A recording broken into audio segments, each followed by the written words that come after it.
Greetings, everyone, and welcome. Hello, hello. Happy Saturday, all.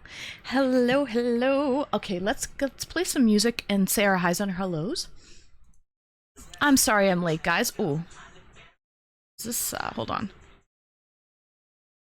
I'm sorry I'm late, guys.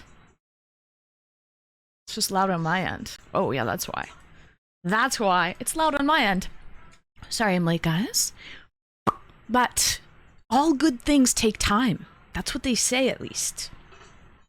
All good things take time. I hope everyone's having a blessed Saturday. A blessed Saturday. Let's say our highs and our hellos. Everybody, W, if you were hanging out during the tailgate party, I saw you, Saturn, cutting up jokes, busting out jokes and everything. So SiriBot works again with the jokes. That's awesome. Good news to know. All right, my voice is a little raspy tonight, which might be a good thing or might be a bad thing. Hello, Hawker. Welcome in. Saturn. Hello, Saturn. Happy Saturday. And then we've got Becca. Hello, Becca. And One Prong. Hello, One Prong. And then we've got, who else is here? Network Gamer. Welcome in, Network Gamer. And Hooded Ninja with the 7-stream streak. You streaker. And who else? Bochi. Hello, Bochi. Welcome in. Happy Saturday, Bochi. How's your internet treating you? I hope your internet is treating you very well.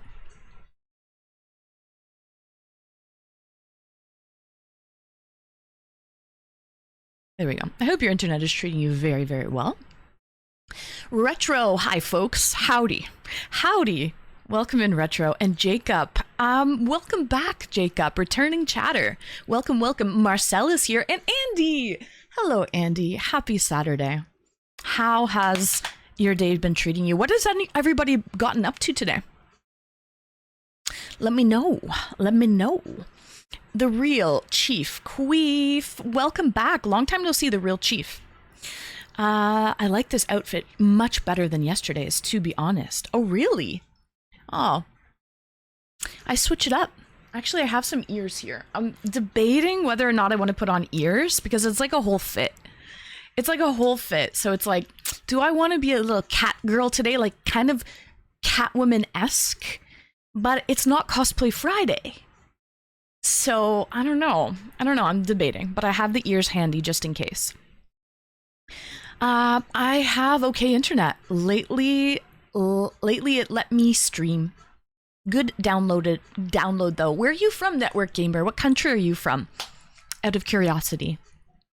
Like everyday work.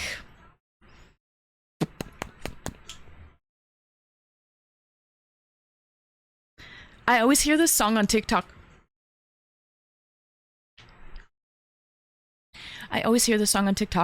Went to an opening day for Game Store. Got a rocking chair. Nice. What kind of chair did you get? I'm playing games right now. What type of chair? What is it? What is it? Pray tell. Just ear the ears only. Just ear the ears only. What did you get up to today? Just working. I guess you just worked and you eared the ears only. Oh, Chive! Welcome in. Long time no see. Today is my birthday. I've been hanging out and resting. Happy birthday to you. Happy birthday. The real question is, what was your birthday dinner? And what kind of cake did you have? Like, what is your go-to birthday cake? Out of curiosity. I feel like it tells a lot of, can't talk today. I feel like it tells a lot about somebody by what type of cake they get. It's a black country rocking chair. At a game store? A rocking chair at a game store? You mean like, what type of a game store? I thought you meant like a video game store, but probably not. I don't think they're selling rocking chairs at video game stores.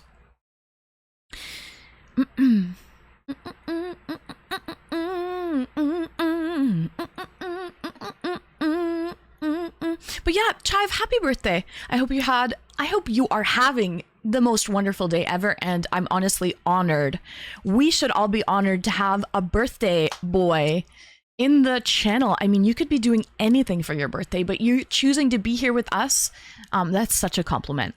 Chive, I've known him for a really long time. Actually, before he was even this name, it says, I don't know how long, but let me scroll back. But I remember when you were Jedi, was it Jedi Ninja? Was it Jedi Ninja? Something like that was your first. I see you here as Chive though, back in 2022, February 2022. But even before that, you were here. Yeah, I went to a video game store and I got the chair from Facebook Marketplace. Oh, I see, two separate things. Makes sense. Either red velvet or vanilla with buttercream icing. Ooh, I love buttercream. I love butter and I love cream. So those two things together.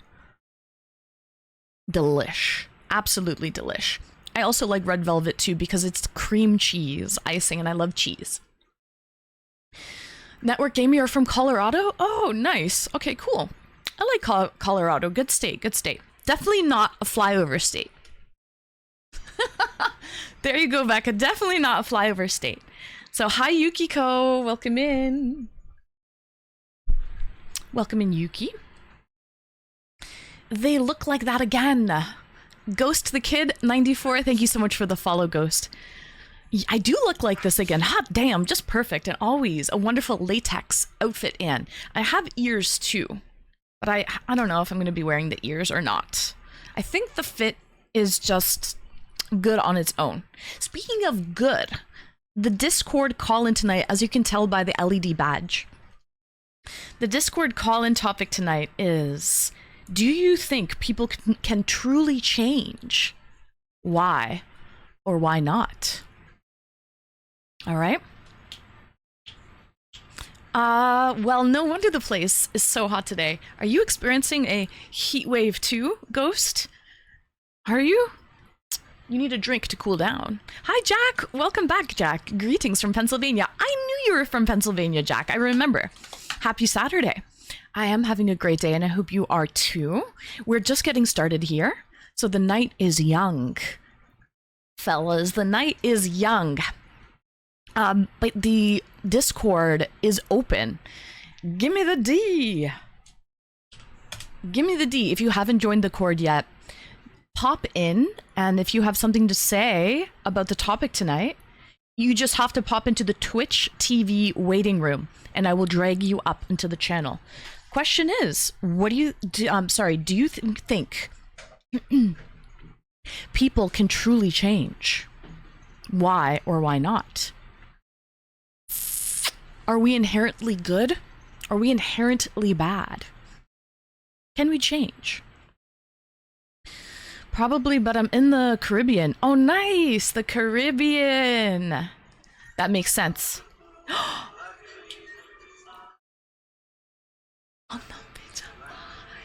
Why is this song playing? I turned this off. Wiki. This song shouldn't be playing, but W Retro! I have to turn this song off though. It doesn't go with the theme. This is for the tips. This is for the tips. W Retro! We got a gifty! Woohoo! I love surprises! Thank you, Retro! W Skiz! Welcome in, Skiz. Again? I think... Hold on. That shouldn't be happening. Hold on. Let me go into my alert boxes. I don't think you got me too. I think this is redundant. I've got to go into... No, not Patreon. Damn it.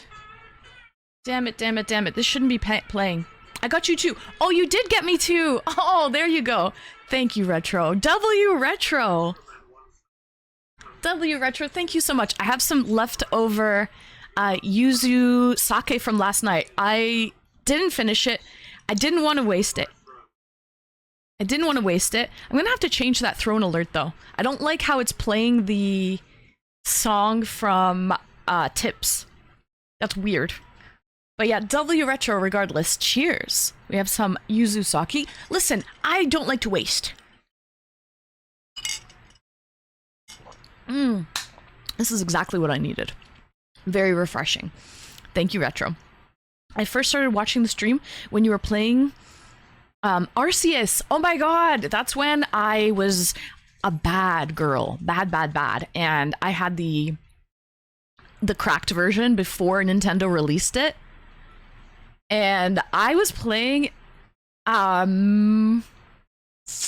I forget how many, I had hundreds of viewers because, and people were getting banned left, right, and center because Nintendo was going around banning people because it was the hacked version. And it was a risk I was willing to take. See, I got a lot of exposure from it. I got a lot of exposure, so that worked out. This is gonna bother me though. Let me go on my throne and try and turn that alert off where it plays for the tip. It's gotta go around here somewhere. We're gonna go to account. No, integrations. And Streamlabs. Turn this shit off. There, that should be better now. Okay, we're good now. I think we fixed the problem. But W Retro, thank you for the two gifts. Wonderful. So yeah, that was a long time ago. A very, very long time ago. Probably like my first 6 months of streaming, something like that. After 2 beers, and after 2 beers. Welcome in after 2 beers. Welcome. So, I posted in your Discord, just an FYI for later. Oh, this is you? Introduce yourself? I'm a visual art developer. Is that you? And I make game engine that reacts to live music. Oh, really? Interesting. Yep. Oh, nice, Network Gamer. And you're the guy from Colorado, correct? Am I getting that confused? You're the guy, Network Gamer. When I asked where you're from, you said you're from Colorado? Yeah. Are you originally from Colorado? Like, are you native to Colorado out of curiosity? I wonder if you're native, like, born and raised in Colorado. Yep, native. Really? Why is it playing that again? No, not that damn alert.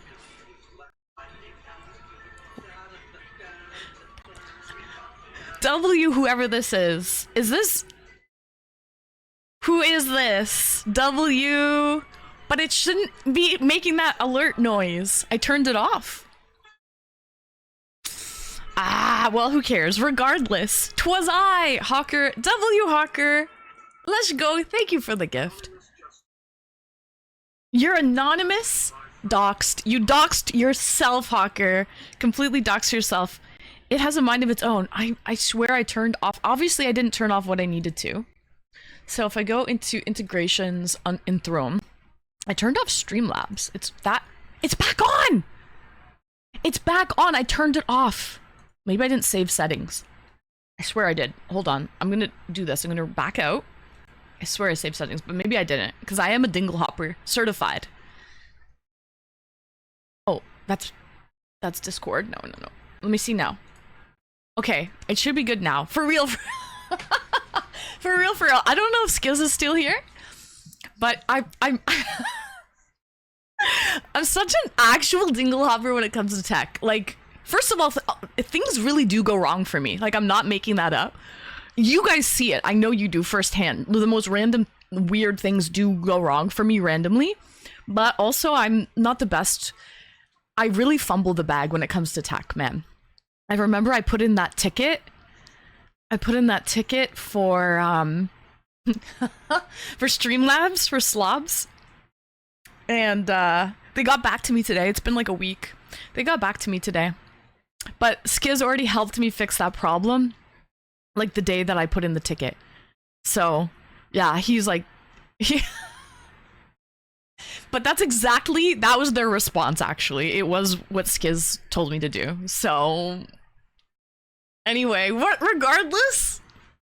regardless, we fixed the problem. Okay, Swan, I am certified dinglehopper, Scouts honor, Brownies honor. Okay, Brownies honor, certified dinglehopper. Welcome in, Swan.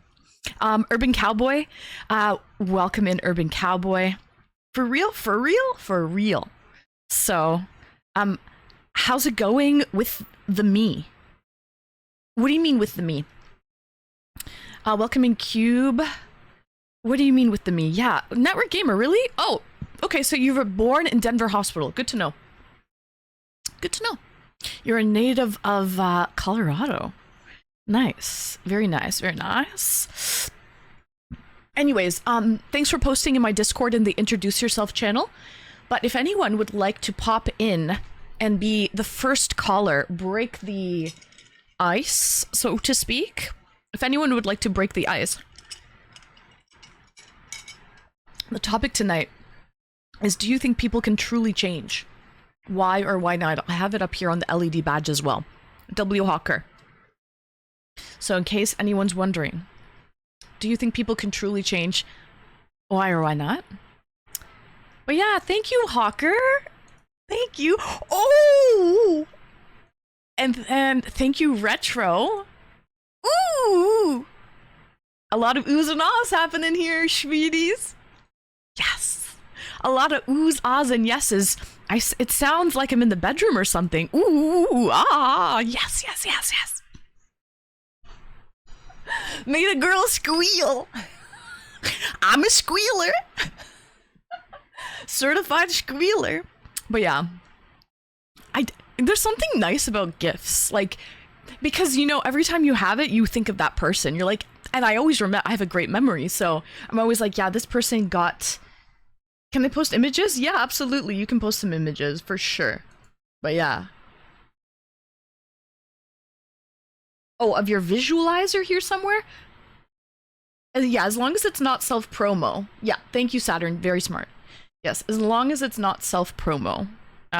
There's no self-promotion in the channel, in the Discord, anything like that. No self-promo. I thought you wanted to post a picture of yourself in the Introduce Yourself section. Oh my god, a girl with a good memory? Go figure. Go figure. But yeah, with my sharp memory, I always look at the item, I'm like, yeah, that's who, I remember who got me that. So it's always nice. You always think of the person when you're looking, you know, that item reminds you of that person, right? I'm from 24 to 29. I used heavy drugs. I'm now 6 years sober. Congratulations from all but weed. Congrats. Nice. Congratulations on your sobriety. I think there's a few people in the channel who are sober. So congratulations. Was it good for you? It was great for me, Retro. Was it good for you? Thank you. Thank you for that. Hope it was good for you too.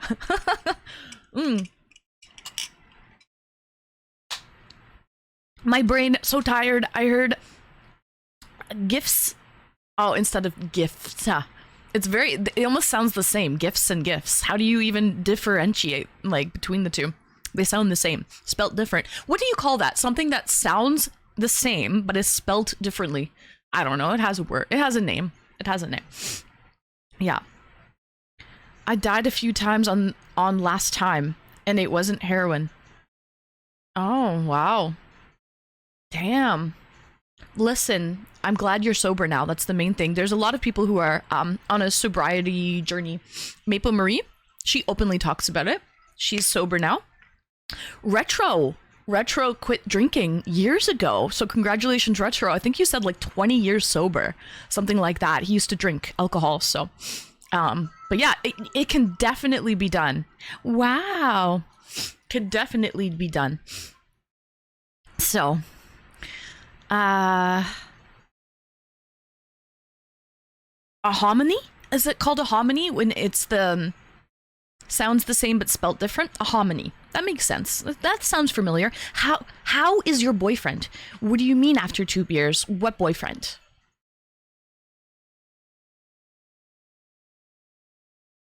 I think I have a command for that, actually. Haven't used it in forever. Oh, I don't think you can see it. Is it popping up for you? Like, can you see the little emote? I don't know if you can see. I can't see it on my end. Atomic, welcome in. Welcome in, Atomic. Hominy is grits. Grits? I got too good at drinking, so I had to stop. How many years has it been, by the way? How many years? But welcome in, Atomic.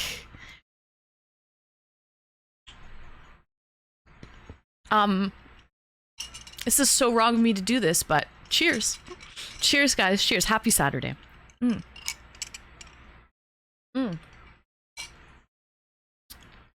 12 years since Network Gamer quit.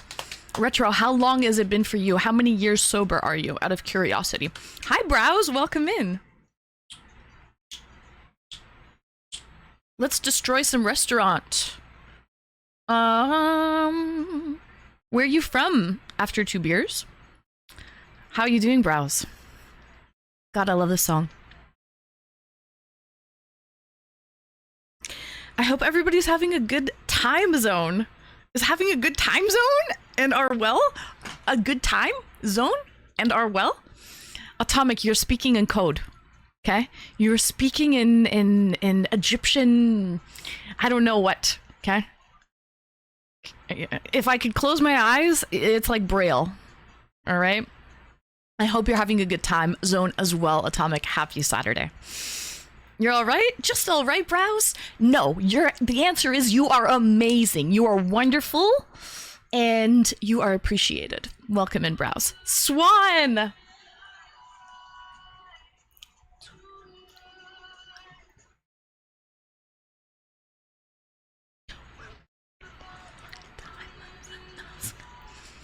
W Swan.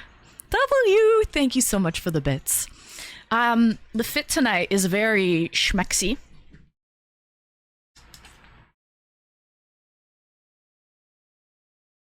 And I have a pair of cat ears.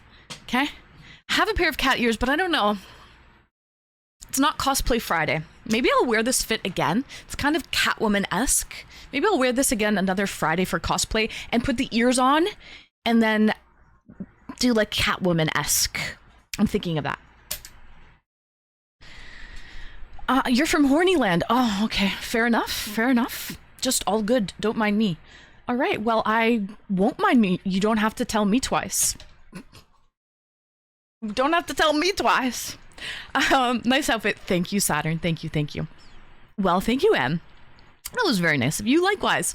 Anytime, Browse. Anytime. So having a good time zone is a catch-all for everybody. I hope everyone's having a good time zone. A good time wherever you are in the world. I guess you can say it different ways, Atomic. Very true. Very true. It's been almost 25 years. There you go. I knew it was around 20 years. So, quarter century. Fucking quarter century. W Retro. Almost 25 years. You should also... Mr. Cairo, welcome in, Mr. Cairo. You should also do makeup like Peter Criss from Kiss. You know what? I could try that. I could. That would be an interesting... I wish I had the tongue. I think, did he surgically get his tongue, like, lengthened or something like that? Because his tongue, that one... No, it's not. It's Gene Simmons. Has that crazy long tongue from Kiss. Thank you, Swan. I dig it too. I love Catwoman. Especially, like, the Michelle Pfeiffer Catwoman. That is, like, the best Catwoman, in my opinion. But very underworld Kate Beckinsale. Ooh, yeah. Wood. There are homonyms. There you go, homonyms. That's what it's called. Thank you, Saturn and Hawker, for letting me know. Homonyms. Sounds the same, spelt differently. Yeah, Gene. That's Gene with the tongue. And I'm pretty sure that's not natural, frankly. He got it surgically. I don't even know how, but it's been done, for sure. There's no real... That's his real tongue. Is it real? Really? That's a marvel. That's an absolute girl's dream, okay? Every girl's dream right there. His wife is very lucky. I used to watch there's like a reality TV show that he did for a couple of years. He was married to like this old supermodel or whatever. Like she used to be a supermodel. I forget her name. She's blonde. But I watched a couple episodes, maybe a season of it. So, very interesting. I thought like to lengthen the tongue, he may have like, I don't know, cut off the sides or I don't know what they did. But that's crazy that it's his real tongue. Hi, Shy Mike. Welcome in. Heard the theory behind Batman? I have not heard the theory behind Batman. So I would have gone with Greater Mountain Time, Zulu Time, but it's a niche audience that would understand. See, I don't get that joke, Atomic. But yeah, question today, guys. Do you think people can truly change? Why or why not? Also, kind of to continue on with this is like, are people inherently good or inherently bad? Same thing. You know, same. But can people truly change? What do you think? Why or why not? Welcome in, Patrick. So, oh, it's not Greater Mountain Time. Is Greenwich Mean Time? Then how do you write Mountain Time? What is Mountain Time then? Just MT? Because there is a time zone that is Mountain Time. And I'm pretty sure the Greenwich Mean Time is the first time zone or something like that, right? Like all time zones revolve around that one, right? If I'm not mistaken. Something like that. Wait, lengthen the tongue? Well, Jack, I mean, you can lengthen other appendages as well. It is possible, Jack. 'Tis possible. I don't know how they lengthen other appendages, but that is doable. There's surgeries for that. So, hopefully, oh, that's MST. Mountain Time is Mountain Standard Time, I guess. Got you. Hopefully people can change because I'm trying to change for the better. You are?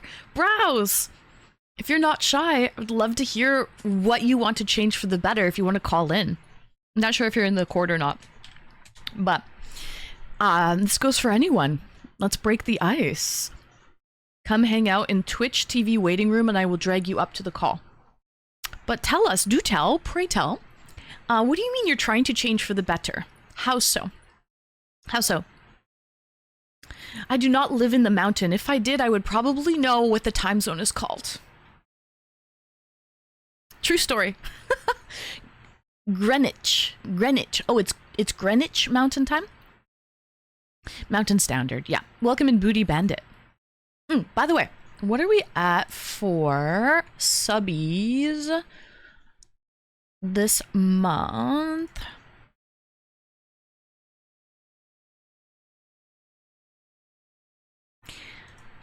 We are at, currently, as it stands this very second, 2856. All right. If we can get to 3,000 subs, we will do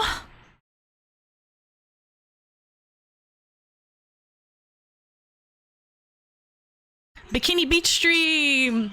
Wandin.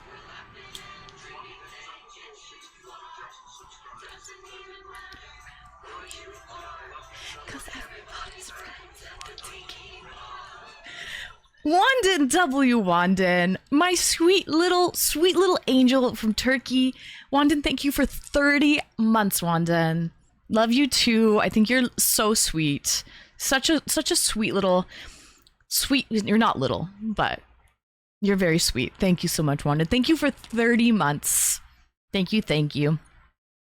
The one thing that stands out about Wandin was a couple of years ago, I was doing an IRL stream touring around Fan Expo before it opened to the public.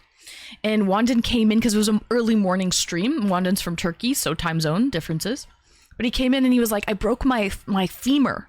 I'm like, oh my goodness. Poor guy was at work and he broke his femur, which is one of the worst bones in the body to break because it's the longest bone.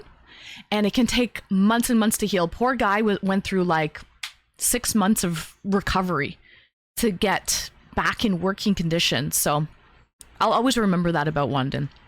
W. Wandon, and now his brother's getting married, so he has a wedding upcoming this month, his brother's wedding. So congratulations to your brother, Wandon.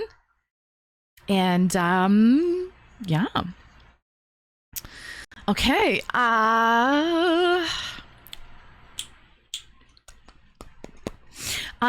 not comfortable with calling in, but thank you for the offer, Anne. Hey, no worries at all, Browse. But regardless, I hope you are able to improve. I think self-improvement is a lifelong struggle, right? Like, you have to actively try. First of all, you have to realize there's a problem, right? So first of all, realization or acceptance is the first thing. And then you have to try to actively improve, right? Things won't change unless you try to make them change a lot of the time. So,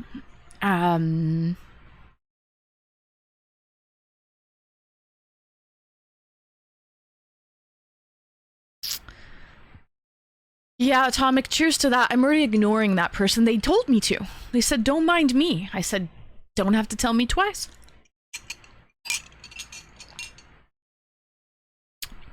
But yes. Thank you. Remember all the details. Of course, Wandon. Of course, you little guy. Of course. Thank you so much for 30 months, Wandon. Thank you. Thank you. But yeah. I'm pretty sure you said that after 2 beers. Pretty sure. You said, let's destroy some restaurant. And I said, where are you from? And you said Hornyland. Just all good. Don't mind me. And I said, okay, I won't mind you. Don't have to tell me twice. What are you drinking, Ann? I'm drinking leftover sake from last night. I didn't want to waste it. I didn't finish it. So I just put it in the fridge. So I have some sake. It's yuzu sake, which is a citrus fruit, kind of like grapefruit. A little bit sour and bitter, and then it has sugar added to it too. So it's like sweet and sour. It's really, really refreshing. But have it with some ice. But yeah.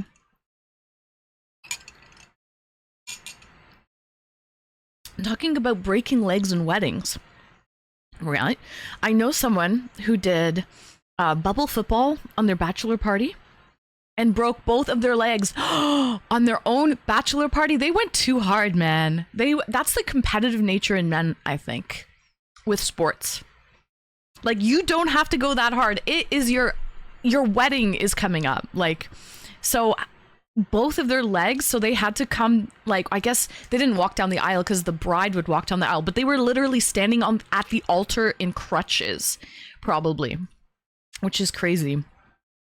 I was being sincere for once. Yeah. So, Retro, how many subs do we need for the bikini beach stream?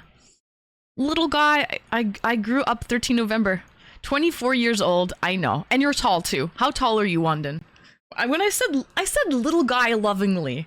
I know you're very tall, so you're not a little guy. But you've been following me for 30 months. I feel like you've grown up here. Like, you were a young guy 30 months ago. Do you know what I mean? So, but yeah. Just straight sake sounds strong. It's not. It's not. It's like 10%. So it's like wine.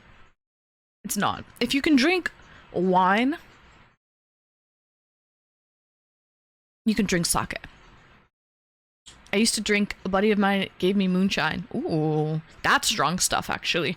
And if it's been like some homebrew, you have to be careful who makes it, because can't you go blind if it's not prepared properly?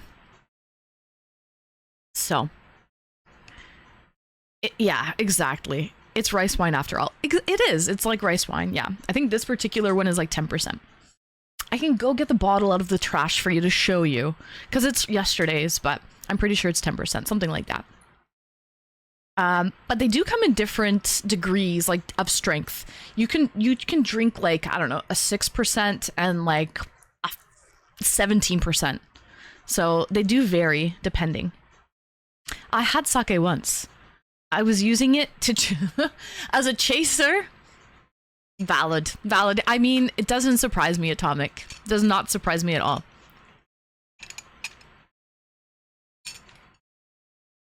That's Irish Pure Spirit. Really, I've never had that. When I went to Ireland, I went to the Guinness brewery. I poured my own perfect pint, got a little certificate for that.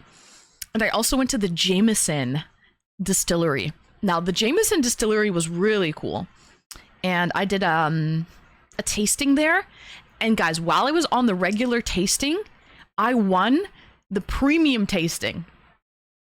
That's how crazy these Irish people are. I was literally doing the regular tasting, and they're like you have to like lift your glass and look under, and or it was like a plate or a napkin or whatever, and you look under, and I had the sticker, so I won. I was with my sister at the time, and I won it for 2 people, so they're like, oh, you won, you want to do it, let's do it right now. So I went from the regular tasting straight into the premium tasting. And guys, I was a mess. I was shittermagittered. It was a lot, but it was fun regardless. Then we stumbled on over to the Guinness brewery after that. Hi, first time chatter, welcome in. Whiskey rice. Also, you need to know how to make Applejack. That's like an apple moonshine. I actually have apple moonshine in my pantry. I actually have that, but it's store-bought moonshine. How do you make it though? Whiskey rice whiskey. Cheers. Time to sleep for me, turkey hours. It's 3:15. All right, Wanda, good night, sweet dreams, and we will see you later. Puchin, that's how you pronounce it. Jack! W, Jack!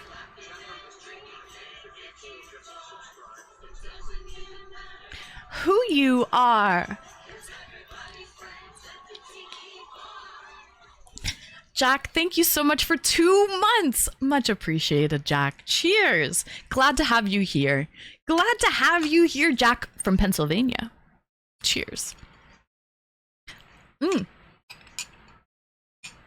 Puchin can be 90%. Oh, wow. I used to have a shot before going out, and it would be like 2 beers, right? Well, that's a great pre-drink then, because it doesn't bloat you, doesn't fill you up, really. It's just strong. It's like absinthe or something really, really high. Overproof. It's basically overproof. So, it's overproof. I hate whiskey. Oh, really? Not sure. It's only told once. My neighbor who owns an apple orchard would make it. I've heard of Applejack. It's moonshine, I'm pretty sure. I have an apple cinnamon like moonshine. I'm not sure how it's made, but it's supposed to be very deceiving because it tastes great and it's extremely strong. But all I know is, you guys know the cinnamon whiskey. What's that cinnamon whiskey called again? You know the one. If you add cinnamon whiskey with apple fireball, that's it. Thank you. If you add cinnamon whiskey with apple cider, thank me later, guys. That will be your go-to drink, especially for the fall, for like Thanksgiving and all of that. Like apple cider season. Whenever apple cider gets in season, grab yourself some Fireball, mix it with apple cider, take a little cinnamon stick as a stir stick. Oh my god, it is so delish. It's very deceiving too. It is a delicious cocktail. When I subscribed, you did meh. You did not subscribe after 2 beers. You got a gifted sub by the one, the only, Gertie Girly. That's why you got a gifted sub. Jack actually subscribed, like on his own. That's why the alert went off. That's why. But a gifted sub, well, I probably danced, most likely. I probably did 1, 2, 3, 4, 5, or I did the chicken dance, or I did the 20 gifted dance, or I did the 50 gifted dance. Everybody gets a car. So I definitely did something. 100% I did something. Every time the conversation gets interesting, the ads would kick in. Oh, ad jail got you, Jack. So it works then. W, regardless. Much appreciated. Thank you for the sub, Jack. But yeah, apple cider or apple juice. Apple cider, the unpasteurized kind. You know, the cloudy one? You need an apple cider like that. Don't get the cheapy one. Get the real cloudy apple cider. You need a quality apple cider for this to work properly.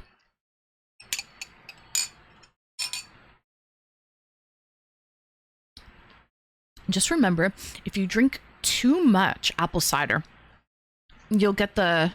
You think so? Why? Wait. Because it's... it has good bacteria in it? Like probiotics? Is that why? I don't... That has never happened to me. I don't know. But I mean, I'm not the person to ask. Okay? I am not the person to ask, but... Yeah. Yes, it did work. Oh, I'm glad that it worked, Jack. Thank you. I had a friend who drank like 2 to 3 of those Fireball small bottles. Really? Thank you for the follow. Really? Well, tell them, because I know you don't drink one prong, but tell them to mix it with some unpasteurized, cloudy apple cider, and you can thank me later. That reminds me, okay, after I'm done this sake, I'm going to drink I have some alcoholic cider. That sounds like a good drink for Saturday night. It does taste like real apples. That's what you need. You need that real apple essence. Well, because it is real apples. Because it is.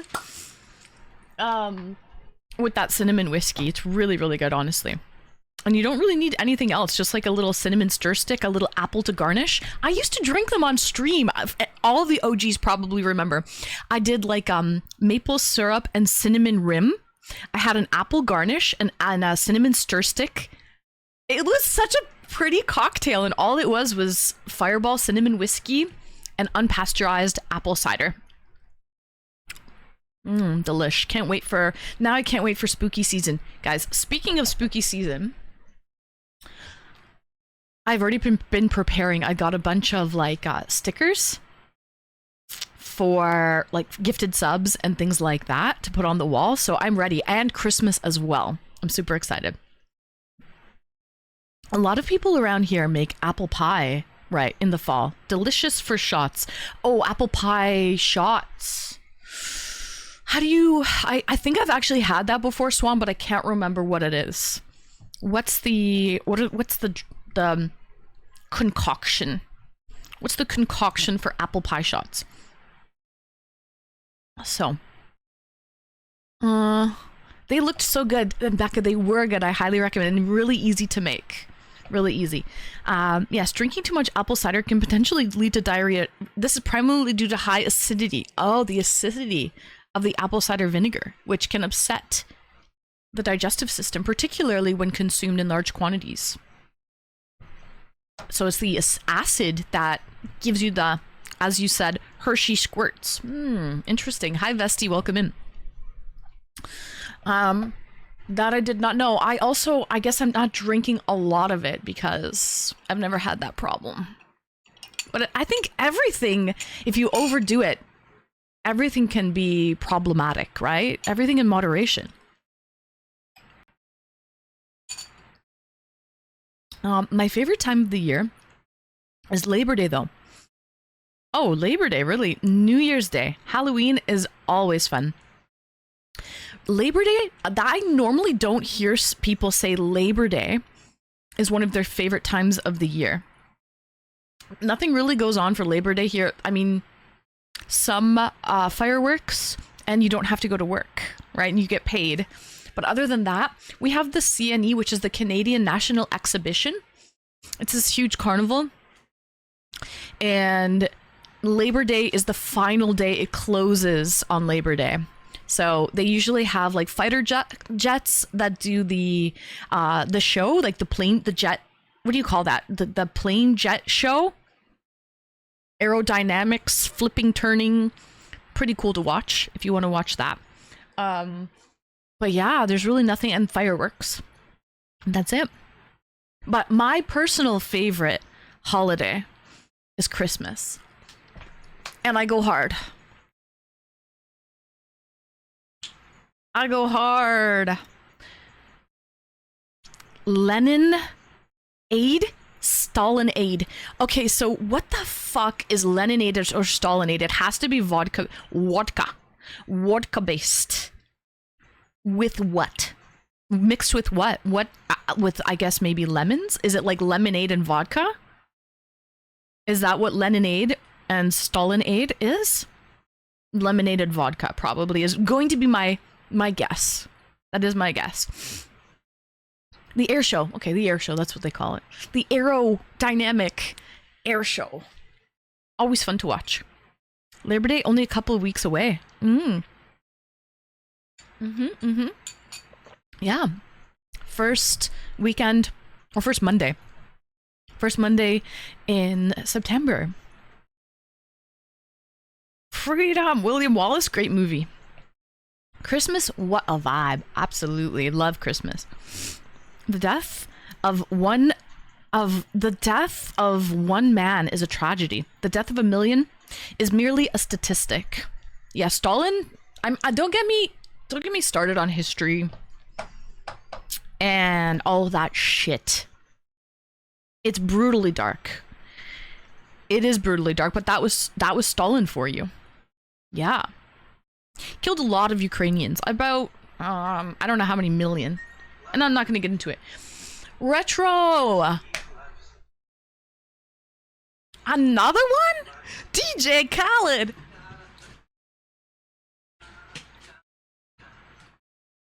W Retro!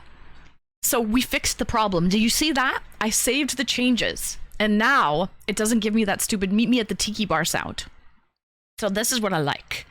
BRB. Alright, Saturn.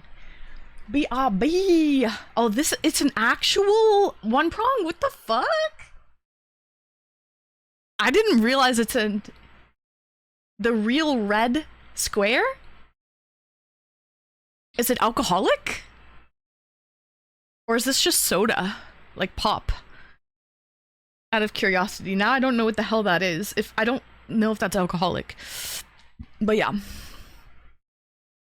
But yeah, very true. Atomic. Yeah, interesting quote indeed.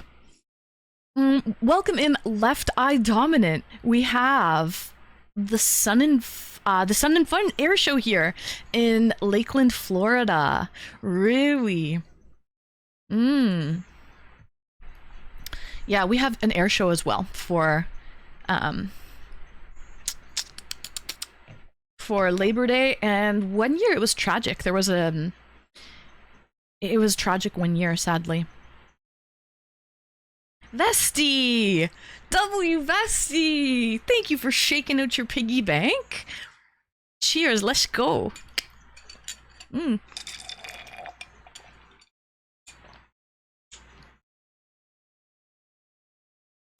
Non-alcoholic. Oh, okay. So, tell me what Stalin aid tastes like. Communism? Like what? I don't know. That was a bad joke. That was a horrible joke. We're not getting into politics. But yeah, have you ever been? Oh my god! Don't drop the soap. Do not drop the soap. Please tell me that's a movie reference. Probably not, Atomic. Why would being to the Sun and Fun air show be a movie reference? I chuckled. W Swan. WW. Peace. Welcome in, Peace. Gorgeous. Completely gorgeous. Good evening, Peace. Cheers. Oh, I'm almost done. One last sip. I'm gonna grab since we were talking about fall cocktails, you can tell I'm jonesing for spooky season to be. Spooky season is upon us.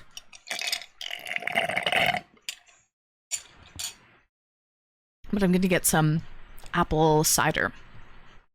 Apple cider. It's like a cherryish lemonade.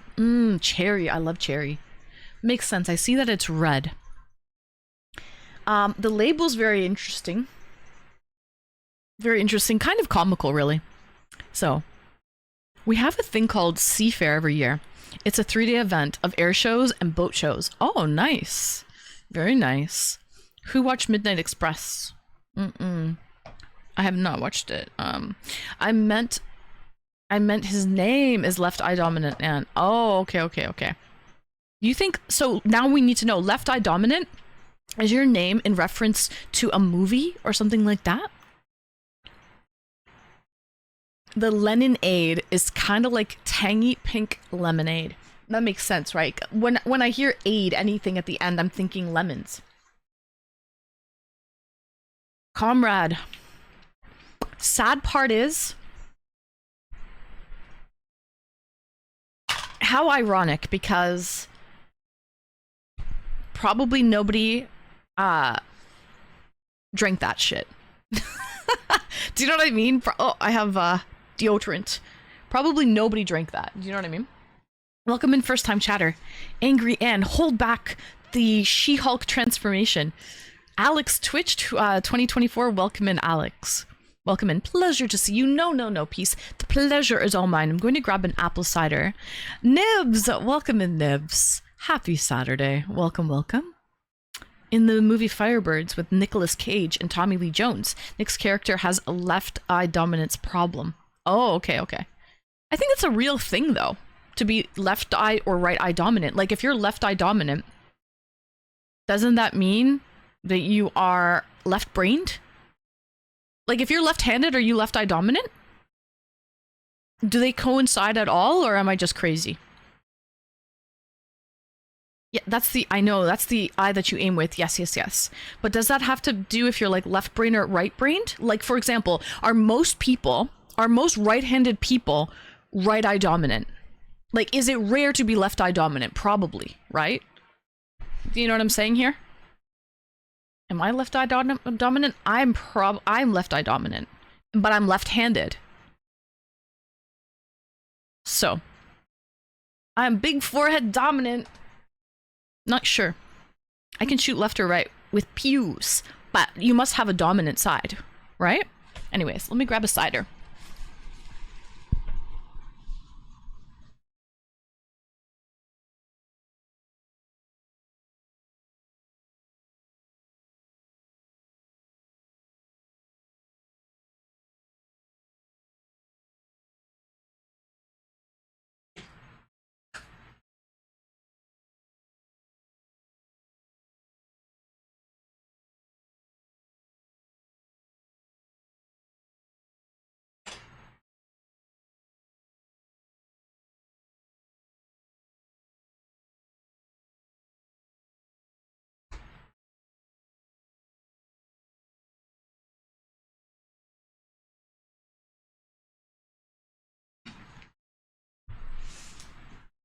All right. Honestly, I don't know. Yeah, I feel like being left eye dominant maybe has to do if you're left-brained or right-brained. But maybe not. I don't know. There's got to be a way. There has to be a reason behind it. Ayo.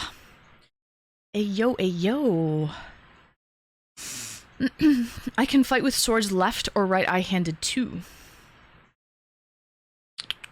But I write and swing a bat, etc. right-handed. Seems like that would make sense, right? Seems like it would. Hold on, let me just go get this, put this out of the way. And I'm going to make dinner soon. I'm just not hungry yet. Maybe in like half an hour. I have it made. I made a salad and I have some like lentil. It's like a lentil stew. So I have it, but maybe after this drink I'll be hungry. I'll be peckish. BRB.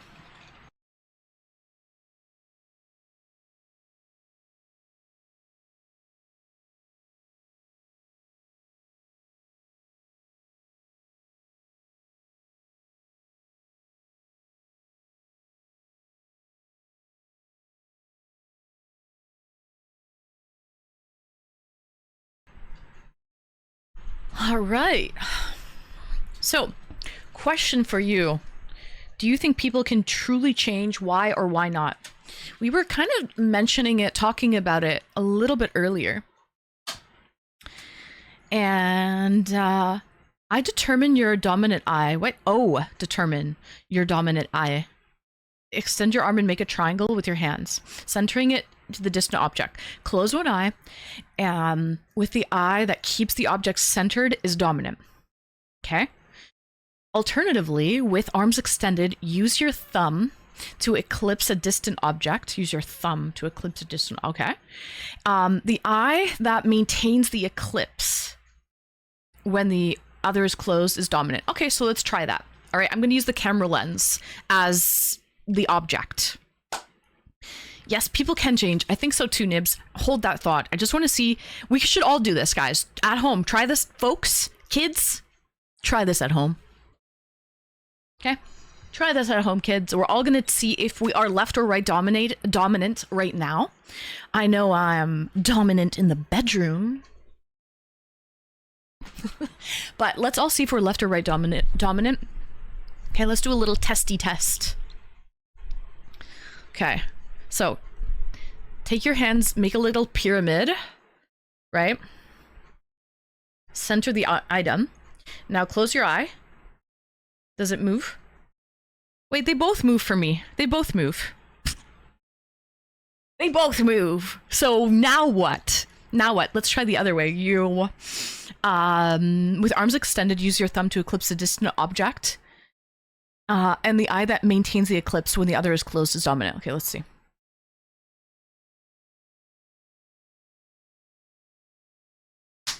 It moves both ways. I have to get a smaller object. Let's see here.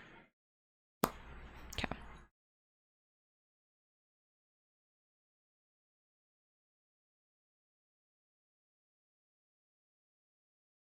Oh shit.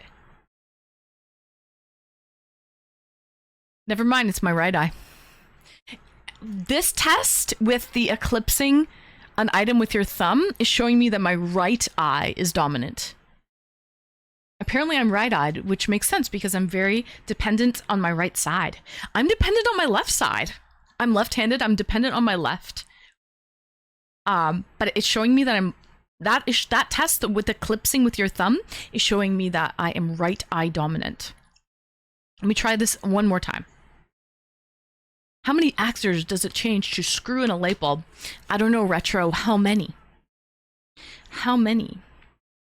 Maybe you don't have a dominant eye then. Well, the first test was showing me both, like it was moving either way.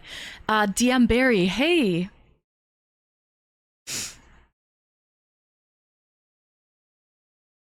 Interesting, interesting. Welcome in, Barry. Seems to be a little left eye dominant, but I don't do anything left-handed. I seem to be right eye dominant, and I don't do anything right-handed. Well, I do some things right-handed, but majority left-handed. My right eye, I have to admit, I don't think I've seen her before. Damn, then how did she run into you at the vegetarian club? I need to find something to drink for dinner. For dinner? You need food for dinner. What's for dinner, Atomic? When I get back, if nobody else has called in, I will break the ice. Sounds good, Atomic. Make that microwave dinner. Did you eat it yet? Make that microwave dinner. Okay, let's try this thing again.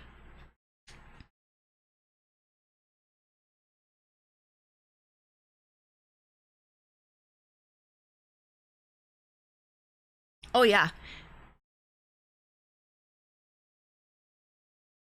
It's showing I'm right eye dominant.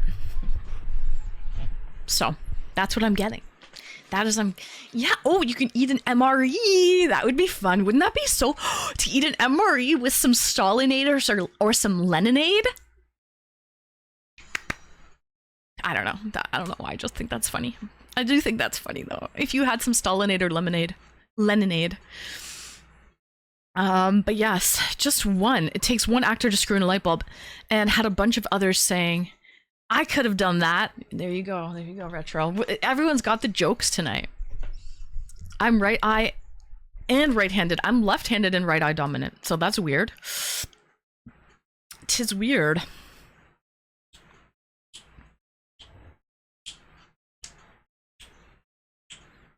I'm short-sighted. Midgie, welcome in, Midgie. You're short-sighted? Go figure. Go figure. How are you, Midgie? Welcome, welcome. Happy Saturday. All right, let me show you what I have. This is the second drink of the evening. And it is, since we were talking cider, we've got an apple cider, 6.5% premium. Wow, wapoos? Wapoos. Look at this guy. He seems like he knows what he's doing. All right? He seems like that.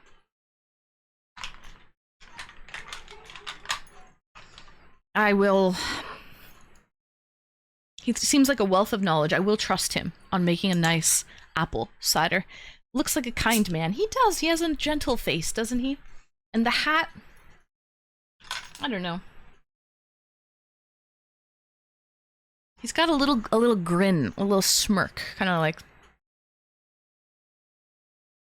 like, oh yeah, you know you're gonna like it. You just know it. Would you look at this? Where's the cider from? It's Canadian. Made in Canada. From Picton, Ontario.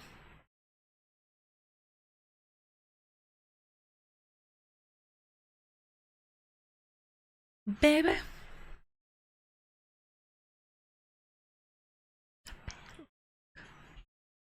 I can make your bed rock. I can make your bed rock. But yeah, howdy fellers. Cheers, guys. Happy Saturday.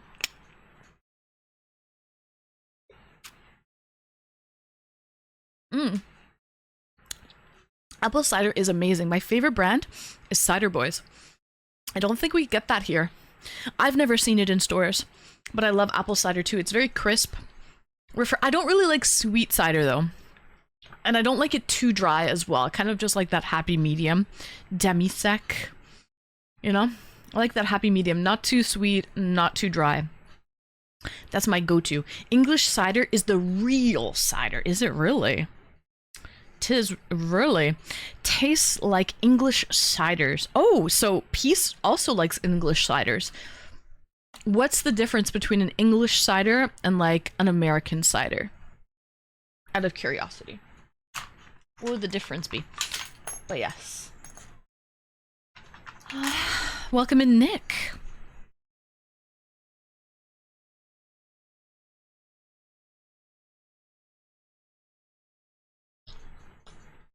Sure.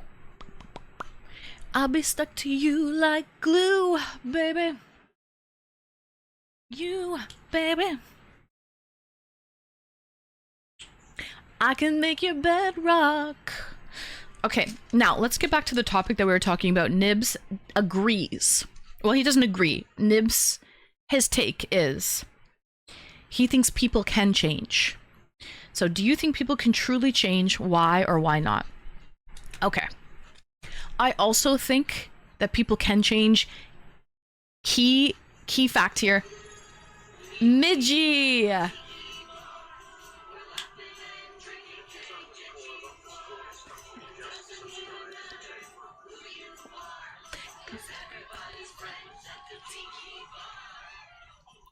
Cheers, Midgie. Thank you for 10 months. You little guy. You little scoundrel. Cheers. Okay. I think people can change if they want to. Here's the key. The key is if they want to. Not if you want them to. Okay? People have to want to change on their own. This is something you can't force down their throat. Even if you want. Even if you have the best intentions. You guys have probably all seen somebody and tried to help somebody once or twice in your life, right? I used to do that often. I would see people that like need help and I would be like, I can change them. But after so many years of trying that and really giving it my all, it never works out. It never works out. It always falls flat. Ugh, they don't change. No, if you want them to change, you can try until you're blue in the face. There's that old saying, right? You can lead a horse to water, but you can't make them drink. You can tell people the path. You can try and show them. You can have the best intentions trying to do that as well, but if they don't want to, they won't. So that is a hard lesson I think a lot of us have to learn in our life, because, you know, especially as an outsider looking in, you can see what people need to do because you've got that like outsider perspective. You can see what they need to do, but you can't force them to do anything. Now, thank you for not saying fall short. Of course, Midgie, anytime. Too many times I've thought I could help them, right? And sometimes I get a reminder, try, that it won't work. They have to do it on their own. Yes, exactly. Yeah, I agree. I've tried so many times with certain people as well. And it never works out, man. It never works out. It's almost like the more you try, it feels like this sometimes. The more you try to help someone, the more they like it's almost like they like that attention, right? I don't know. I'm trying to really like dig deep here, but it's almost, this is like a therapy sesh, but it's like they like that attention that you're just there, be like, I can help you. You should do this. You should do that. And they almost don't do it because they don't want that attention to stop. Do you know what I mean? It's like if they improve, then you won't give them that attention anymore, and they want that attention. So, I think it's in everyone's best interest to stop while you're ahead. Stop while you're ahead. It's better for both parties. So, none, but the light bulb has to want to change. Oh, that's the joke. But the light bulb has to want to change. Yes, Retro, absolutely. That is a good one. The light bulb has to want to change. And no, it doesn't need anyone to change it for them. The light bulb has to want to.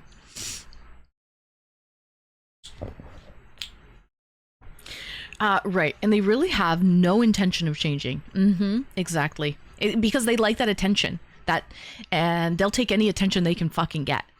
This legend of the scorpion and the grasshopper, an ancient tale.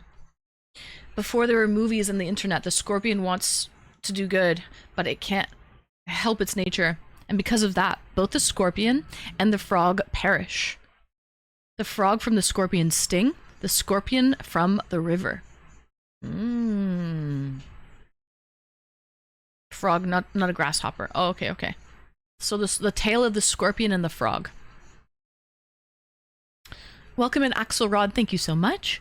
Genuine change is a process, not a single act. It's absolutely a process. It's a lot of nights and days of being uncomfortable, not being comfortable in your own skin and in your own shoes, right?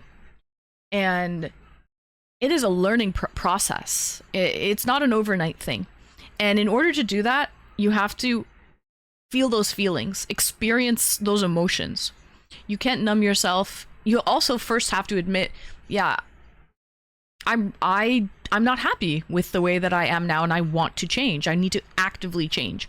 But it is possible, I think.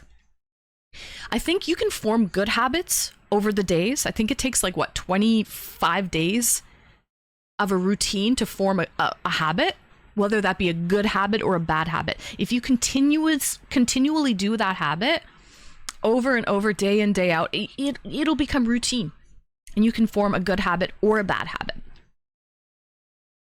So I gotta run, Ann. Catch you next time. All right, Midgie, thank you so much for stopping by, and thank you for your subscription. Get those little legs going, Midgie. Get them going. Have a good night. Cheers.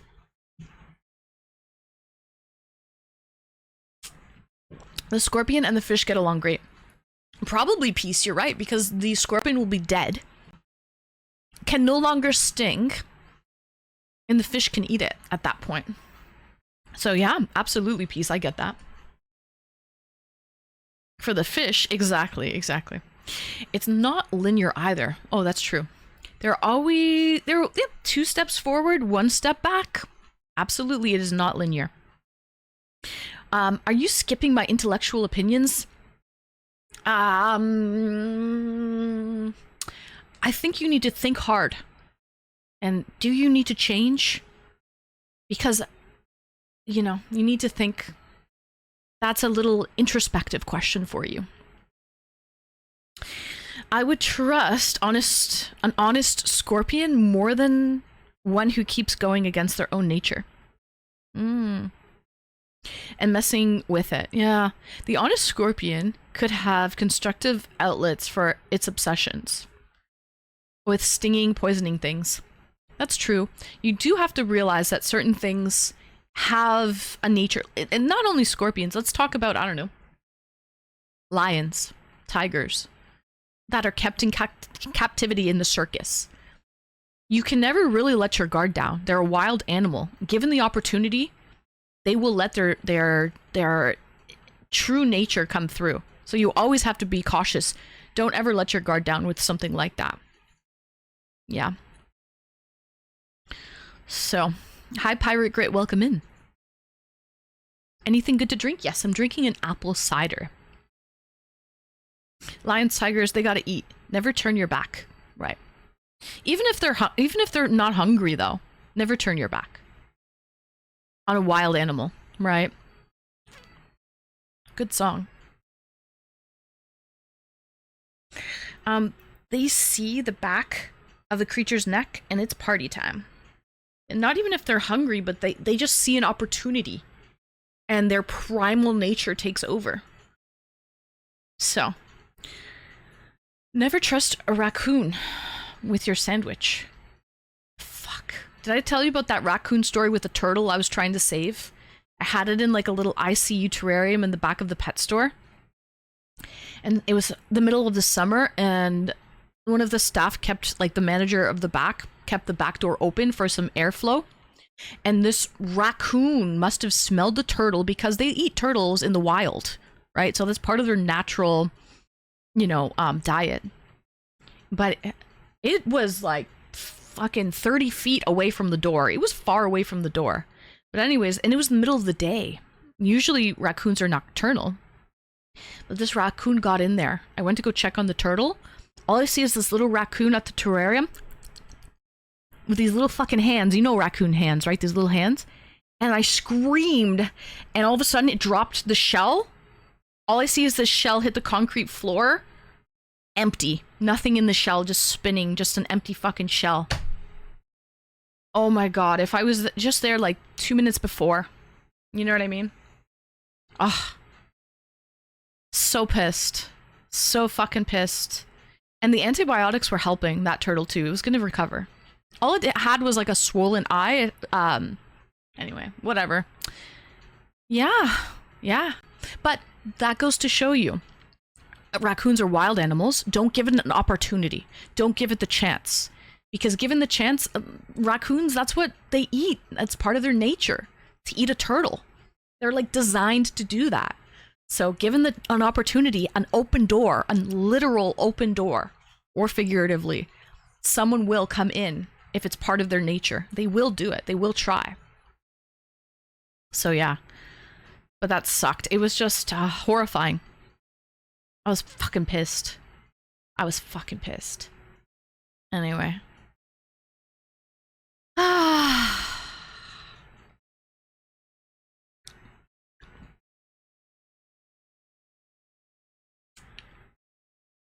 Raccoons can likely detect turtles from a great distance. They have a smell to them. Yeah, and raccoons have a great sense of smell. So, mind you, this was a city raccoon.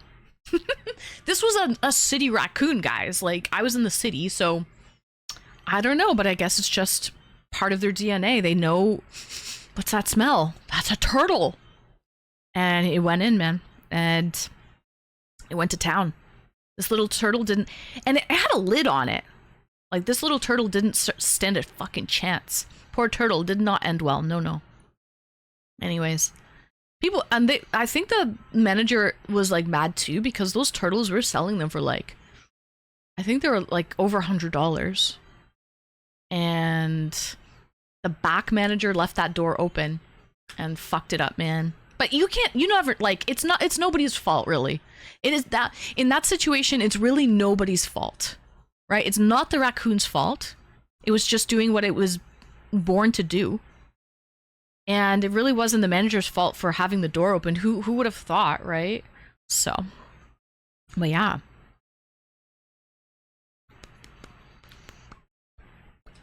Excuse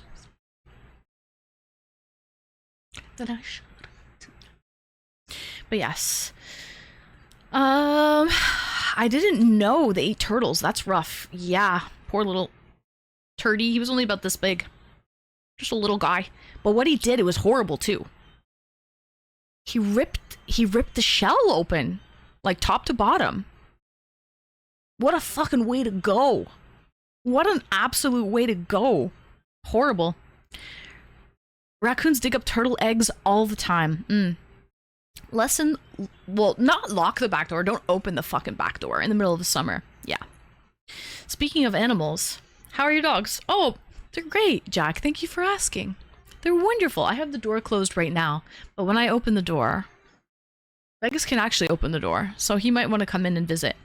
But they're doing great. I think they're more intelligent than dogs. Raccoons? Possibly, yes. Possibly. Have you ever seen a raccoon, Nibs, with no hair? And this goes for chat. With no hair?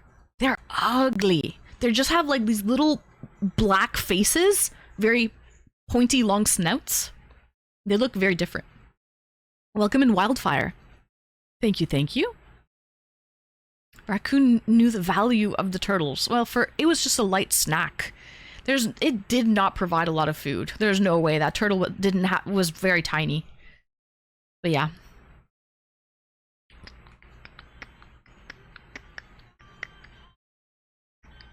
Maple Marie! Welcome in, Maple! How are you, girl? Happy Saturday.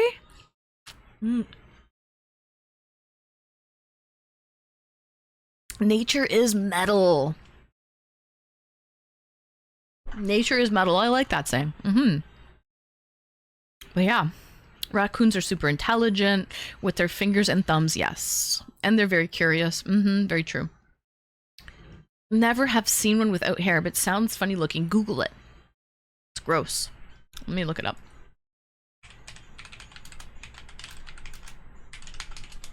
I've seen it on, oh my god, they're so ugly. Oh my god. You gotta see this, guys. It almost looks like a hairless cat. God. Where's my window capture? It looks like a freaking hairless cat.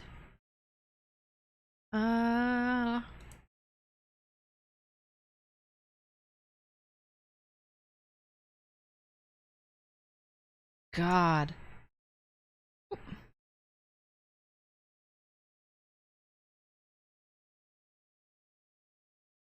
I don't know. This one must have like mites or something to have lost. What do you call that when you lose hair? It's not scurvy.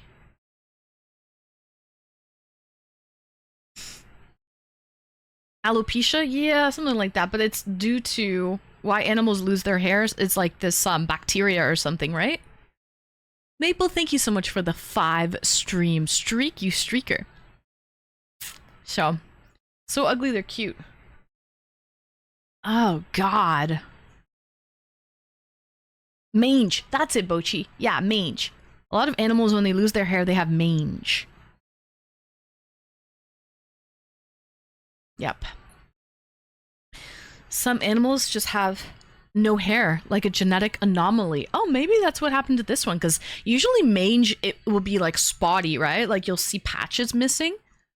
This is maybe a genetic anomaly. But yeah, they have little black faces and like black feet. I don't know, they're kind of ugly. They look like one of those hairless cats. I love weird creatures. That's just what a raccoon looks like under the fur. Interesting. Cheers. It's a naked mole rat. Ooh, figure this shit out. All right, we have a first-time caller. Not a first-time caller. A first caller looking to break the ice.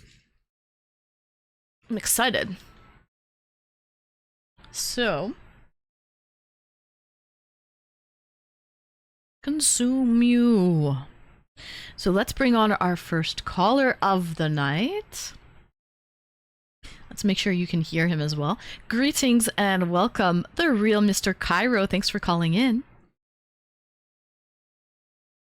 I'm good. Hold on a second. Let me just change this here. Gotta be this one. I'm doing great. How are you, Mr. Cairo? I'm very good, thank you. I am. Is my mic okay? Because I was testing it on Discord and it sounded horrendous. No, I think it sounds fine. Okay. Chat, how does Mr. Cairo sound? Is it all good on your end? I think it's fine. Mm-hmm. I mean, I did the voice recorder on my computer and it sounded fine. It was just Discord being weird. So. Okay. No, it sounds great. Sounds great. And it's also earlier for you, Mr. Cairo, which is great. We get to hang out for a couple more hours on Saturdays. Yeah. Good stuff. Yeah, it's only 2 a.m. here. Early doors. Super early. The bars are still open. Actually, are the pubs open until 2 a.m. in the UK? Not really, right? Not usually the pubs, but everyone piles out the pubs and hits the nearest club, which is open until God knows when. That's where all the fights and bottles start flying and all that kind of stuff. You know, classic British humor. Yeah. I see. Yeah, okay. So move it from one party to another. Yeah. Like it's like an after party, I guess. Yeah. So, Mr. Cairo, what's your take? Yeah. Do you think people can truly change? Yeah, I do. But they don't often change. I mean, we've all seen stories on the internet where, you know, somebody's been a heroin addict and gone to jail and stuff, and they've come out and changed their life and become a community champion and all this kind of stuff. People do change. They really do. But most people don't. Most people can't be bothered. It's a lot of work to change. Yes. It's obviously a lot of work to change. You've got to, most people probably have to hit rock bottom before they'll decide to change. But I mean, it depends what kind of change you're talking about. You know, we're talking about, you know, going from a overweight person to a healthy person, because that happens all the time. Or if you're talking about like a key character change, I mean, that's a difficult thing to do, I imagine. You know what? That's very true. Good point. Like it also depends how much of a drastic change or a slight change, right? Like are you a murderer incarcerated, like grew up in with guns and gangs your whole life, and then you get out and become an ordained minister or something like that. Like that's very drastic. Probably doesn't happen often, right? It does happen though. It does happen. But you're absolutely right. A lot of the time for something like that, a drastic change, people do have to sort of hit rock bottom in order to be like, whoa, what is going on here with my life? And where is this going to take me? Like, do I want to live like this anymore? Right? Yeah, totally. I mean, I'm looking to change myself in not in such a... I've certainly not hit rock bottom yet. Not yet, anyway. How so? How to change certain things. What are you looking to change? Well, I mean, my job, I'm comfortable in my job and I love my job. But I've become too comfortable in it. You know, there's no progression. You've always... You don't always have to have progression, but it's nice to have progression, to feel like you're moving forward in your career and not just in a place where you're I mean, I'm happy, to be honest. I am happy, but I'm also worried that I'm stagnating. So you're comfortable, but with comfortability can sometimes come boredom. Are you at the point where you're very bored? I wouldn't say bored, but we're heading in that direction, you know? Mm-hmm. I mean, I'm a support guy, an IT support, not like first line, but I support the first line guys at my company. And half the time I'm working from home I've just got my feet up on the desk. You know, I'm looking at Reddit and stuff, and somebody will ask a question, and I deal with it. But I'm not like engaged 100%. I'm not learning new stuff. I'm just continuing on in the same way, which is not necessarily a terrible thing. But it's nice to move forward. But I mean, I'm gonna like self-promote here just a touch. But I recently got accepted for a new job at work. Did you really? Congratulations! A higher level. Thank you. At the same Thank company, you. or Same company. Just like a third tier, a tier 3 team. 20% pay rise. Super fucking nice. happy, to be honest. Yeah. But I'm also terrified that, I have that sort of built-in negativity with me, where I'm terrified I'm going to be found out for being not good enough. But I'm also kind of excited that I have this opportunity to learn new stuff and move forward and things like that. So I'm trying to embrace that. I'm trying to change, as in the topic of the day, to go back to what I was maybe 5-6 years ago, where I was learning new things and always engaged and stuff. I can see why it's a little bit daunting, because more responsibility, more pay, more expectation as well. And if you don't perform, then and the company's not happy with you, then you might have your neck stuck out on the chopping block, right? So it can be scary in a way. All new ventures can be scary because you never really know what the outcome is going to be. Is it going to be a good thing for you? Is it a good move? Or is it like, some people try new jobs and it wasn't the right fit. But that's okay, because if it's not the right fit, you can always go back to doing what you were doing before. So it's not the end of the world. I've seen that a lot. Yeah. I've seen a lot of people who've left our company, got a new job in a new company, and then you kind of lose touch, and then you learn that 6 months later they've left that job because it wasn't what they expected it to be. Right. So there's always that element of, uncertainty. I mean, naturally, when this kind of stuff happens to me, the first thing that pops into my head is the negative. It's just I guess the way I'm wired. But I try not to kind of focus on that. I know that's just a first impression, that it's not necessarily going to be like that. You just got to jump in and figure it out, and like a lot of put stuff yourself out there. The hell out of you. Yeah, exactly. It might be terrifying, but next thing 6 months later, you just rocking it. Yeah, of course. Give it a try, right? And you learn new skills. You can add new skills to your resume.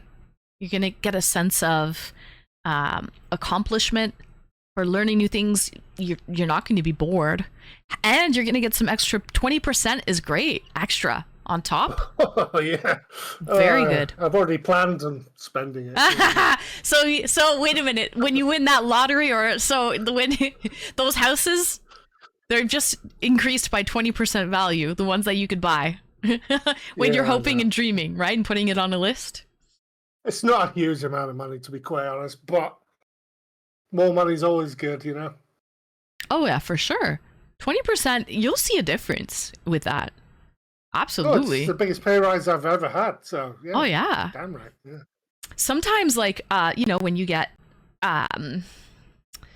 like every year when you have an assessment, sometimes you only get like a 1 or 2% raise, right? And that could be standard. So 20% is great, actually. I dreamed a dream. How's that song go? That never died.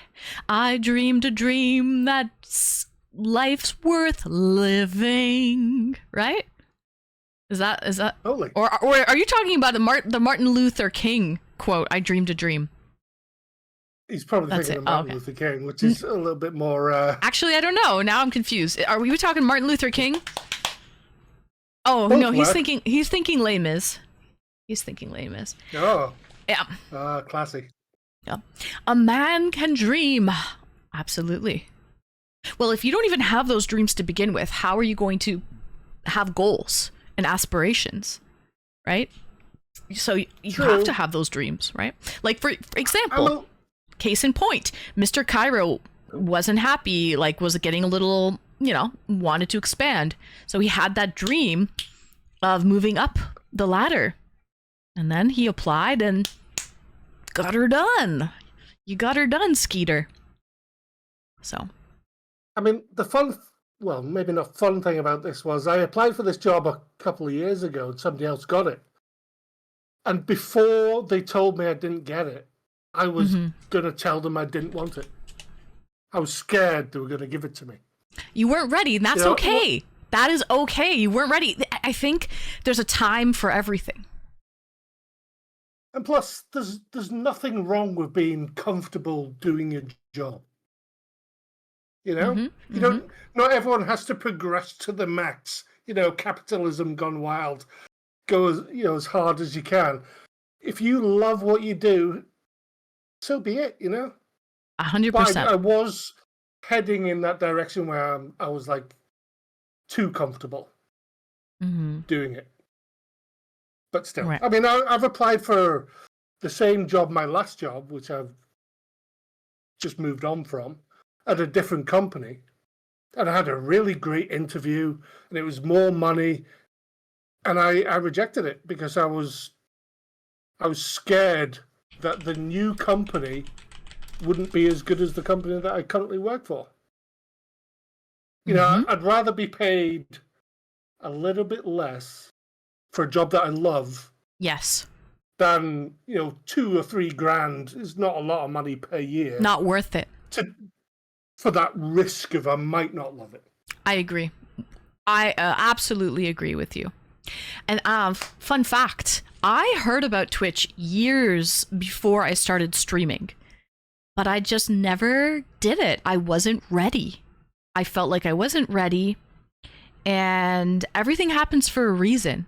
Timing is very important. And I feel like if I did start on Twitch a couple years before I started, maybe it would have worked out for me, because maybe I wouldn't be ready and it wouldn't be fun. I wouldn't build a community. I would end up quitting and be done with it. So don't force something if you're not ready. You make sure that you are ready, because timing is very, very important, right? Well, change is scary, Yes. That's the topic of the night. Yes. I mean, it can be scary, and sometimes it doesn't work out as well, which might affect you in the future when you go for something else. Where you think, right, I'm going to make a change, and all of a sudden, either you don't get it or you do get it and you hate it. These things affect people. Right. Exactly. And then it can go both ways, though, right? Like, then a good example is the stock market. You should have bought stock a long time ago. Damn, I should have invested in that. If only I did it 3 years ago, right? But you never really know at the time, and hindsight is always 20/20. So you never really know anything at the time. And once it's done, don't have regrets, because you can't change the past, right? All you can do is try and improve the future. So, but yeah, there are things that I look back at and I'm like, damn, I should have done this earlier. But I think streaming on Twitch is not one of them. I did it at the time that I was ready to do it, right? So, I mean, I knew people who had hundreds, possibly thousands of Bitcoins, and they used it to buy a pizza. And if they just kept hold of it, they'd be hundreds of thousands of dollars rich now. Yeah, exactly. Pizza Man doing amazing now. Yeah. Yeah. But congratulations, Mr. Cairo. Thank you. Very, very happy. I didn't really want to self-promote, but that's okay. You're still humble. You're still humble. You're allowed to talk about your accomplishments, because it's a change. It's going to be a change for you. It's a big deal.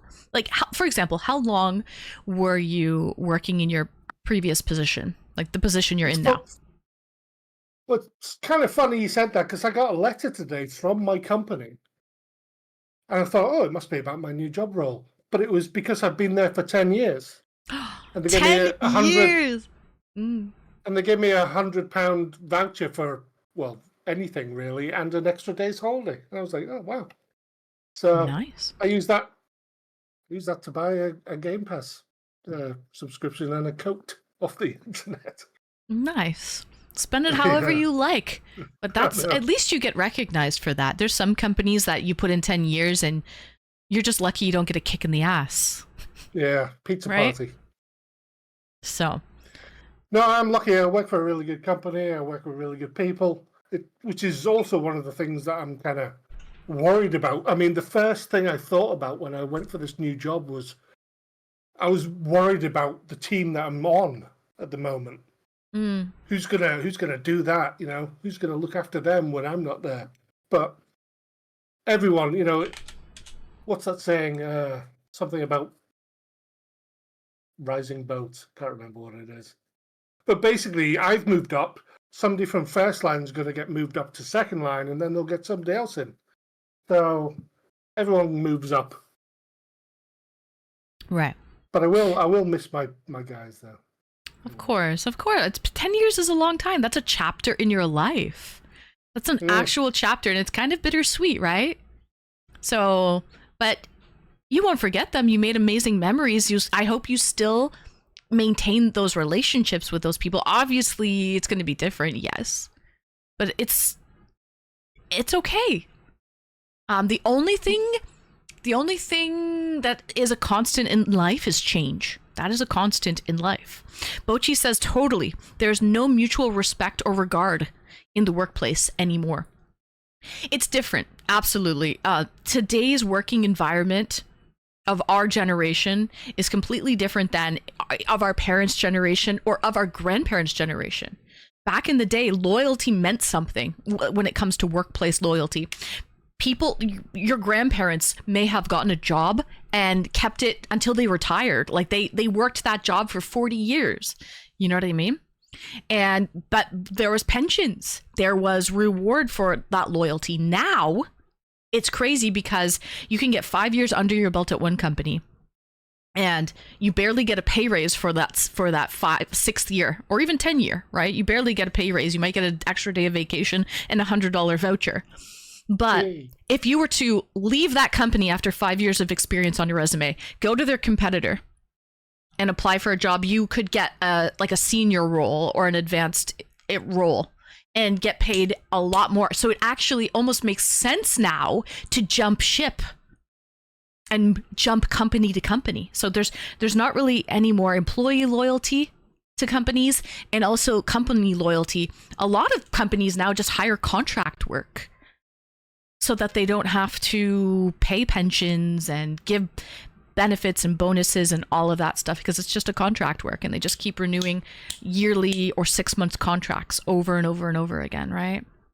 It's And I've known a completely lot of changed. people who do that. They do contract work, or they go from company to company to company, and sometimes it works out and they make a ton of money. Whatever floats your boat, really. True, but it's just different. Like back in the day, having that seniority and loyalty meant something. Now it's like doesn't mean anything. So, I mean, I've worked for a ton of different places, and not a lot of them good places. Jump from job to job to job, and I don't even remember applying for the job that I first got at my company.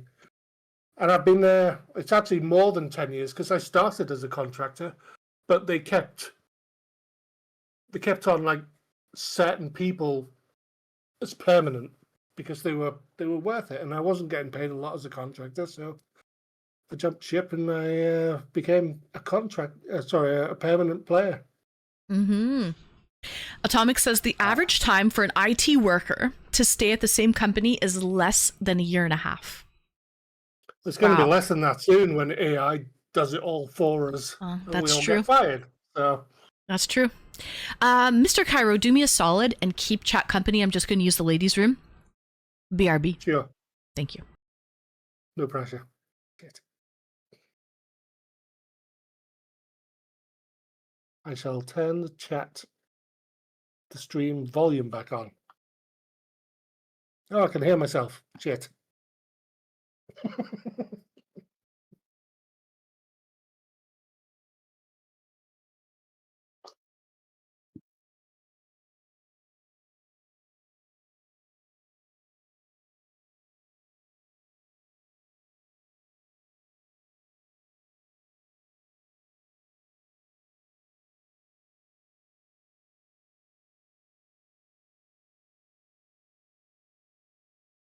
Fun fact about my job is if I moved to America, I'd get paid 3 times as more.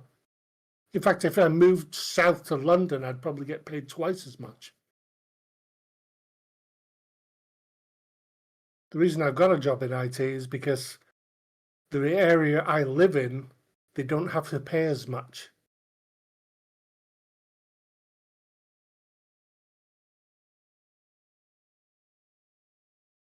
Yeah, Kubrick gets it.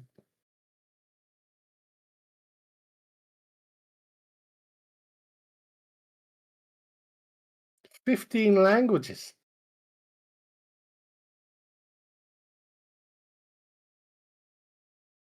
That's also true, Kubrick. You might get paid twice as much in London, but it costs twice as much to live there.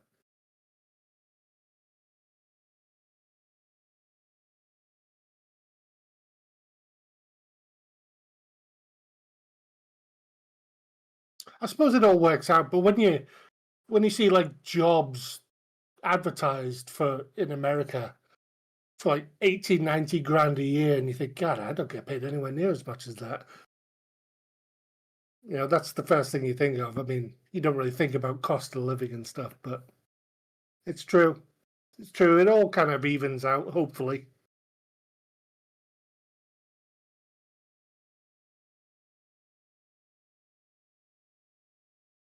True with AI, though. I mean, I'm a big PowerShell scripter, and I've forgotten so much PowerShell because I just asked ChatGPT to do it for me instead. 130K, Jesus Christ.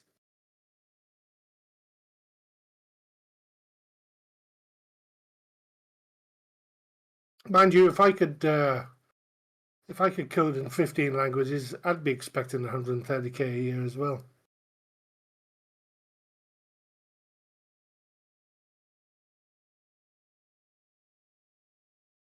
We're very much into Copilot, Atomic. My company's put a lot of money into Copilot, but I find ChatGPT far better for PowerShell and stuff.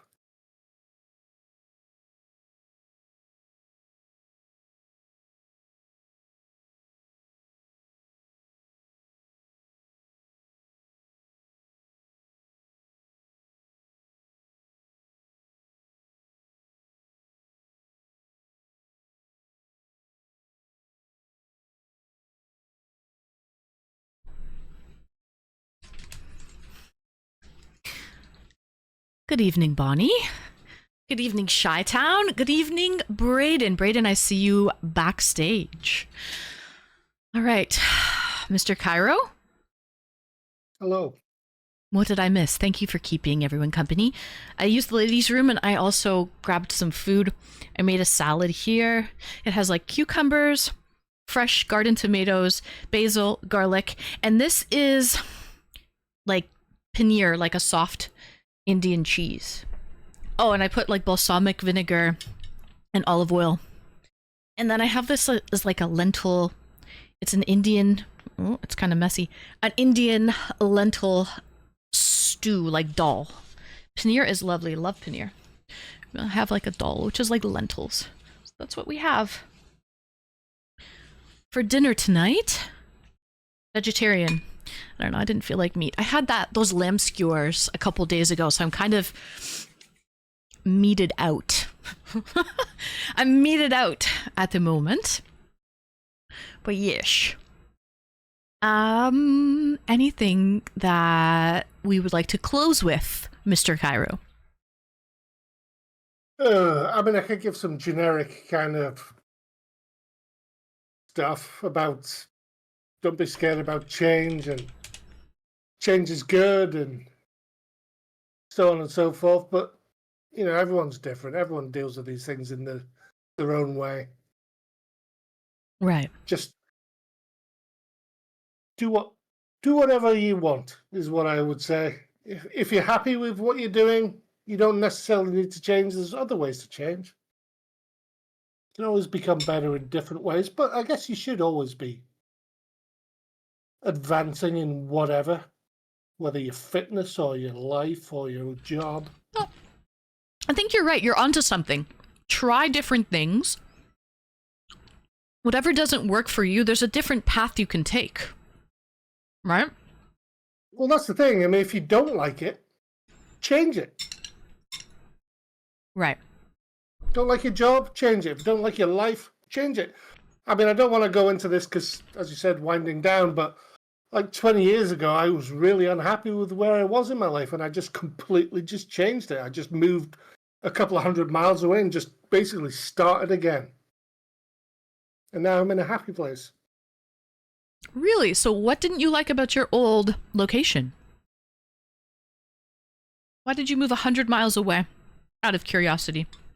I used to work for my father's company. And when it closed down, I just kind of stagnated. I didn't do anything. I didn't try. I was kind of, I guess some people would say I was depressed about it, the whole thing. You know, I kind of just stopped trying for everything, really. And it took me quite a long time before I thought to myself, I just hate everything about my life at the moment. And I made a change, and I didn't do it on my own. I phoned my parents. I phoned my parents, who are incredibly supportive to me, because you don't have to do it all on your own. You need help. People need help. Mm-hmm. There's all kinds of help out there, whether it's professional or family or friends or whatever. And I phoned my dad and said, I hate everything about my life. Can you help me? And he drove down and picked me up and said, let's do something different. He picked me up. I moved like 300-400 miles away and just started again.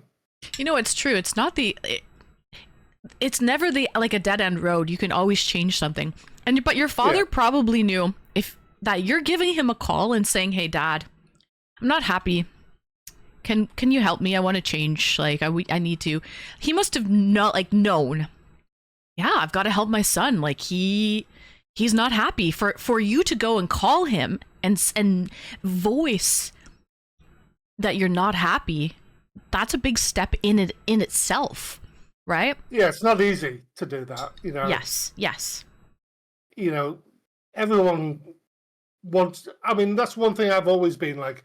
I never ask for help, or very rarely ask for help. I try to do everything on my own, but you should ask for help, especially when you need it.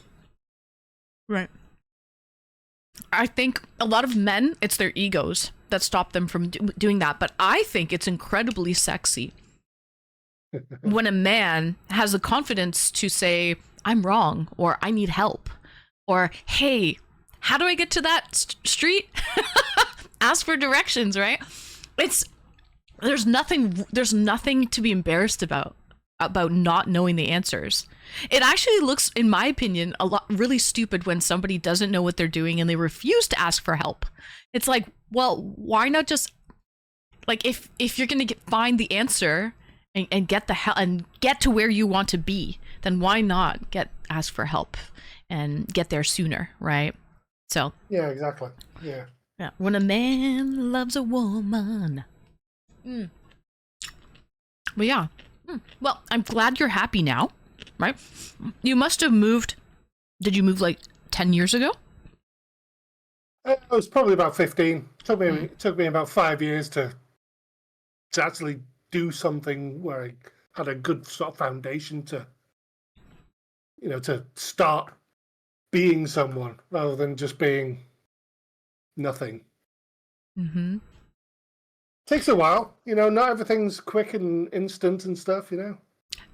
You have to find your way, and exactly. It's different for everyone. There's no manual on that. I was also a late bloomer in terms of that. I tried so many different jobs, so many different professions, and I was like, let me try this. Nah, I don't really like this. Let me get into this. Not really a fan. And I tried so many different things. Finally, I'm actually happy with my job, with what I do, and it took me long enough, but it doesn't matter how long it takes as long as you're happy in the end, right? So yeah, exactly. Yeah. I mean, my dad said to me a long time ago, you've got to love your job. You spend too much time at work to not love it. Mm-hmm. I mean, I'm sure everyone's had that thing where you wake up in the morning and the first thing that goes through your head is like, ah, God, I've got to go to work. I just don't have that anymore. And it's brilliant. It's so brilliant to actually like what you do. Right. I agree. Also, like, you might be home half the time. Like, you might not be working half the time, but a lot of that time is spent eating, cooking, cleaning, self-hygiene, sleeping, like just maintaining the fort, all of that stuff. So it's almost like you spend more of your waking hours at work than you do at home, because a large portion, at least for me, I don't know about you, Mr. Cairo, because I know you do not get enough sleep, but for me, 8 hours of those 24 is sleeping, right? So, Well, like 4 hours for me. But yeah, fair enough. No, mm-hmm. I get it. I very much get it. Yeah, I'm the same. I mean, I cleaned the shit out of my bathroom today. It was not enjoyable at all, but sometimes you got to do these things. Right. And you do that in your off time when you're home. So, Yeah, your point of this, weekend, you get. yeah, your time off, you're there cooking, cleaning, meal prepping, cleaning your house, sleeping, self-care, all of that shit, you know? So, it's almost like you spend more time at work because you lose a lot of hours at home doing things you have to do, you know? Yeah, Eating, cooking, cleaning, sleeping, all of that stuff that you have, showering, you know? Things you need to do. But well, I love cooking, so that's not an issue. But the cleaning thing, my God, nightmare. mm-hmm. Anyway, Cooking I don't does want take to a take lot of up time, too though. much of your time, though. Yeah, yeah. We've got Thank you, we've Mr. got Cairo. multiple people in your waiting room. I want to give them a chance. Okay, sounds good. All right. Take care, Mr. Cairo. Nice to Thank speak you to for you. calling in. Thank you for breaking the ice. You're welcome. Cheers. Cheers. See you in chat. Bye, everybody. All right, that was the real Mr. Cairo. Great call. Great call. Thank you, Mr. Cairo. But you know what I was going to say, though? Cooking? Like, I made this very simple salad today, right? Cooking takes time, though. As long as you like doing it, sure. But regardless, whether you love doing it or whether it's a chore for you, it does take time. And sometimes, I feel like that's why cooking doesn't happen as much as it used to back in the day, right? When parents, when it was a single income family. Now it's dual income families. And what are we focusing on now? Convenience foods, microwaves, anything that can speed it up, because we don't have the time to cook and do meal prep like single income families used to before there would be someone that would stay home and do all of that stuff. Now we can't afford to. We have dual income families, and what takes the hit? Cooking, because it does take a long time. Not only the cooking, there's the whole cleaning up aspect after you cook, right?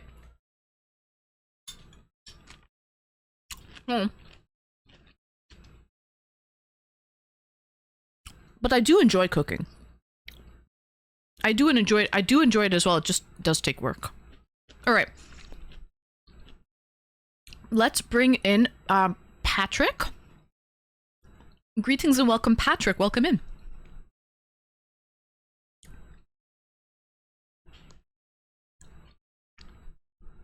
Hello. Hello, Hello. Patrick. Welcome in. Thanks for calling. Oh, hey, how are you doing? I'm doing well. How are you doing, Patrick? Thanks for calling. Oh, good. You look like a girl from the good radio show voice, that kind of girl in the TV. I feel like these Saturday nights is a little bit like a podcast with the callers. Yeah. Mm-hmm. Uh-huh.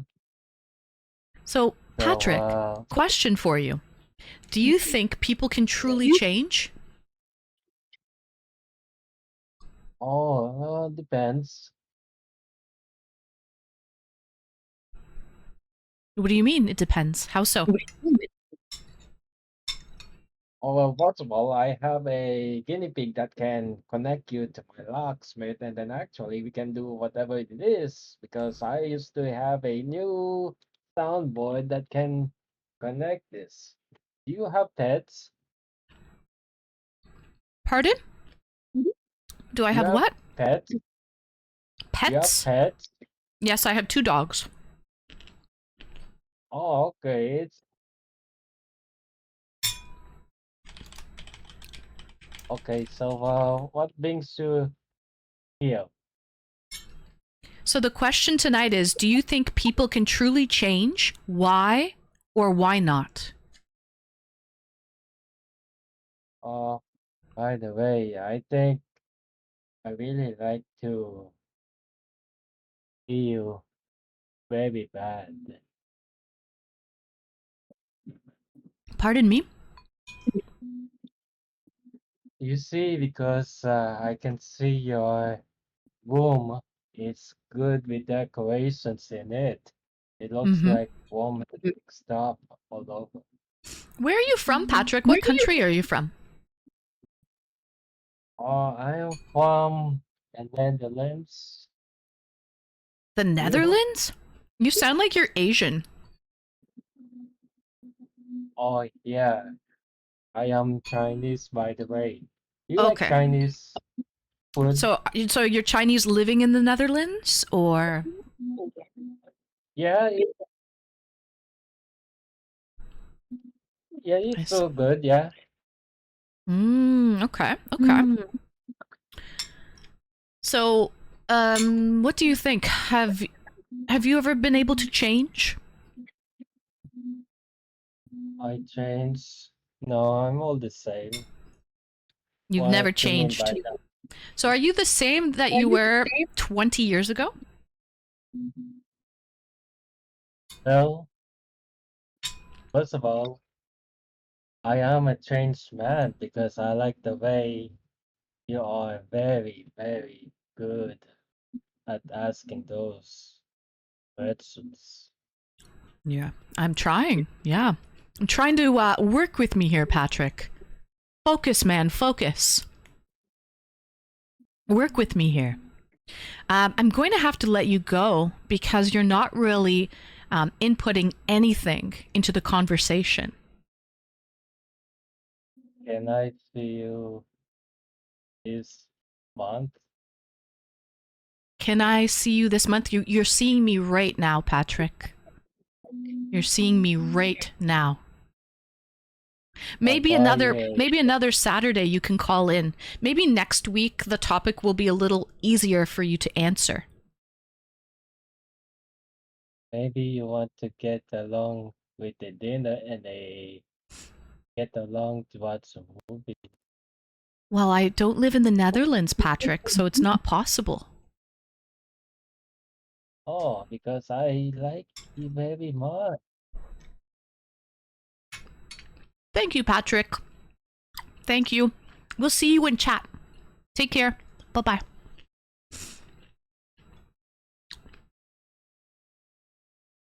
I think Patrick has a crush.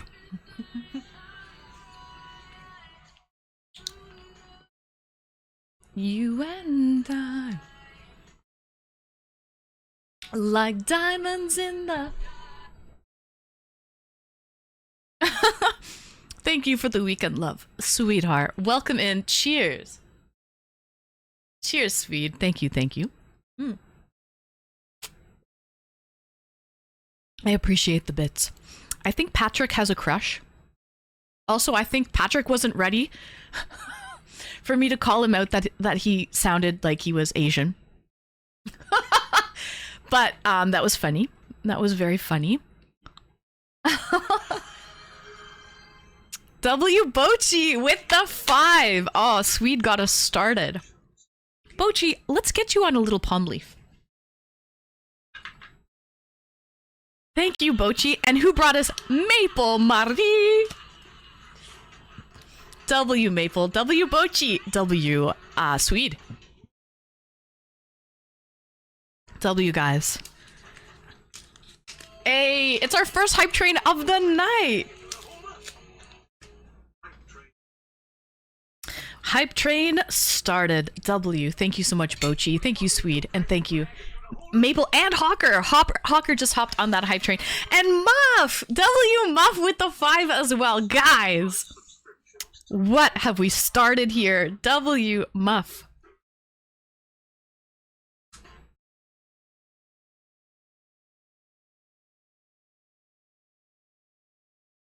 Thank you, Muff. Okay, so we got some fresh Muff. We got some Bochi. We're going to put little palm leaves on the wall. We're going to put some palm leaves on the wall. I think Patrick 2030 was honestly just excited to talk to his crush. And when he got on, he just didn't know what to say. He was at a loss for words. What can I say? I have that effect on people, I guess, guys. Could be worse, though. It could always be worse, you know? Could always be worse. He melted. He did melt. I'm melting.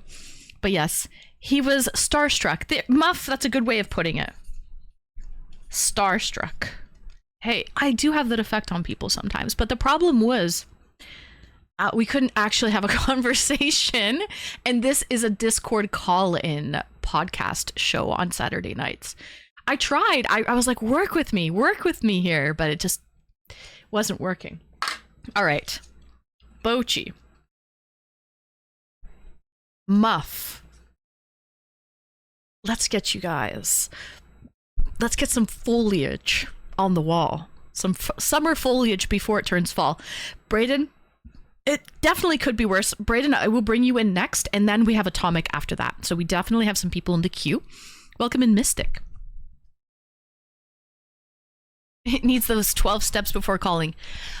Like, I don't get it. How are we going to go out to dinner and a movie or whatever he offered if we don't live in the same country? It's going to be a little difficult to do that.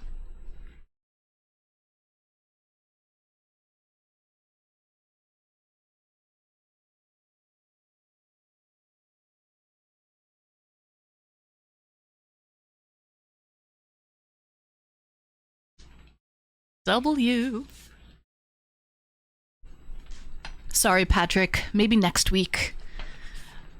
Maybe next week you can try again. So, good day, everyone. Good day. Muff, welcome in. Hello, Alec. Nice to see you. We get to hear from Atomic. Yes. But I will bring on Brayden first. Just because he was in the queue. And then we'll bring in Atomic, and we're going to bring in Muff next. After Atomic. Maybe he's a billionaire savant. And you just missed out on a free private jet to the Netherlands. Well, I just wish that billionaire savant would subscribe to the channel. So possibly Atomic, possibly, but my gut feeling here is that is not the case.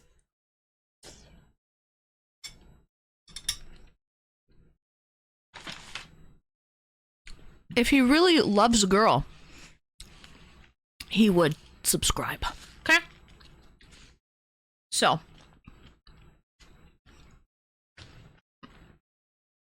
Speaking of subs, what are we at? How many more do we need to go, Retro? One time, maybe bring everyone into a call. An executive meeting. Oof. Those could be rough, Mr. Cairo. We could try that if I somehow, like, that's hard to do. But if you pre-plan it, maybe. Like, if I know who I was going to bring on, I could do that. Like, I could bring Mr. Cairo, I could bring Atomic, I could bring Fresh Muffins on. But I would have to know who is calling in before I would do something like that. There would be some pre-planning required. Guys, oh my god, we might be able to get to it. 133 subs before the Bikini Beach stream, guys. Wow. Okay. I'm seeing the light at the end of the tunnel in my right eye. In my right eye, there is a light. And follow the light. Follow that light, okay? Cheers. We might get to it. So. So it could go very bad, Mr. Cairo. I've tried to do that before, actually. It didn't work out well. Everyone just sort of talks over each other, and then we don't stay on topic, and it gets messy. It definitely gets messy. Group call-ins where all the guests are in bikinis too. I would love that, Muff. I would love that. Actually, speaking of that, Saturn, do you remember the It's a Train, Get Out of the Tunnel? Yeah. Do you remember, Saturn, that one time Flair Kaiser and Saturn Tour came on? I used to do e-dates, like with video, and Saturn and Flair came on at the same time. I brought them both on at the same time, but they had pre-planned it. They were wearing Saturn's AFK. Okay. They were wearing like bathing suits, swim shorts, and sunglasses, like they were ready for the beach. I think that is one of the best e-dates ever. That was so funny, and it was such a shock. Like, it was a surprise to me. But I brought them both on, and they were both dressed in beachwear. And it was quite the date, but I thought that was really, really funny. I don't know if I have an A cup or a B cup. Well, you've got to get the bro, like Seinfeld. Get the bro and try them on and see whether it's an A or a B cup. The man's ear! Because I love Seinfeld so much. All right, I digress. Let's bring on Brayden really quick, and then we'll get to Atomic. Because Brayden, we'll see. Greetings and welcome, Brayden. Welcome in. Hi. Hi, Brayden. Happy Saturday. Saturn, I was just talking about that date that we had, that e-date with Flair Kaiser and yourself, and you both pre-planned it. And when I brought you both on camera, you guys were wearing like your swim trunks and sunglasses and stuff. We were saying that was one of the best e-dates ever. Very memorable. I'll still remember it to this day, but that's what good pre-planning can do. You can make it great, but it takes the right people and the right planning and stuff, right? Yeah. And I remember you had swim trunks with little watermelons on them, right? Watermelons, I think. I'm pretty sure. So, anyway. Oh.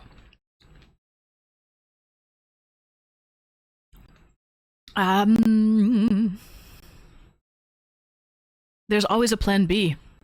That was dark. Yeah, that's dark. That's dark. Cheers. Okay, Brayden, question for you. You ready for this?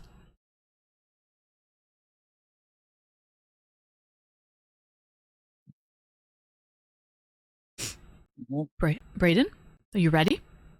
Yeah. Okay. I'm ready. Yeah, sorry. Do you think people can change?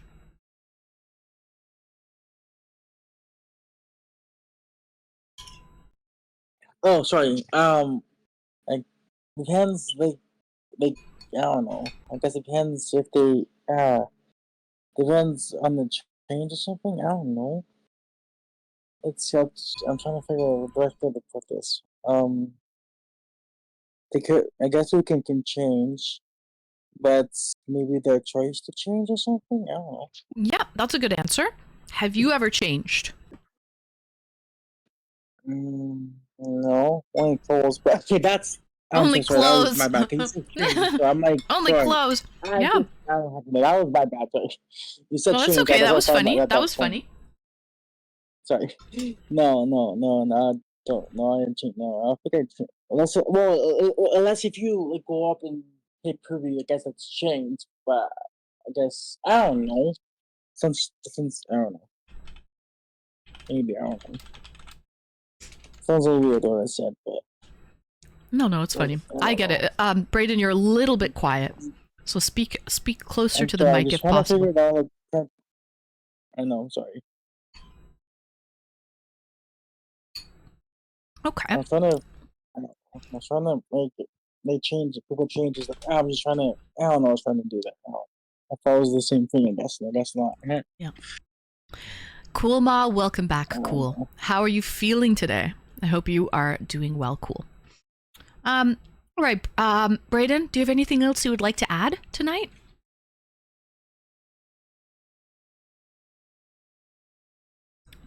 Anything you would like to say?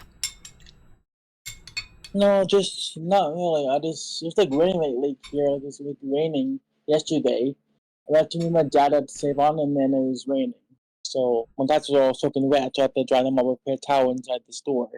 Cause yeah, but I meant yeah, but nothing much. Yeah.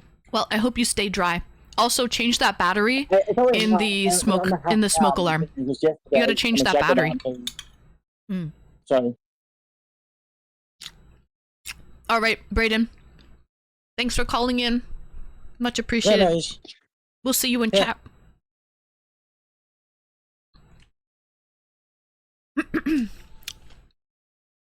Thank you for calling in, Brayden. W. Brayden. All right. Please change that battery in your smoke detector. It's chirping away. I'm pretty sure the last time he called, it was chirping as well. It is. It's for your safety. I'm looking out for you, Brayden. So, I just got out of the hospital because you fell down hard today. What? Because of your knee? Because you can't bend your knee? I hope you're okay, cool. Get better soon. Bed rest. Chicken noodle soup. Elevate your feet. Watch a lot of movies or Twitch. And get bed rest, cool. Hope you feel better. All right. Let's bring in Atomic. The chirp of a smoke detector is super annoying. That's the whole point of it, Bochi, so you change the battery.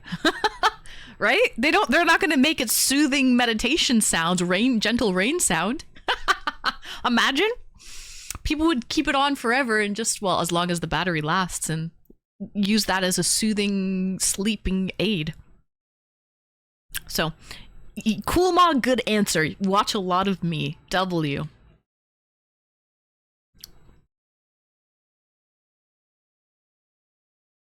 All right. Let's bring on Atomic. Hello? Earth to Atomic? Do we have a quokka around here? A quokka? Hello. How are you? I'm doing great, Atomic. Welcome in. Always glad to be here. Always glad to have you. So, Atomic, I'd love to hear your thoughts on this, actually. Do you think people can truly change? I'm so excited to hear.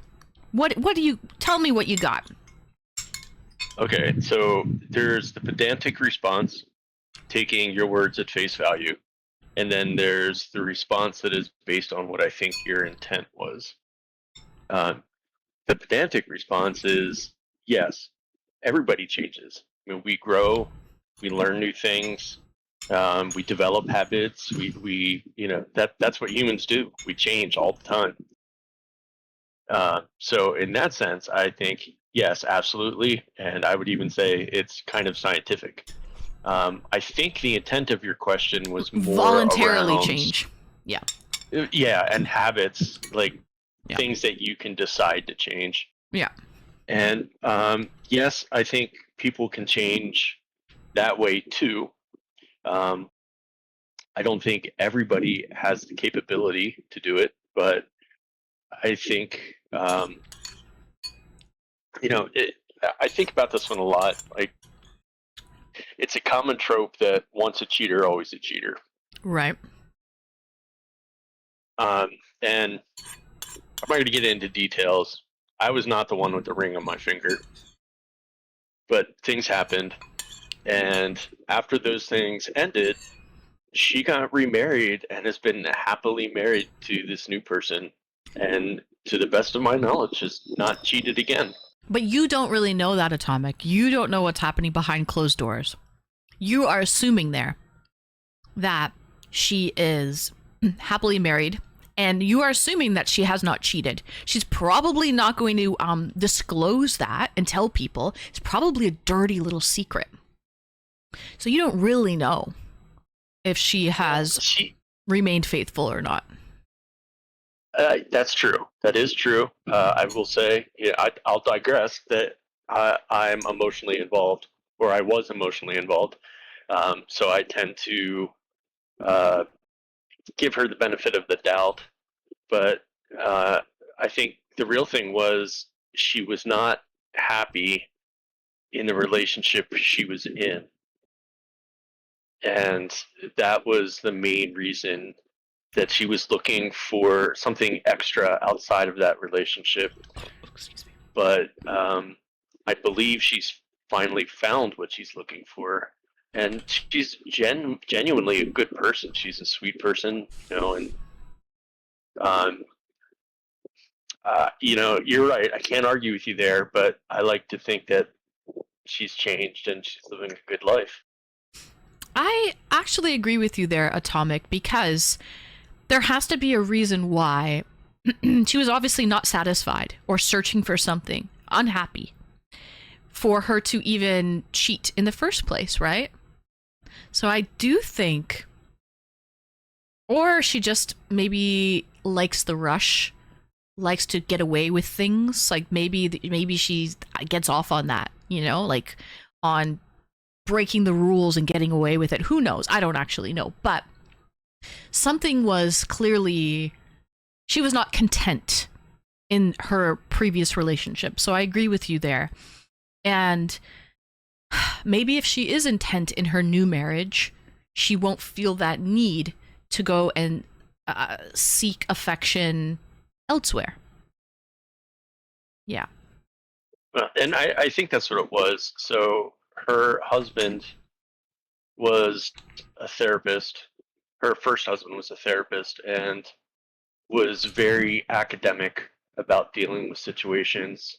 I don't believe he was a very emotional or passionate person, and that's what she really wanted. Because, I'm going to be honest here. I ain't a prize. If you're going to cheat for the thrill of it, you're going to go for the A game or the S tier. Yeah, that's true. That's true. But I am a passionate person, and I think that's what she was looking for, and I think she found that in the new relationship. So, in that sense, yeah, I think she changed. But for how long, Atomic? Because some people get bored easily. So when she does get bored, do you know that she's not going to cheat again? How do you know she's not going to get bored? I don't think she was bored, though, in the first place. She was emotionally, what's the word I'm looking for? Not fulfilled. I see. So I will agree that, there are people out there like that are serial cheaters. Yeah, thank you, Mr. Cairo. I thought of it after I said not fulfilled. Mm-hmm. I do think there are serial cheaters. There are players out there, and that's general statement is true about those people. I just don't think it's fair to label everybody like that. Yeah. And Retro Man, I'm going to call you out if you don't mind. He was a heavy drinker. He changed. 25 years sober. And, Yep. Having been on the other side of that, I kind of feel like people don't understand how much discipline and self-motivation that takes. Not only is it an addiction, but it's a chemical addiction that messes with your brain chemistry. Like, it actually changes your brain. So not only do you have to have the will to get past that addiction, you have to have the ability to go through those mental challenges and changes. And that's why I said earlier that he's a real hero to me, and I mean it. Because that I've been trying for 30 years now. I know how hard it is. So, but it is possible. Do you think that you've hit rock bottom? Me personally, Yeah, no. yeah. Things could always be worse. Mm. I'm But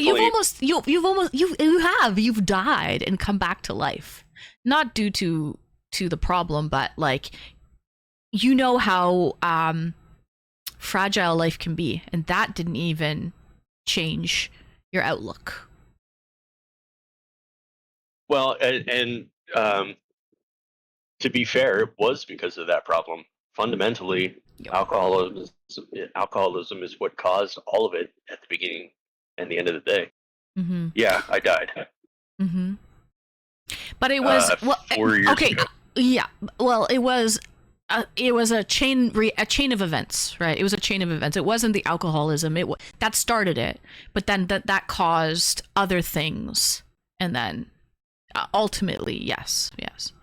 But It not just did my heart stop, Nick, because my heart stopped 4 or 5 times, only for a few seconds. But no, I don't mind going into details. I don't really want to break down the chat with all that kind of crap, you know.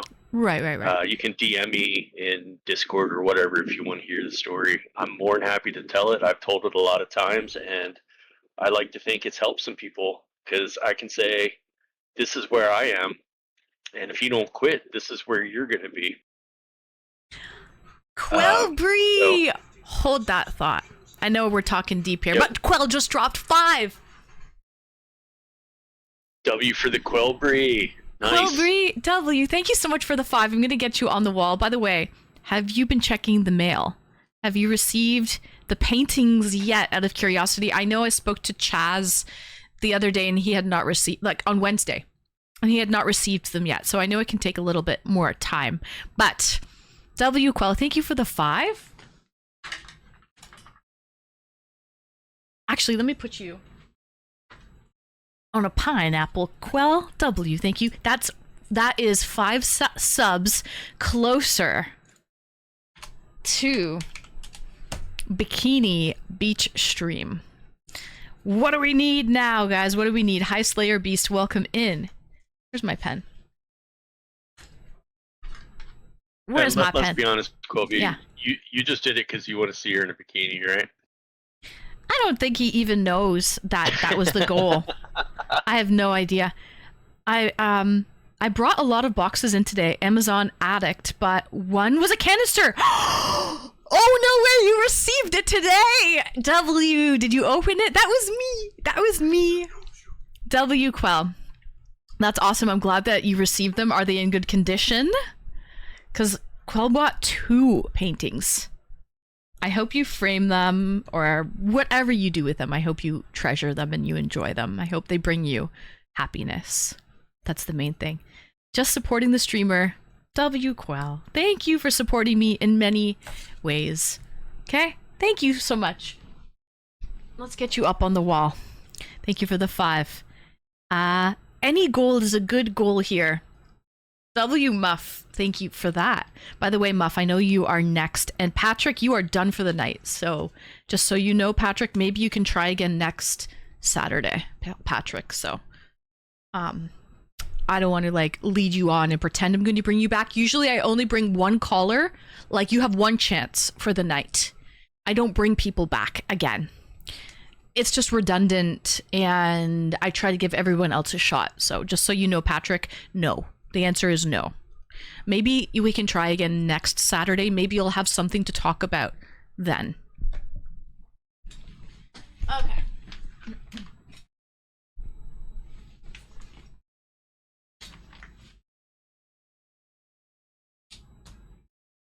And now that wall is looking mighty full. Glad to see it. Yeah, it is. It's filling up. I'm glad to see it as well because, guys, next week is kind of a write-off. Well, we have Tuesday stream. We have our Tuesday stream, and then after that, I'm going to Fan Expo. I'll be there for 5-6 days.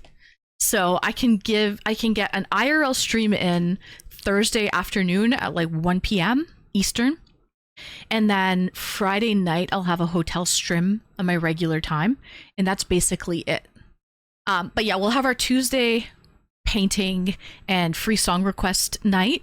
And then after that, it's kind of like I'll be doing IRL streams, which are usually so busy, a lot going on. But if we could reach our goal before that, before I go away on vacation for that week, that would be awesome. That'd be, but it's a community effort, guys. A community effort. We're at 2873. Okay, we're almost there. Like 127 to go. So,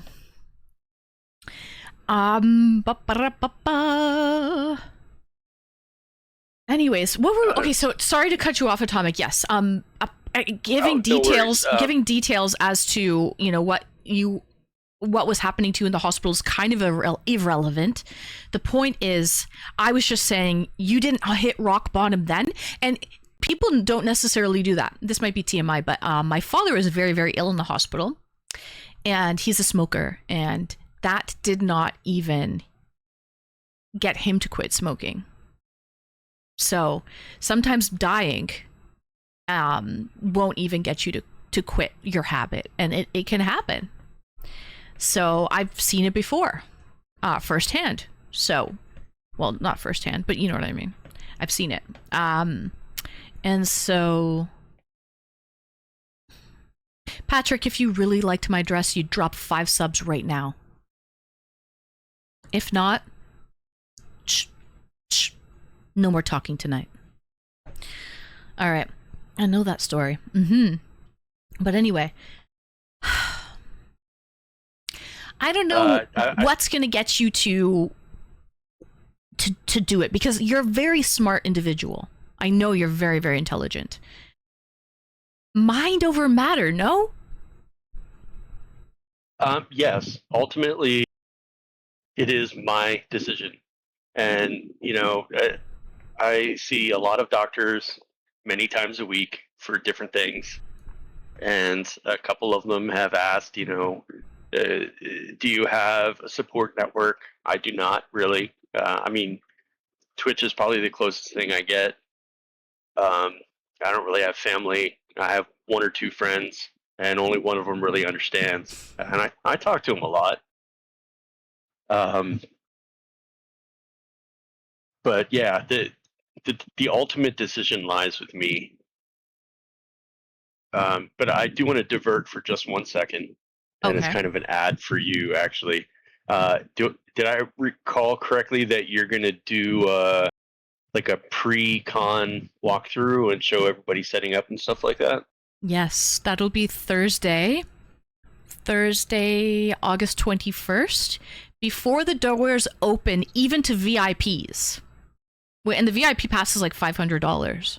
So before it even opens to VIPs, I'm going to take you guys, I do it every year, it's tradition, for a little walkthrough of the convention. Mainly the promotional vendors. I'll show you like eBay and Logitech and like just all of the different vendors and what they're doing, because there's a whole like promotional vendor side.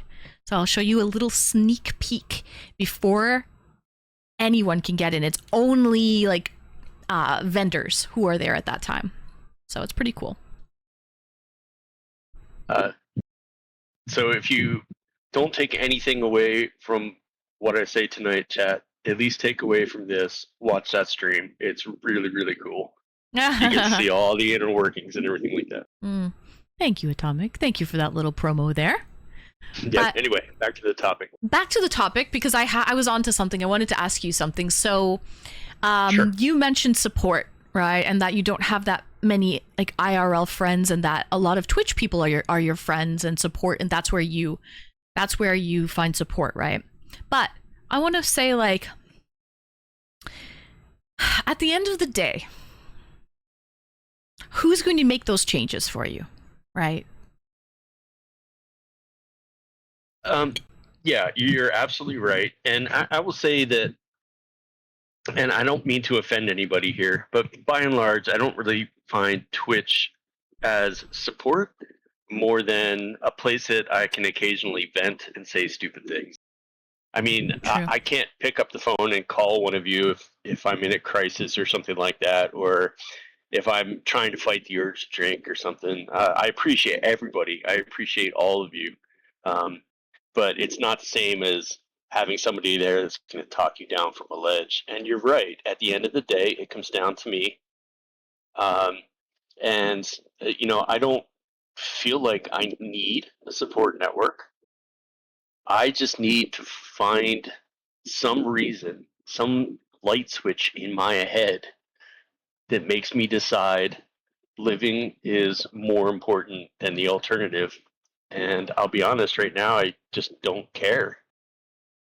I don't want to go out, but, I certainly, well, I'm not going to feel much of anything if I do. So, um, True. and that's I think my biggest problem, and I've seen therapists, a therapist, which made things worse, but that's another story. I've seen a psychiatrist. I'm on medication. Yeah. I'm not really depressed, like I don't just sit here and break down crying or anything like that. It's just like it's easier to go nowhere than to move, which kind of goes back to what Cairo was saying, right?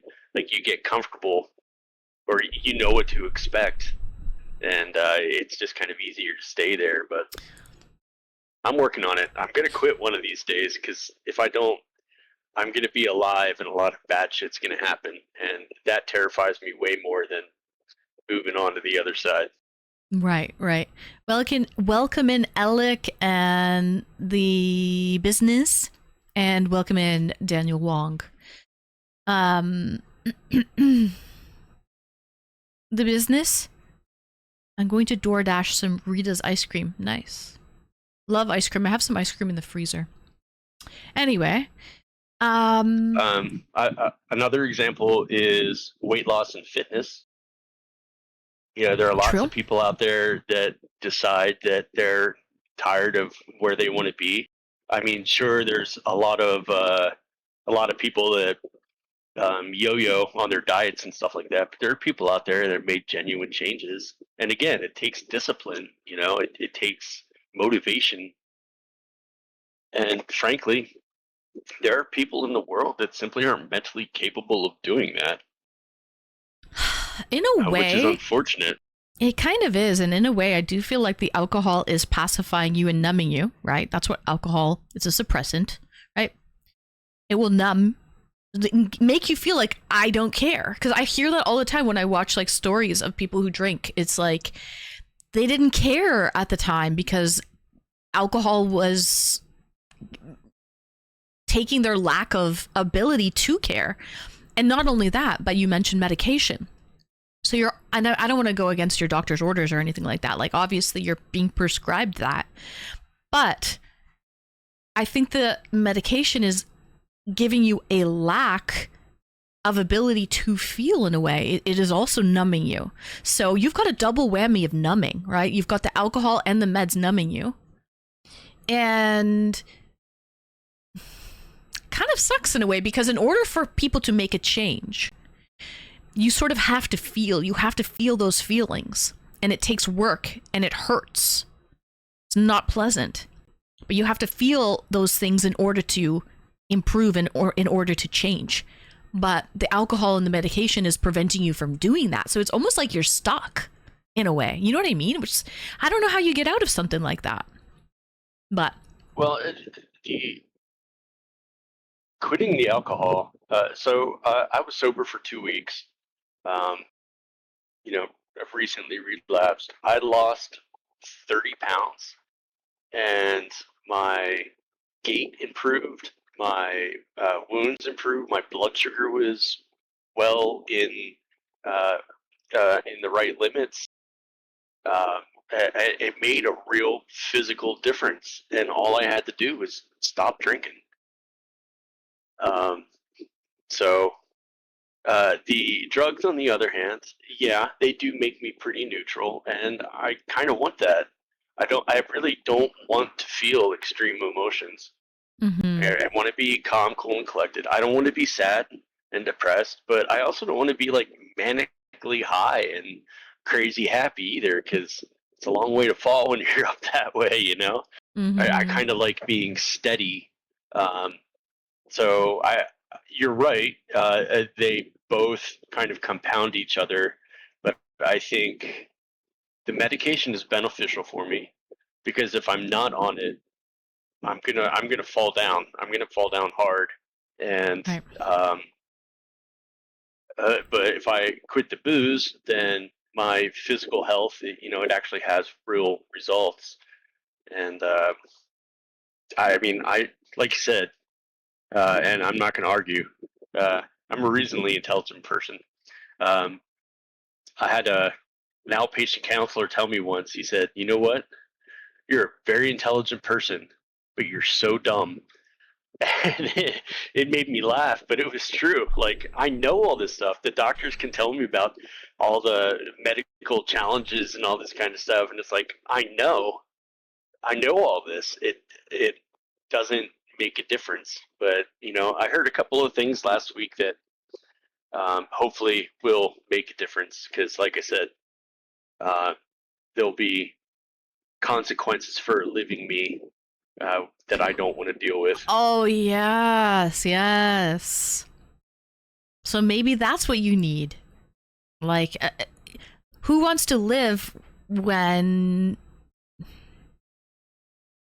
you're just live in a condition, in a state like that, No, it's tough. Yeah. It's tough, yeah. And if you can still have time to reverse the effects, man, take it. Reverse those effects, But I get it. It's definitely really hard. It's tough. It really is, Atomic. Some people need to go to a facility and shut out the rest of the world to make a change. But they have to be willing to go and make that change. Yes, I feel like there are a lot of facilities for alcoholics. Like, for example, smokers. I wish there was a rehab facility for smokers, because smoking is also a very terrible habit that will eventually kill you. Or you'll suffer emphysema, COPD, all of this stuff. So it will, but there really isn't a lot of rehab facilities for smokers, but there is a lot for alcoholics. But then also it's a change of life too, Atomic, though, because if you were to get sober, maybe there would be triggers for you, like watching somebody on Twitch drinking. That might be enough to trigger, because you hear that with smokers all the time. Just it takes that one cigarette that they smell the whiff of passing somebody on the street that's smoking, and that's all it took for them to relapse and want to go have a cigarette again, right? So you might actually have to completely change and filter your life to the point where you honestly are not around even like the sight of alcohol on a TV screen. That might do it for you. You know what I mean? Honestly, none of that stuff bothers me. I do have triggers. I know what they are. They're all emotional. I could go to a bar, and if I don't want to drink, I won't drink. And it's funny, like I have gone to bars, and I'll have a beer and go home.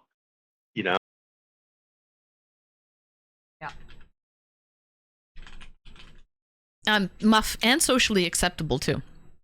Smoking is very not like by society now. People are kind of being like, "Ew, smoking bad," but if you have smoker friends, it's a social thing, very socially acceptable. So that's another issue too. That's the same with drinking, though. Drinking is a social thing, which is why it's so hard. And eating disorders, if you overeat, it's really hard to change that, because eating is a social thing a lot of the time. And with eating, you have to eat to live. It's not like you can cut it out cold turkey. So there's that too. Yeah. Especially if there's cold turkey around. I much prefer smoked turkey leg. But yes. Yeah, definitely. Yes. Becca, you're absolutely right. And I did actually do 30 days in an inpatient rehab center. And my seg there it was actually an addiction center. It wasn't necessarily specifically for alcoholics. And they would not let anybody smoke. The only thing you could do was Zyn. They wouldn't let you chew. They wouldn't let you smoke. They wouldn't let you do any of that other kind of stuff either. So there's a possibility that you could go to a general addiction facility. I don't know if 30 days is enough to kick the habit. I've never been a smoker. But there is something to be said. ZYN. It's like a little packet of tobacco, kind of like chew, but not really. Mm-hmm. You put it in between your lip and your gums, and I guess the nicotine sort of dissolves. Oh, nice. Peace is lowering his milligrams of Zyn right now. Congrats, good for you, Peace. Yeah, I mean, some people can quit cold turkey or smoked turkey. Some people they literally have to put a timer on their phone. Put an hour timer on your phone. Okay, you can only go for a smoke once an hour, you know, and then you can keep upping that time until eventually you're only having like 6 smokes a day, and then 3 smokes a day, and 1 smoke a day, and you know, so on and so forth. I mean, there's different things for different people, but you never know what really works for you. It's a trial and error thing, really. Old and mellow. I'm so upset that I did not think of that book title. Really? It's called Atomic Habits? Great ideas to make changes in your life? Atomic, you need to go read that. It's literally made for you. Yeah, it's made for you. So, yeah, it's a nicotine pouch, exactly. So I don't want to get hung up on addicts and all that stuff. I mean, it's a great example of how people can change and how a lot of people do change. And if they can't, but yes. Yeah. But there's so many other things too. Like, you know, Mr. Cairo was talking a lot about, I apologize, the real Mr. Cairo was talking about work, you know, and changes at work and quality of life and stuff like that. And I learned some lessons very early on. I'm a very jaded person. I do not work unpaid overtime, even if I'm salaried. You get me 40 hours a week, and that's it. I will not answer my phone, or I'll make an excuse for not being able to do the work, and eventually they get the clue and stop calling me. I also used to say my 50% is better than most people's 100%, and I would actually work for maybe 2 hours a day and spend the rest of it cruising on Reddit and stuff like that. And I was still pumping out more product, more solutions than anybody else in my office. So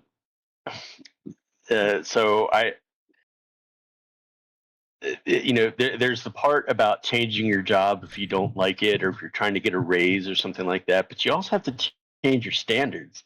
Got to stop letting these companies push you around. And you guys already talked extensively about employee and company loyalty. Yep. And if you realize, I'm sorry, this is a little off color. I don't think it's going to violate TOS or anything like that. But my dad told me once, we're all whores. We're getting paid to get fucked. Yeah. And that's kind of it, right? Like, you go Pick to your a dick. job, you're doing this work, you're making money for somebody else. Sometimes you're barely making ends meet and everything like that. What's the point in busting your ass for that, you know? Yeah. And you're replaceable. At the end of the day, if you pass away, you are replaceable. You're just giving all of your energy, soul, everything you've got to this company. They don't care.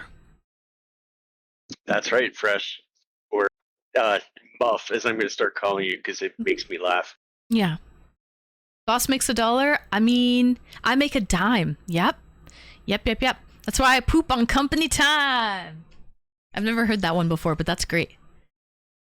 Yeah. And I encourage people to break all of the old rules. Ask your coworkers what they make. If they don't want to tell you, they don't want to tell you. There's no law. And I speak strictly from the American perspective. I don't know how this is in other countries, but in the U.S., good night, Jay Hawker. Always good to see you, sir. Good night, Hawker. Sweet dreams. In the U.S., if you're in the U.S., ask your coworkers what they make and figure out if you're getting screwed. And if you are getting screwed, fight for it. And here's the problem. Here's the problem. You can try and revolt and be like, I'm only going to do X amount. I have boundaries. The problem is, if that company doesn't like that, they will find another replacement who is willing to do that. That's the problem. They will outsource international workers, like contract workers from other countries who are willing to work more hours for less money. So it's really hard to play hardball with companies when not, unless all workers are setting the same standards, but that's impossible to do. Yeah, you're absolutely right. You do have.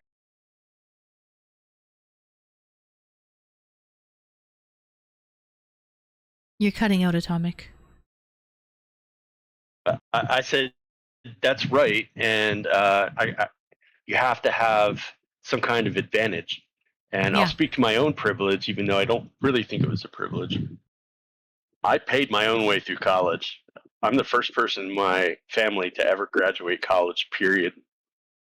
I didn't have any parental help or any nepotism or anything like that. I made my own way. A fair amount of it was luck. Not going to lie about that either.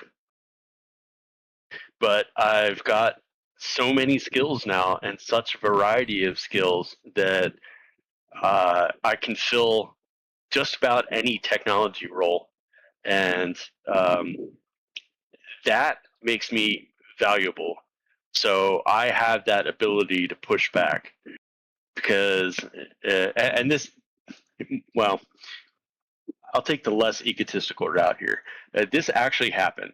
My first full-time career IT job, when I left, it took them 6 people to replace me. 6 people. Wow. So that's the variety of Skills that I have attained over the years. So yeah, that gives me a leverage, and I'm sure, you know, if the only thing you know how to do is Excel spreadsheets, then yeah, you're a dime a dozen, and you're not going to have as much leverage, which is unfortunate.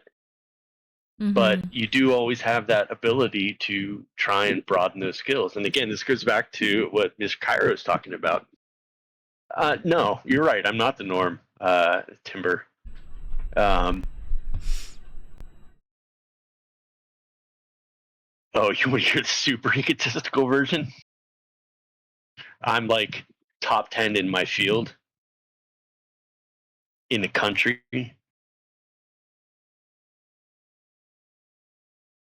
So yeah, definitely not the norm. Welcome in Galaxy of Skies. But you know, I started out in tech support too, Cairo. I started out tier 1 tech support, where I had to answer the phones. I had to go to people's computers. I had to crawl under desks and shit like that. Yes, I'm always drinking, but that doesn't change anything. I'm not drunk. No, he's with it right now. Yeah, you're with it right now.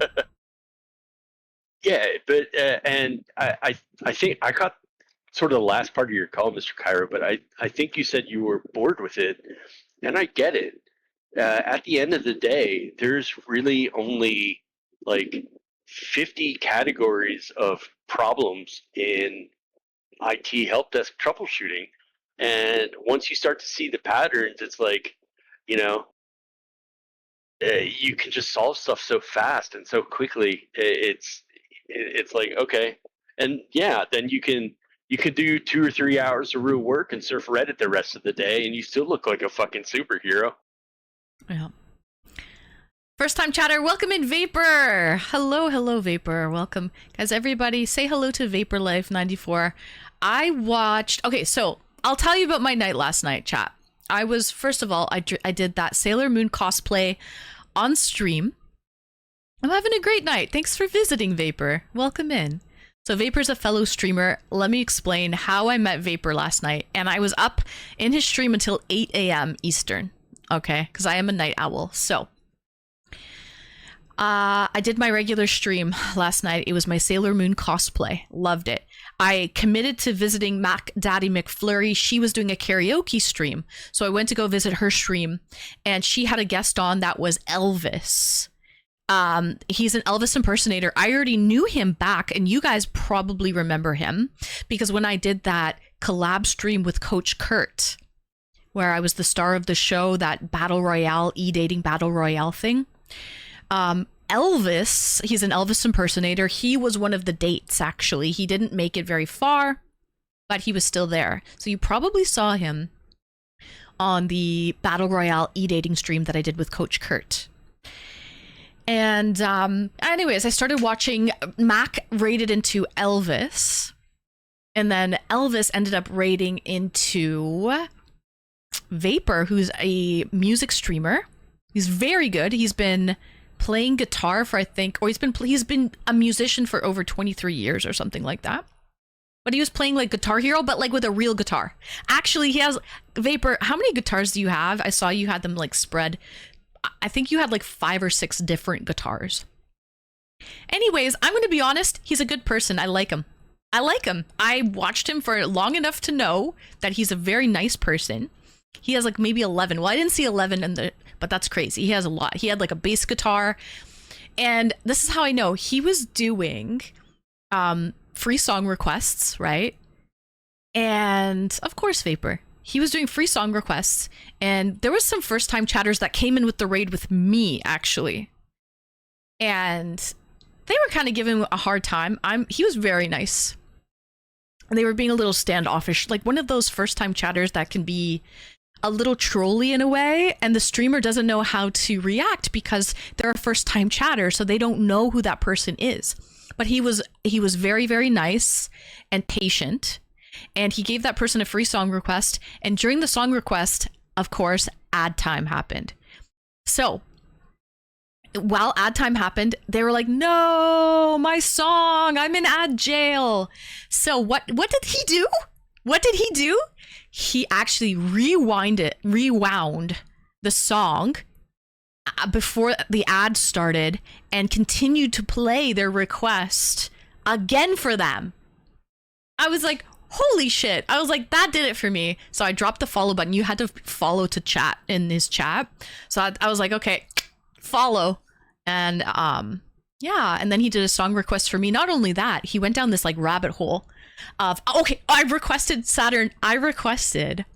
Creep by Radiohead. Okay, we all know that I love that song, but I've never seen anyone play it on guitar before. Actually, it was interesting to see it because on guitar, it's not how I envisioned. It's not the same on guitar. Like, regardless, it was interesting to see it being played on guitar. But he went down this rabbit hole, and then he pulled out this bass guitar, and he started playing another song by Radiohead that were in a different band or something like that. And he did that on bass for me as well. I got a 2-for-1 deal. And that's how I have come to meet Vapor Life 94. And I was in his chat until 8 a.m. last night. So W Vapor, thank you for joining. That's all I gotta say. Go drop him a follow. Go drop him a follow if you're into music streams. He plays a mean guitar hero. Anyways. I haven't forgotten about you, Muff. You are next. Vapor, what we're doing is a Discord call-in night. I have a different topic every Saturday. The topic tonight is up here on the LED badge. But it is... do you think people can truly change? Why or why not? Welcome in, Elijah. Hi, Elijah. Welcome. So go drop him a follow. He's a really nice person if you're into music streams. And Muff, I haven't forgotten about you. You are next. No rush. Atomic is giving great food for thought. He's great at that, Muff, and thank you for your patience. Much appreciated. Sometimes I squirrel. Yeah. Go on, Atomic. I was going to say, I can wrap it up. So I'd like to hear what Muffins has to say too. So I don't know if anybody has any last minute questions or anything like that, or challenges or anything, I'll entertain them. But other than that, I will say it's been a pleasure as always, and I'll catch you on the next one that's interesting. All right. Atomic, to you, of course, because they're always fucking interesting, you dingle. Yes, they are. Atomic, I'm glad you really called in tonight. I was most excited to talk to you about, what we talked about. And then we sort of got into working and all of that stuff, sure. But for me, I know I want you to... Atomic, I want you to change. but I can't make you change. I can lead a horse to water, but I can't make them not drink. Have Okay. you heard my version of that that allegory? Oh or yeah, I whatever it's have, but called? say it again. Say it again for chat. You can lead a horse to water, but the best you can do is shove its head into it until it drowns.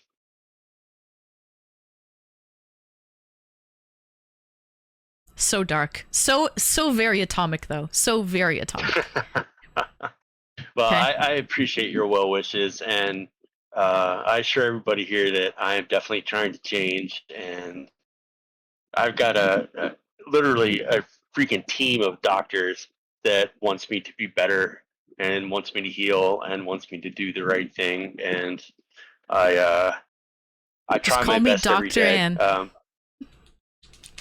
Just call me Dr. Ann, okay? But that's all you can do is your best. That's all you can do, and I wish you the best. I wish you the best, Atomic. So, thanks for calling. Thanks so much. And Kubrick's No, I don't even know that song. I can't sing it. All right. Well, you have a good night, Anne, and look forward to hearing freshest of muffins. Of course, of course. W Atomic, thank you for calling in. Retro, thank you for gifting us up to Chi-Town. W Retro, thank you for noticing that he was naked here in stream. Much appreciated. Thank you, Retro. That's very, very kind of you. Okay, that was the one, the only Atomic Quokka. Waka Quokka. Thank you, Atomic. Thank you for calling in. Atomic I love to pick Atomic's brain.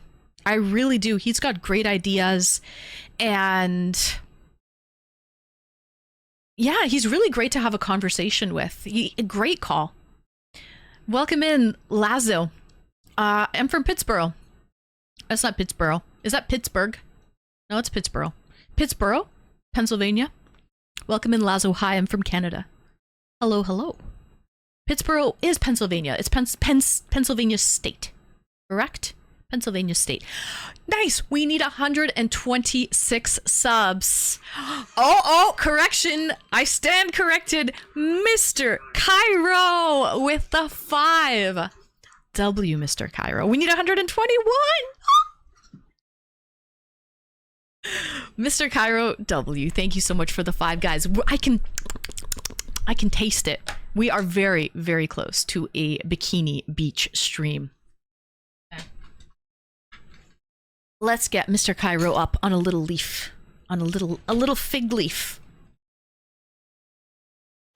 A little fig leaf in this beautiful tiki garden of Eden. Okay. But yeah, you had a lot of good things to say. He did. Both of you are great. I identified with you, and you're feeling a lot of what you were saying. He did a great call. Absolutely. Same with you, though, Atomic. You're always great to speak to. You're very polite. You listen. You know what I like about you? Ooh, you know what I like about you, Atomic? You listen. Yeah, okay, you like to talk. I'm gonna be dead ass. You like to talk.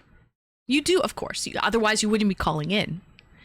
But you also like to listen too, and you're not just talking. It's a sounding board. Whatever I say, you will take that in and respond to what I say. So it's not like just a broken record who's just talking and talking and talking, and I can't get through. No, he's an active talker. And an active listener. He's active squared. Active squared. Back to work. All right, Shy. Enjoy your work. So,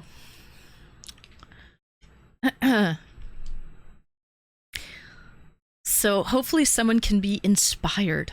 Yeah, exactly. All right, Mr. Cairo. Thank you so much for the 5. I am hyperactive. Are you? Like ADHD or what?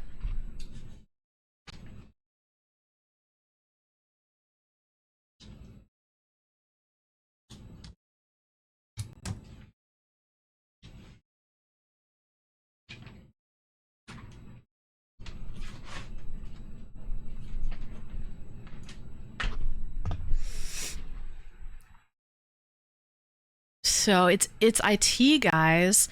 We are great at getting and disseminating information. Oh. I'll be honest. I'm not usually a talker. I much prefer to ask questions. You love to ask questions. I noticed that too. You love to pick people's brains. I know that. And get other person talking. You're great at that too. But I think exactly. It's not just the boring content of the stream, Atomic. I truly think you're comfortable in the stream. You know we're good people. You know we're a good community. You feel like it's a safe space.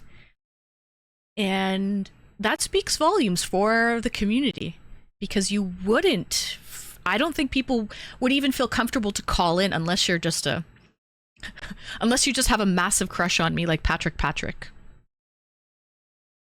But most people, most people would not call in unless they felt comfortable enough, okay? Which was also really fucking weird. Just saying, guys, that normally doesn't happen. Like, usually that doesn't happen like that. But honestly, I'm also very nosy and curious. I like to hear, like, who is behind that username, right? Like, if I didn't bring on Patrick, I wouldn't know approximately his age, approximately his ethnicity, like what country he's from. I wouldn't know. Now I know. Okay, I know Patrick is, you know, I know a little bit more about him. But yeah, anyway, that's all. Who knows? You never know, right? You got to give people a chance as well. I'm also the type of person that is a little optimistic, the glass is half full. So I like to give people a chance and see. But guys, BRB real quick. Muff has been waiting backstage for a long time. Yeah, your community is very positive and safe space. Browse. You mentioned earlier that you don't feel comfortable calling in yet, and I completely respect that. You're new here. You've only watched a couple streams. My hope and my wish, Browse, is that you stick around and that you eventually feel comfortable enough to call in. It's just a mic call. It's not a video call.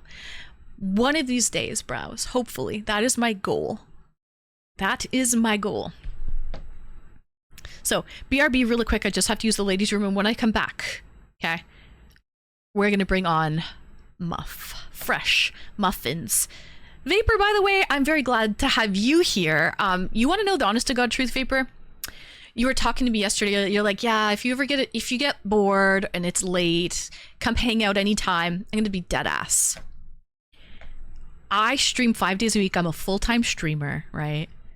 And the last thing I usually want to do when I'm not streaming is be at work. So I normally am not the type of person to be on Twitch on my off days and my off hours. But it just so happened I promised and I committed to attending this one streamer's stream. I didn't want to be rude. And then it led down to a raid, which led down to raiding into your channel. So it just kind of happened that way. But normally, man, I'm do this 4 days a week, plus Discord movie nights as well, one night of the week, well, bi-weekly. So I hope I do come across your stream in the near future, but it's going to be once every blue moon. I'll tell you that, once every blue moon. But I'm very glad that our paths crossed. You know what I mean? You never know. Yeah, it's crazy how things work. Whoa, welcome in first time chatter. Small male chicken. Who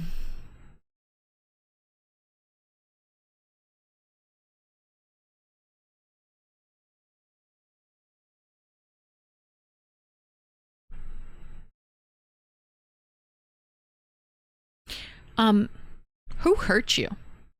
Small male chicken? Just answer me that. Who hurt you? Who hurt you? I feel bad. I feel bad. And also, I just want to say, small male chicken. Not everyone is here to try and fuck me. I'm just putting that out there. Some people are here for the personality. But I will admit, though, some people are here because they think they have a shot. Like Patrick invited me out to dinner and a movie tonight. It happens. It absolutely happens. Very great personalities. Mystic W. I'm still waiting for your subscription. But yes, I'm far from getting with Anne. I've got so many amazing female viewers who are VIPs, a lot of them. We've got Becca is my moderator, Maple Marie, Bonnie, one of the newest VIPs actually. We've got Lady Wanima, Snazzy Buffalo. These are all female viewers. Oh my god, how did I forget Gertie Gurley? What, my biggest supporter. Take this in. He's gonna be shocked. I already know it's a dude. Small Mill Chicken. Take this in. My biggest supporter is a straight female. Crazy. Blow your fucking mind. I know, blow your mind. But that's why I think that somebody hurt him, because he only thinks that's what it's about. And that's sad. That's sad. I hope one day you grow and your eyes are opened to different possibilities of friendship. Back in elementary school, I was pantsed and I had Buzz Lightyear briefs on. That hurt you. I know. Okay, makes sense. Your name should have been like Small Buzz Lightyear or something like that. But yeah. Females did it. So, man, you're jaded. Back from elementary school? I wish you all the best. All right. BRB real quick. I've literally been... I don't want to break the seal, but I have to pee. He's not wrong. Some people are actually here because they want to get with me. Absolutely. But I think most people are a little more level-headed to realize that streamer, over the internet, you don't know even where I live. We probably don't live in the same country, let alone the same city. How is this going to be possible? Probably not possible. Cheers, Vapor. I just had a apple cider. Before that, I had some sake, some yuzu sake. What should my third drink of the night be? To be continued. The women around here are very protective of Anne. Yes, Bonnie included. If two thirsty people pop up, most of them men are too, actually, yeah. I have very protective male viewers, absolutely. It's a brilliant supportive community here for all. We only bite in fun ways. Well said, Bonnie. Well said. Don't get me wrong. Sex sells. I'm the first to say it, guys. I'm not an idiot. Sex sells, okay? I'm wearing a beautiful...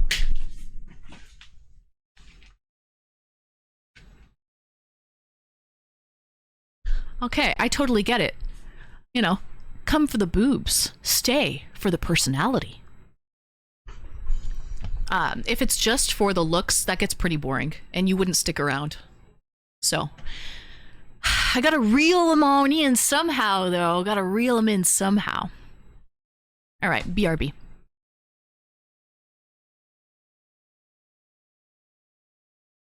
I do not have it in blue, Atomic. I don't think they sell it in blue, but I would love it. I would love it in blue or even burgundy. Ooh, burgundy would look hot. BRB.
like you would not believe. W Nibs. XO Colt. Welcome in, Colt. So shiny. So shiny and new. Colt, did you make it yesterday? You didn't make it to the cosplay stream. I was Sailor Moon yesterday. But I think there's a clip. There is. Cyber Detective made a clip, so check out that clip. You can see the cosplay there. W Colt, I was thinking of you yesterday, rocking that cosplay.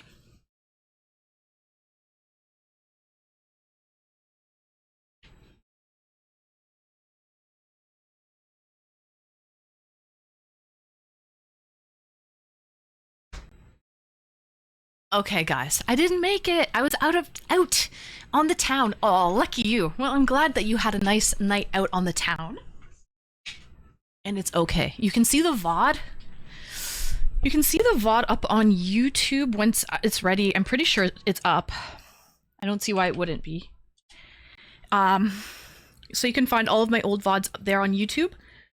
And there's also a clip on Twitch that you can see. But yes. Thank you, Cole. I will rock that. Actually, I'm definitely going to rock that cosplay again soon because somebody just bought me the Sailor Moon tiara.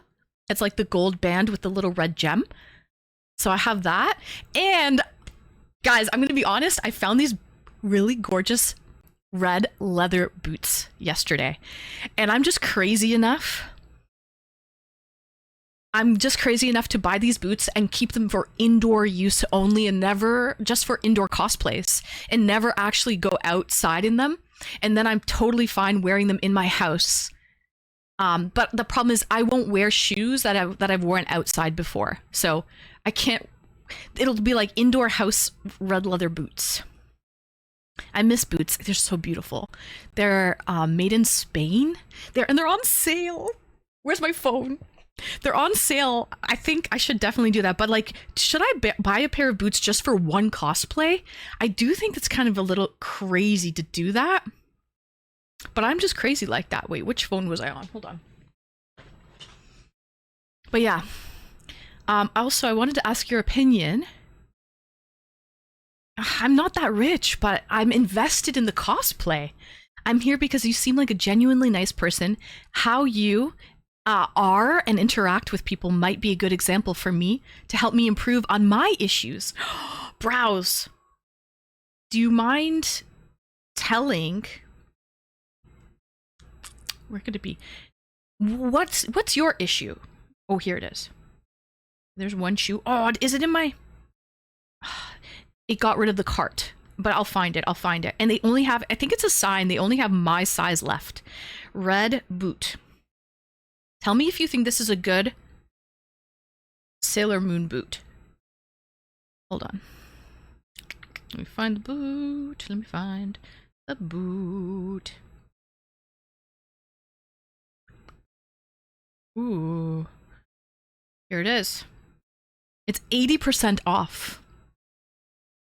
80% off, guys. I think these are a good Sailor Moon boot. I love this song. Let me turn it up. It depends on the price. $60. Made in Spain. Real leather. Get it now! Start the car! Start the car! Everyone knows that IKEA commercial? Guys.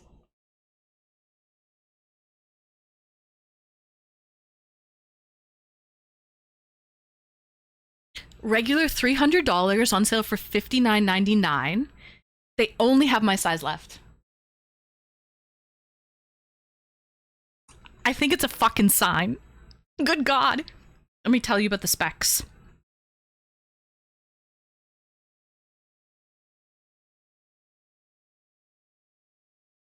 "100% leather, made in Spain." Grab it. After stream. I'm gonna do it, guys. I'm gonna do it. I've never had a red pair of boots in my life. I always get black boots, or maybe brown. I have brown as well. Black and brown. Start the car! Start the car! But these are only going to be indoor boots, like for cosplays. I'm not going to wear them outside. Okay? Yeah, okay, done. I could wear it with nice outfits, though.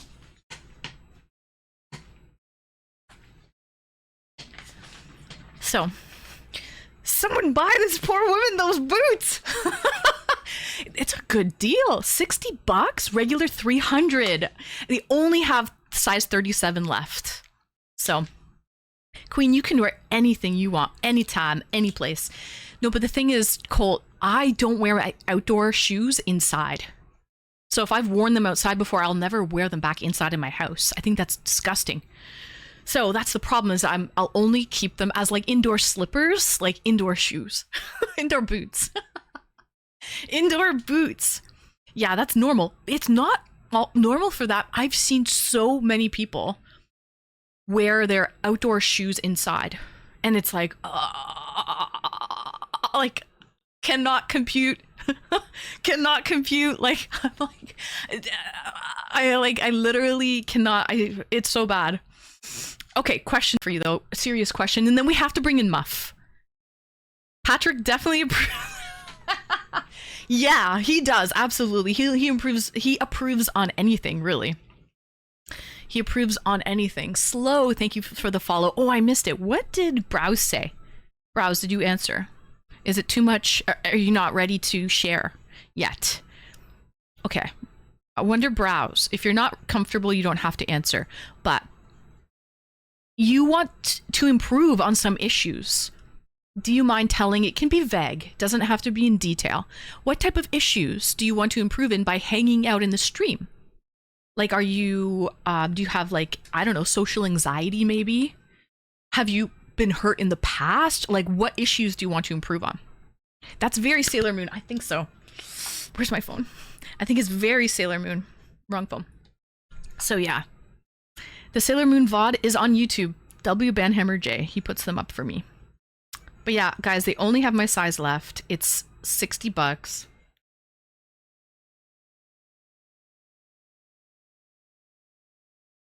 I might get, there's a pair of flats I like as well. I like flats. I might get them because if you buy like multiple shoes, you save even more, which is crazy. It's already 80% off. Anyway, okay, not your kind of boots until the feet get all messed up. Oh, I see, those type of boots. Atomic, got you. I know. Okay, question for you. No, it's not on Throne, Colt. No, I didn't put this on Throne. I don't think this shoe website is affiliated with Throne. It's not affiliated on Throne, but this is the site.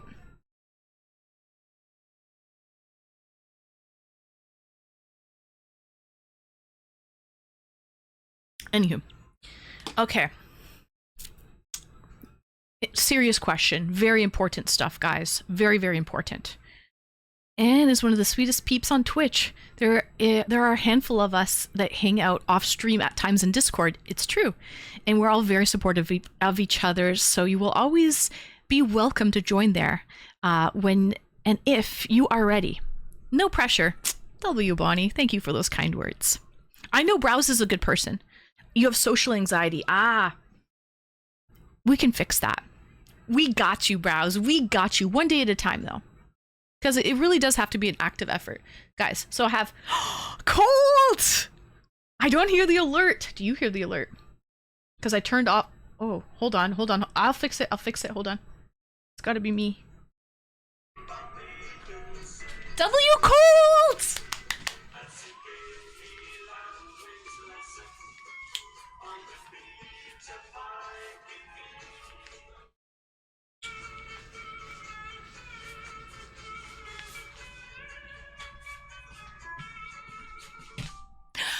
Oh my gosh, Colt, thank you so fucking much.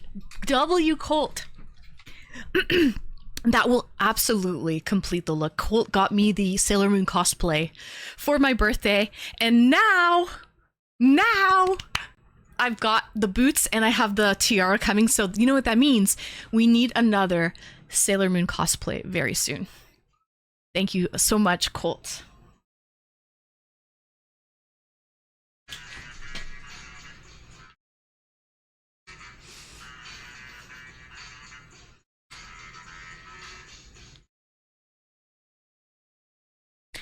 It is really like it's meant for me because they literally only have my size left. And 80% off is insane.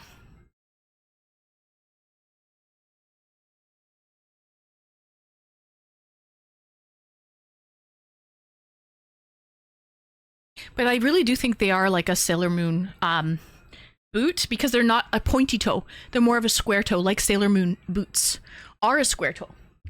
Galaxy of Skies, thank you so much for the follow. Why not in 2 Saturdays? Keep it fresh in our minds.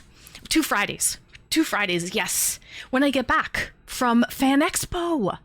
When I get back from Fan Expo, I will. Then I'll have the shoes, and hopefully I'll have that tiara thing. I have to wait for those 2 items to come in. W Cold, that makes me so happy. Thank you. Thank you so much. Much appreciated. Buy it. Okay.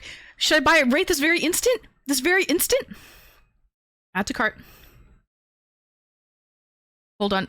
There might be a pair of flats that I want as well that I'm gonna get. Wand?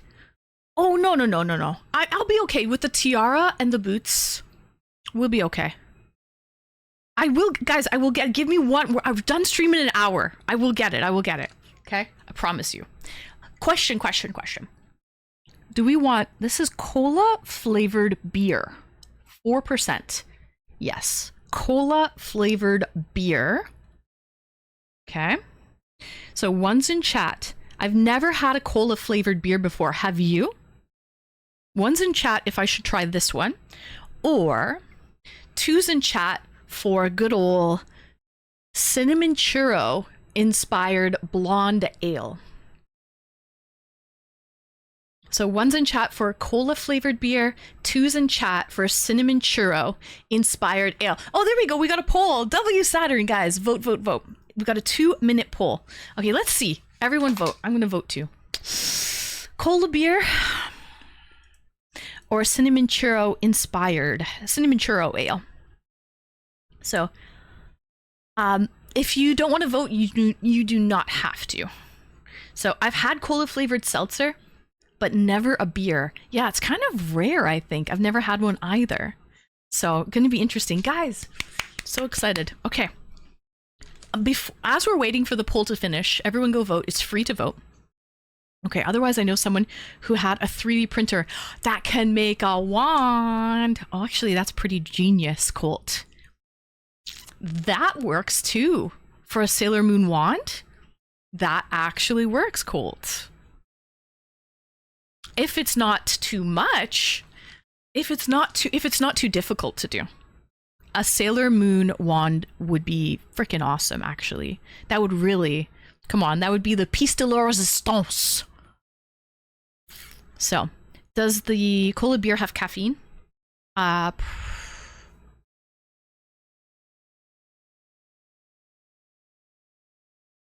don't know. It just says natural flavor.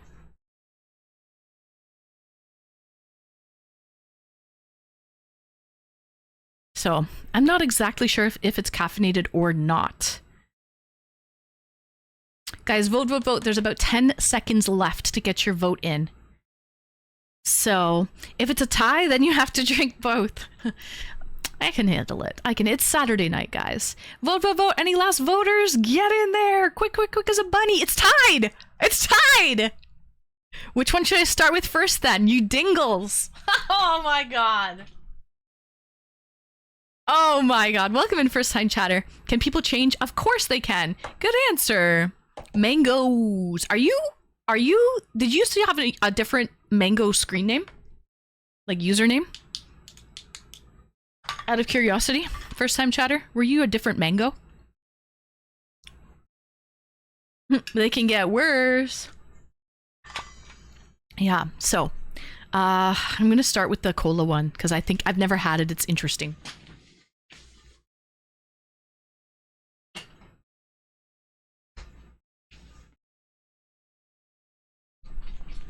Okay, teamwork. Hi, Rikami. Welcome in. It makes the dream work. If it's got extract of cola nuts, there will be caffeine. Interesting. Well, cheers. I didn't know it was called cola nuts.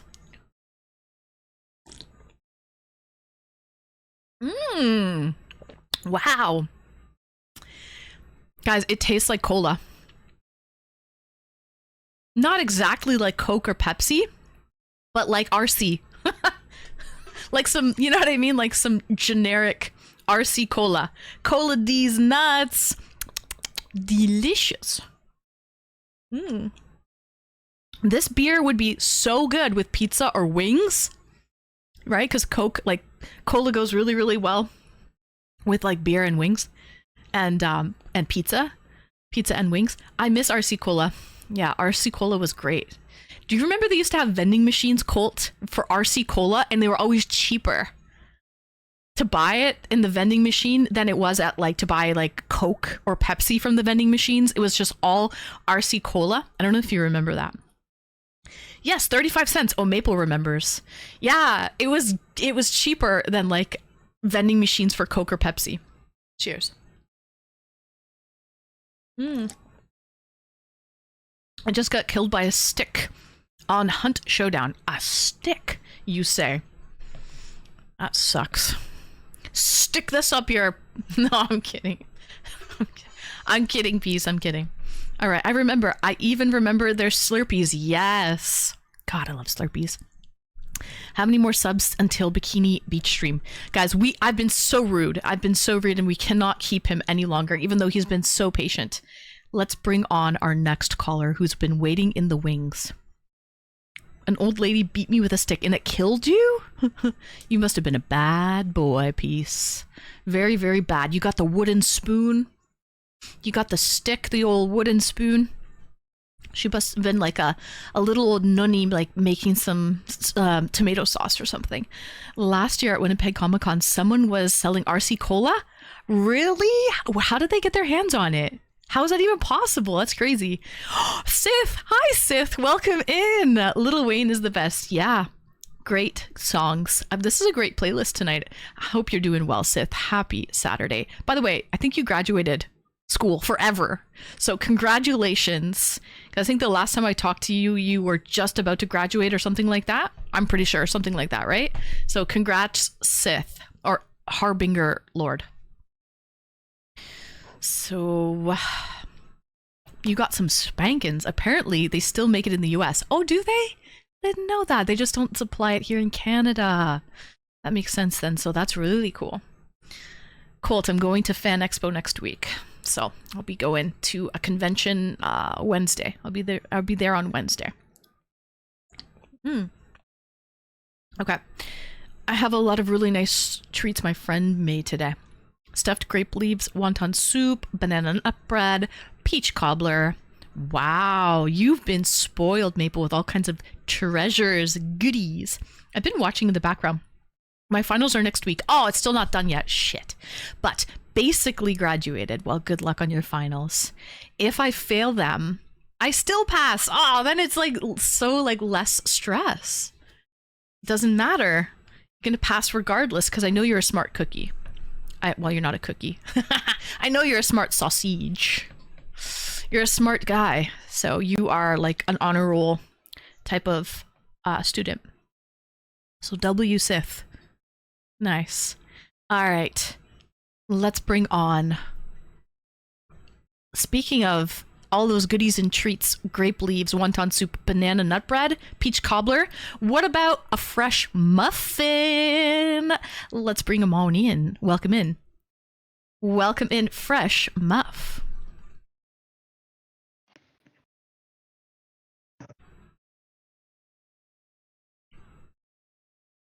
After all that time in the waiting room, these muffs are still fresh. They're cold, but they're still fresh. They're stale. I hope they're not stale. I hope they're not dry. Dry and cold and stale. I'm so sorry for keep you waiting, Muff. But you're just an amazing person. I know that you're okay with it. You're okay with it. But that's still... It's been too long. That's too much, man. Too much. Thank you for calling in, Muff. You still got to like watch the stream and stuff. You're just waiting in the waiting room at the same time. Do you know what I mean? It's like you still can participate. Exactly. Yeah, so it's not horrible. It's not. Cat fun. Right. So we're all chill here. We are all chill here. Okay, so stale but good. Up with the muff. We got the muff right here in chat. Can't let someone hold that long. I know, it's like, but I mean, at least he was entertained at the same time, right? So he was watching the stream. But my question to you, Muff, is, do you think people can truly change? Why or why not? I think most people can, but a lot of them will be much slower than others if they don't have the self-awareness or the ability to self-reflect. If that makes Definitely sense. takes self-reflection. First of all, it takes it takes reflecting to be like, wait a minute, I'm the problem. All this crap that I don't Pretty like in much. my life is I'm the problem. I need to change me. I need to actively change myself, right? Yeah. And to then, self-reflect, you need to be able to take on board constructive criticism too. And a lot of people can't do that. oh, that's true. That's so true, especially a lot of men and women. When you point the finger in their direction of blame, they put up walls a lot of the time, right? And they're like, even if they are wrong, it's hard for them to, they just get on the defensive. Once you get on the defensive, your ears don't seem to work anymore. You don't seem to listen. You're just defending. Yeah, exactly. They don't have that level of like emotional intelligence to see that they're not being Right. attacked as a person. It just might be something they're doing that's upsetting others. Right. The business, this is not Steve Irwin, or if it is, he's come back from the dead to give us some great life lessons here. But Fresh Muff definitely is an Aussie, so I'm sure you can hear the accent. Yes. R.I.P. Steve Irwin, gone too soon. Tragic. Yes, very tragic. He's an icon of ours. Now I think his children are like getting married or something. Yeah. I think his daughter Bindi just got married like last year. So. Yeah, Bindi's got married. She married an American boy. What's his name? I can't remember his name. But Robert Irwin's like a sex icon down here now. Oh. Is he single? Like, is he just the what every woman wants to get with type of thing? Pretty much, yeah. He's single, ready to mingle. He's very family friendly, wholesome type of guy, and a little bit funny. I think I've seen him on like one of these late night talk show hosts. He was a guest, and he's into animals too, right? He's very knowledgeable about different animals and things like that, just like his father. So he's trying to follow in his father's footsteps. Welcome in, Shawl. Happy Saturday. But yes, okay, so you're absolutely right. Self-reflection is the first step to realize that you're the problem. Then taking constructive criticism as well, being able to do that, and then feeling the feels, which Swan Dog mentioned a while back, but he finds it's difficult because in order to change, it takes work and it's not linear as well. There's like sometimes 2 steps forward, 1 step back. But you have to feel these tough emotions and feelings. You can't be numb to it. You have to progression, you feel bad going through it, right? It's like I wouldn't say it's a grieving process, but it's a process for sure. What? 100%. And as Atomic was saying before, with things like addiction, sometimes you do have to hit rock bottom before you can be aware of the changes you need to make or have those feels. But yeah. Yeah. Addiction is a very difficult thing to break. So that's when I said most people can make the changes. There's a lot of people that probably can't. Breaking things like, the chemical changes that come with addiction in your head, that's extremely difficult, and not everyone's equipped to do that. That's tough. There are some medication you can take, some pills for the withdrawal, but they're not the best. And it's still physically painful. Absolutely. Because I think alcohol withdrawal can actually kill you if you don't do it properly. It can actually, I don't know how, but it can. Hi Cortez, welcome in. Happy Saturday. So unfortunately, rock bottom. Yeah. I think it's something you might have to taper off, isn't it? Same with a lot of drugs as well. Right, and I think tapering off is what you have to do. You can't stop cold turkey, I believe. I don't know. I don't actually know though. Maybe Atomic knows. I don't know. I quit smoking cold turkey in my mid-20s, and that was really hard. So I can only imagine what it's like for, you know, the harsher chemicals that people put into their bodies. Welcome in, first time chatter. Linkin Park is epic. It fucking right it is. Welcome in. 1 to 4%. Oh my god, but it is possible. Wow, that's really low odds though, man. That's really low. So it's most likely not going to kill you. But it could. Very low though. Worse than a crack addict. Some addiction, even cigarette addiction, is really hard to shake. Absolutely. Muff, congratulations. How did you? Okay, question for you then. Why did you quit smoking? What was like rock bottom for you to be like, okay, I'm never going to smoke again and I'm going to stop cold turkey? It got very expensive here very quickly. Like a packet of 20s here now is over $50. So that made it easy to make the jump easier. Yeah. So, okay, did the government intentionally do that to cut down on smoking? Like just basically financially dominate you out of it, like force it. Yeah, that's fucking genius of the government, actually. It was a bit of a double-edged sword for them though, because a lot of the money they were making off the taxes of these cigarettes was actually going into healthcare. I think the figure was $800 billion a year last time I looked at it, about 10 years ago.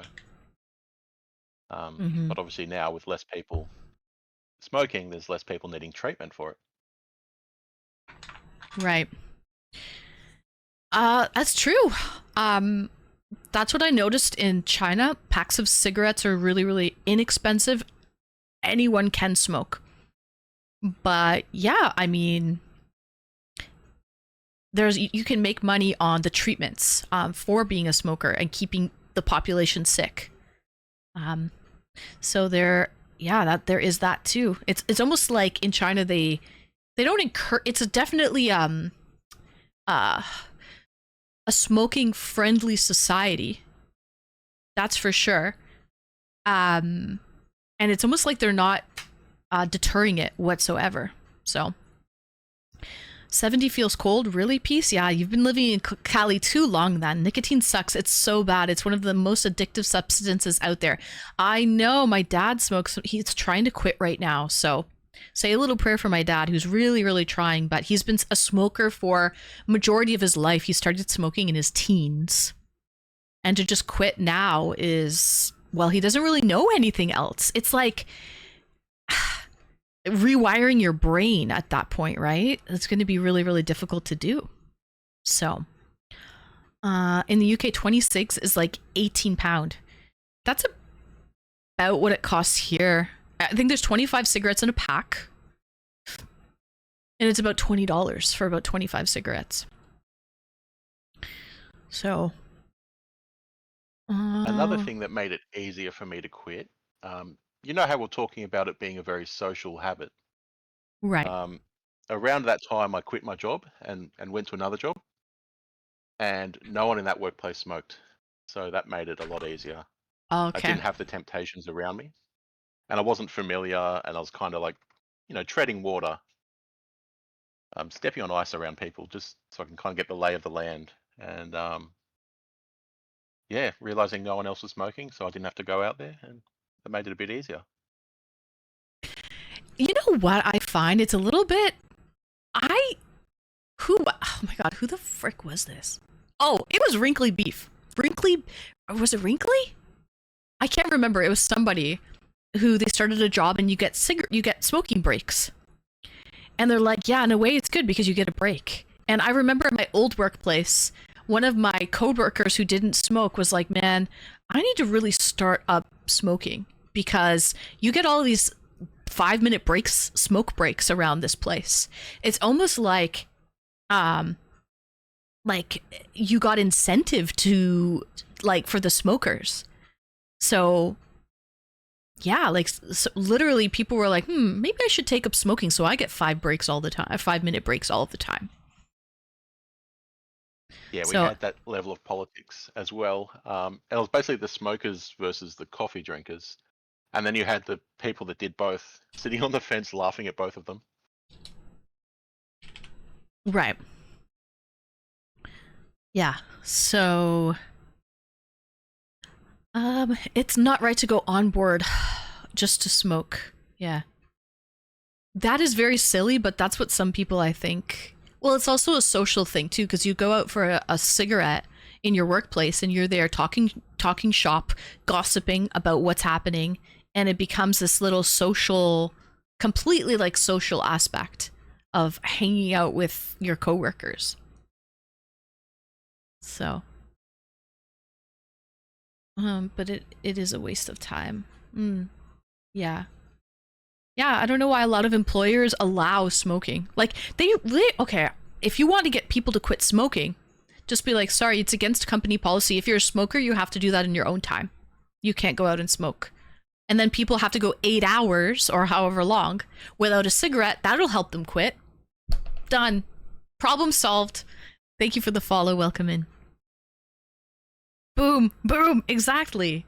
Like, don't give extra breaks for smokers. Or say if you want to smoke during your lunch. That's it. That's all you get. Yeah.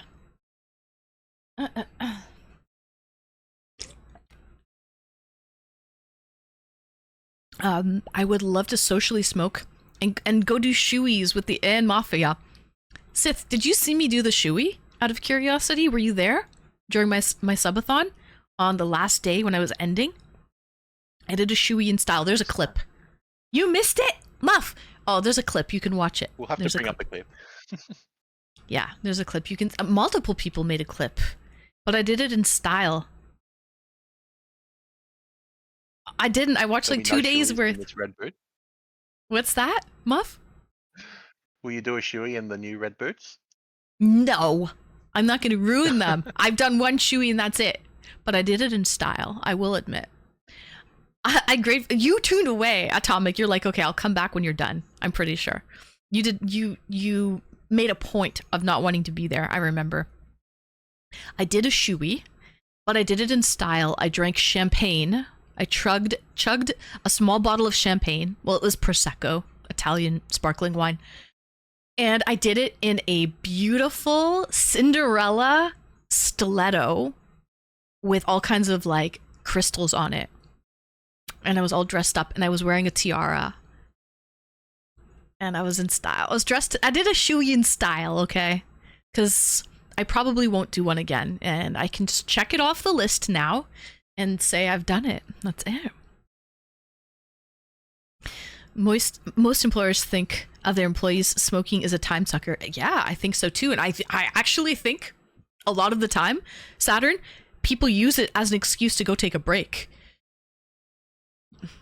I really do. Like free breaks. But I mean, don't get me wrong then. You could, if you really wanted to mess the system, Muff, I think it was you who said that quote. I don't know where you got that quote from. Company makes $1, I make a dime. So go poop on company time, right? 100%. That's the best way to live in the workplace. So, I mean, if you really want to fuck the dog, so to speak, just pretend you have IBS. Just go to the washroom 5 times a shift. And it's a medical issue. They can't do anything about it, right? You just have a pooping problem. They can't fire you for a medical issue. Done. I mean, don't take my advice, chat. I'm actually joking with you. Okay, so please, nobody go do that. But that would actually be funny. So I want to be there for a real true shoey. Maple, this is that is as real and true as a shoey is going to get, girl. Okay? As a shoey is going to get. I was wearing the shoes for hours before I did it. I took it off my foot. I was wearing it. I warmed them up. Okay? That's as true as a real shoey is going to get. I used to smoke cigarettes. 100% authentic.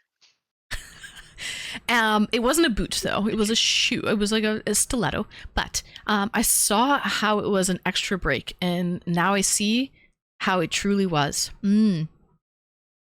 I have a bottle of Yellowtail. Oh, of red wine. I did one out of a dirty shoe for you. When did you do that? Cheers, Sith. When? Just now? I'm not dogging smokers. No, I got you. Isn't Yellowtail pretty low quality wine? Isn't it Australian wine? Are you bashing Australian wine? How dare you, Atomic? Australian wine's pretty good.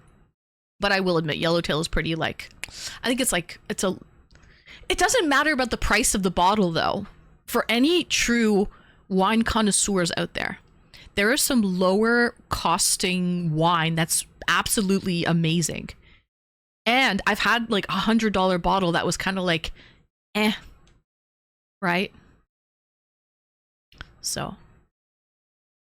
The biggest difference in cheap wine versus expensive wine is not the taste going in, but the taste coming back out. If you know what I mean. Ooh. Or what about headaches? Do you think if you're drinking I know this holds true for alcohols that are distilled, right? Like if you're having, let's say, a vodka that is quadruple distilled, you're probably going to have less sort of hangover and headache the next morning. It's cleaner. Is that the same with wine as well? 100%. Mm-hmm. I think it is, yeah. Mm-hmm. I see you in the queue there, Bonnie and Quelbree, so hang tight. Okay, I definitely see you there, but I also don't want to rush Muff because Muff has been waiting to come on for a while. So, hi, Big Tom. Where have you been? If they come to jail, people change fast. Pedophiles get really quiet as they don't want to get beaten. No, pedophiles are disgusting. Chomos. Okay. You know what's gross about a pedophile? Is they attack innocent little children. Okay. But when they're around people their own size, right? They're little bitches. That's what's gross about it. But they take advantage of people who are smaller and weaker than them. Hi, Banhammer, welcome in. It's completely off topic, but yeah. That type of person is probably one of the few people that can't change either. I agree with you on that one, actually, Muff. I think. Okay, so this is gonna get really. We're gonna dig deep here, but sexual orientation, whether it's if you are attracted to women, men, if you're attracted to children, you like who you like. Can you really change your sexual orientation? I personally do not think you can. Right? I think maybe something, there was a trigger that happened as a child, or something happened, or it could be in your DNA, whatever. But you like who you like when you get older. I don't think you can ever change that. Your sexual, not orientation, sexual preference, my bad. Your sexual preference cannot be changed. And that their brains are wired that way exactly. I think maybe something happened to these people when they were young. I don't know exactly. But their sexual preference is, once you get it, right? It's hard to change that. You can experiment though, but still. And I think child molesters are attracted to children, and I don't think you can change your sexual orientation. What I think a lot of these child molesters do when they have to go to therapy, right? A lot of them, to get released back into society, they have to go through extensive therapy. And I think what you have to do, almost like an addiction therapy, You have to learn how to deal with it. It's never going to go away. You just have to learn how to cope with it. And even after that, they still need to be monitored by other people, which says a lot about the science behind it. They realize that these people can't change. Right. You have to go on a even have to list where you live, right? Like, you have to be findable at all times. And I think these lists of where people live, like, that's public record. You can actually look up your municipality and see how many child predators live in your neighborhood. Believe it or not, that's public record. It does open up a whole new can of worms, Swan. Yeah. What do you guys think? I disagree. Pedos can change. They can... Oh, shit. Yeah, they can change for sure. They can go from 6 feet above and 6 feet below. Absolutely. But that's about all they can change in terms of sexual preference. Yeah. I love women, but I'd probably be gay for a handsome man. I don't know. I haven't met one yet. So I think you're curious, Sith. I think you're curious. If you haven't had that experience with one yet, you're just curious. You need to try it first. So I think that's where you're sitting, which is totally fine. You're just curious. You don't know. It's like... When I was younger, I didn't know what type of profession I wanted to do. I tried this and that and the other job. You just have to try it to see whether it's a good fit or not, right? Alcoholics get sick, but they dry out over 6 months for DUI. What? It's a 6 month, they suspend your license for 6 months is what you're saying? Your hair looks great. Thank you, Optimus Prime. Hi, Live Alex. Welcome. Hello, hello. I have a weird story about a pedo. Okay, what's the story? And then we're going to bring in Bonnie and... Oh! You guys! You both left? Quell, Bree, and Bonnie. People don't want my views on the topic of change, etc.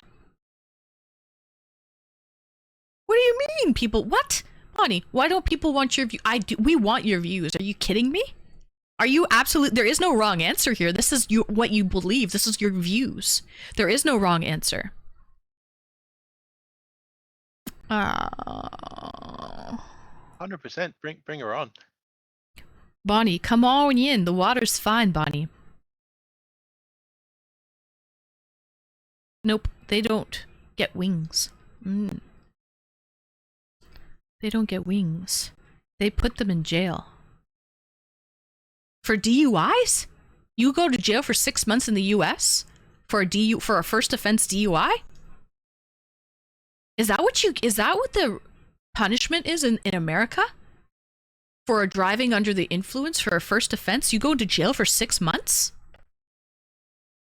I don't think so. They probably suspend your license. It's a criminal conviction, yes. They suspend your license. You have to pay a lot of lawyer fees and all of that shit.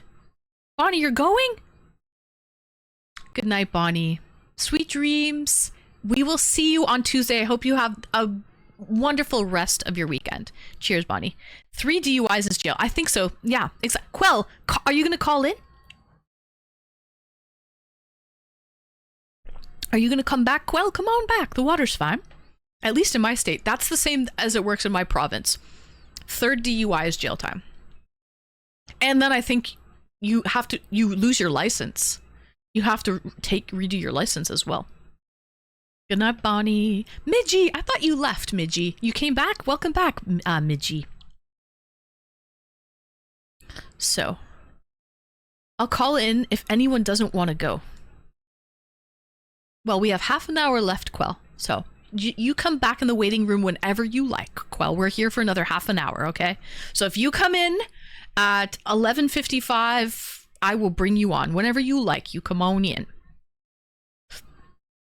I feel bad. What happened to Bonnie? I wanted to cover were already covered. So if there's any other callers, feel free to call in. Yeah.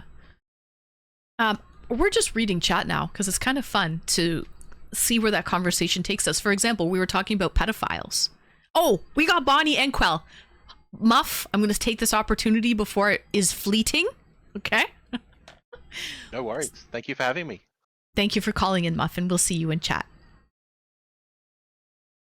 So good night, fresh muffin, or good afternoon, fresh muffin, because Fresh Muff is calling in from Australia. I'm going to bring in Bonnie right now. I don't want to lose her. I don't want to lose the gal. Bonnie! My Bonnie lies over the ocean. My Bonnie lies over the sea. My Bonnie lies over the ocean. So bring back my Bonnie to me. Welcome back, Bonnie. Hello, hello. Ladies first. Thank you, Quell. Such a gentleman. You are such a gentleman, Quell W. Thank you for that. Thank you, thank you. In Wisconsin, it's actually crazy how many DUIs people can rack up before they see any significant jail time. Did I ever tell you? I think I did. I shared it. I was in a Mad Canada commercial. That's Mothers Against Drunk Driving. And it's a true story. We did a reenactment. It was a reenactment of a police officer who had a car pulled over. And while he was leaning over, getting driver's license registration, talking to the driver, a real drunk driver hit him. He landed on the windshield. He died. He got hit by a drunk driver. So yeah, I was in that commercial. It played for years, especially around the holiday season when there's a lot of drinking and driving that happens. I have only one owl. I have only had one OUI operating while intoxicated. Okay, and I turned around to become a student right after that, and I became a 4.0 GPA student. People can change. W Sith. See, that's what you needed. You needed that. Okay. At least I did when my life depended on it. W Sith. That's the type of fucking story that I want to hear, Sith. That's exactly what I want to hear. I also think of that song every time I hear Bonnie's name. Welcome in, Bonnie. Hello, hello. Hello, hello. What an introduction. Thank you. You're welcome. I had to do a little serenade. But no, bring back my Bonnie to me. Welcome back, Bonnie. Hello, hello. So, Bonnie, you mentioned, now I'm curious, you mentioned something like people won't want to hear my opinion or something. Why do you say that?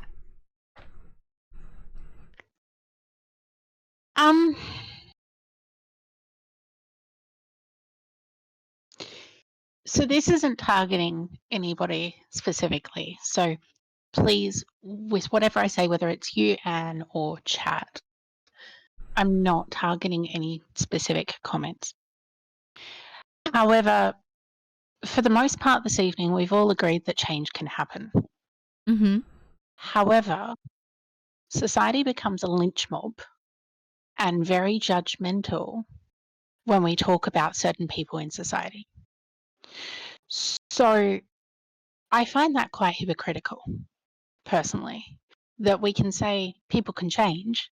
Actually, no, not all people can change, but people can change. And so if we're going to agree that people can change, and there is scientific evidence out there through several studies, not even several, many studies over many decades, that personality traits can change, and it fundamentally changes between your 20s and 40s if you look at scientific data and psychologist reviews. So if we can all agree that people can change, and your comments of once a cheater, always a cheater isn't necessarily fair, etc., like we were discussing when Atomic was on, Mm-hmm. why can't we be kind and extend that to other people within society? And it goes to topics such as religion, politics, abortion, euthanasia, the topic at hand that we've just discussed in the last 5 minutes in chat. And there are certain topics that society in general just deem, we're not going to forgive you for this. We're not going to say you can change. Oh, but change is okay. People can change. Mm-hmm. So if we're not extending self-compassion, if we're not extending understanding and empathy to all people, because we are all humans, Mhm. What does that say about us? And I found the last 5 minutes of chat personally quite hypocritical, considering the accepting tone for the last few hours within what we've all been collectively discussing. And I know that what I'm saying is not going to be accepted, so I'm trying not to look at chat. Oh no, chat's being. But I think chat is a little lost right now. First of all, Atomic thought that he felt targeted.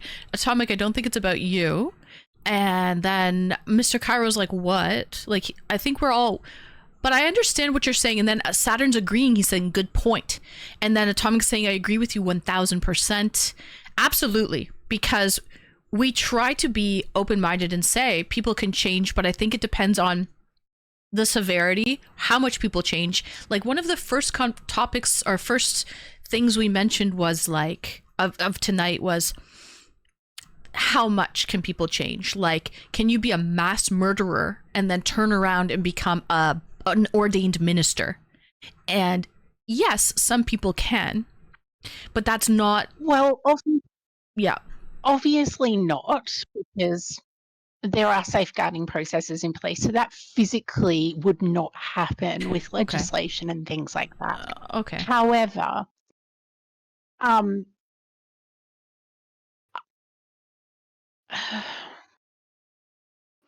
so I've changed drastically. I am at an age where I now look at things very differently.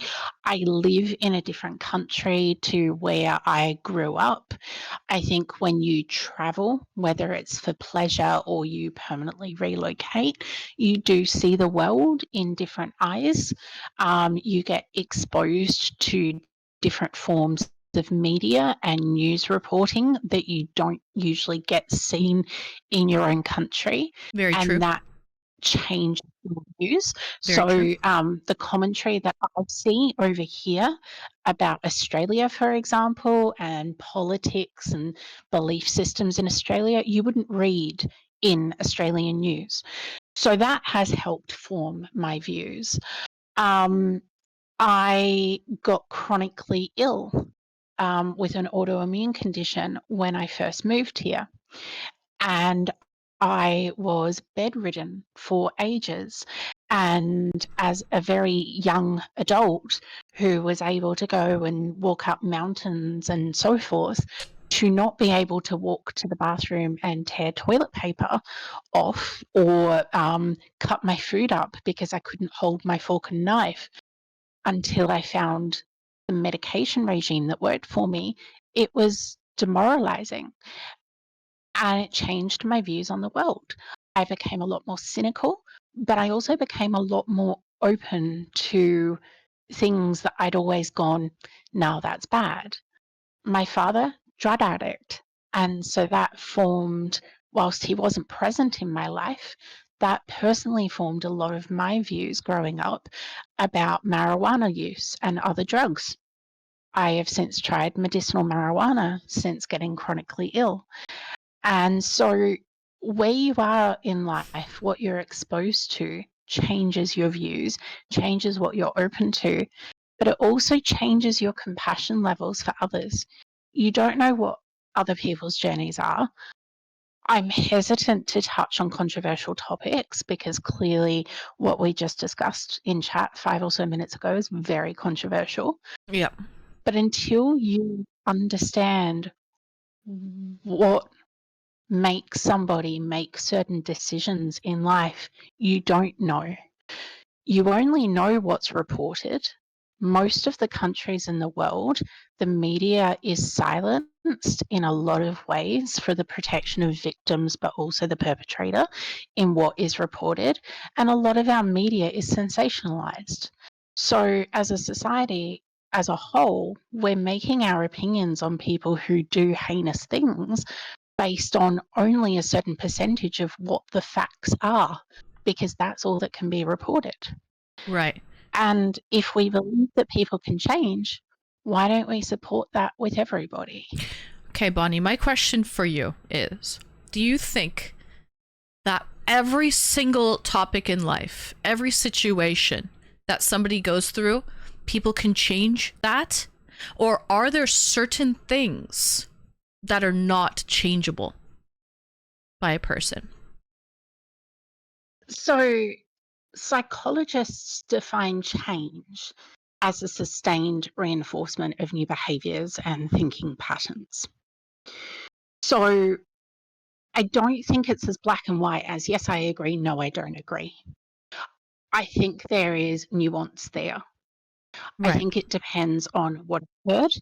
I think it depends on what path they walked for that to occur.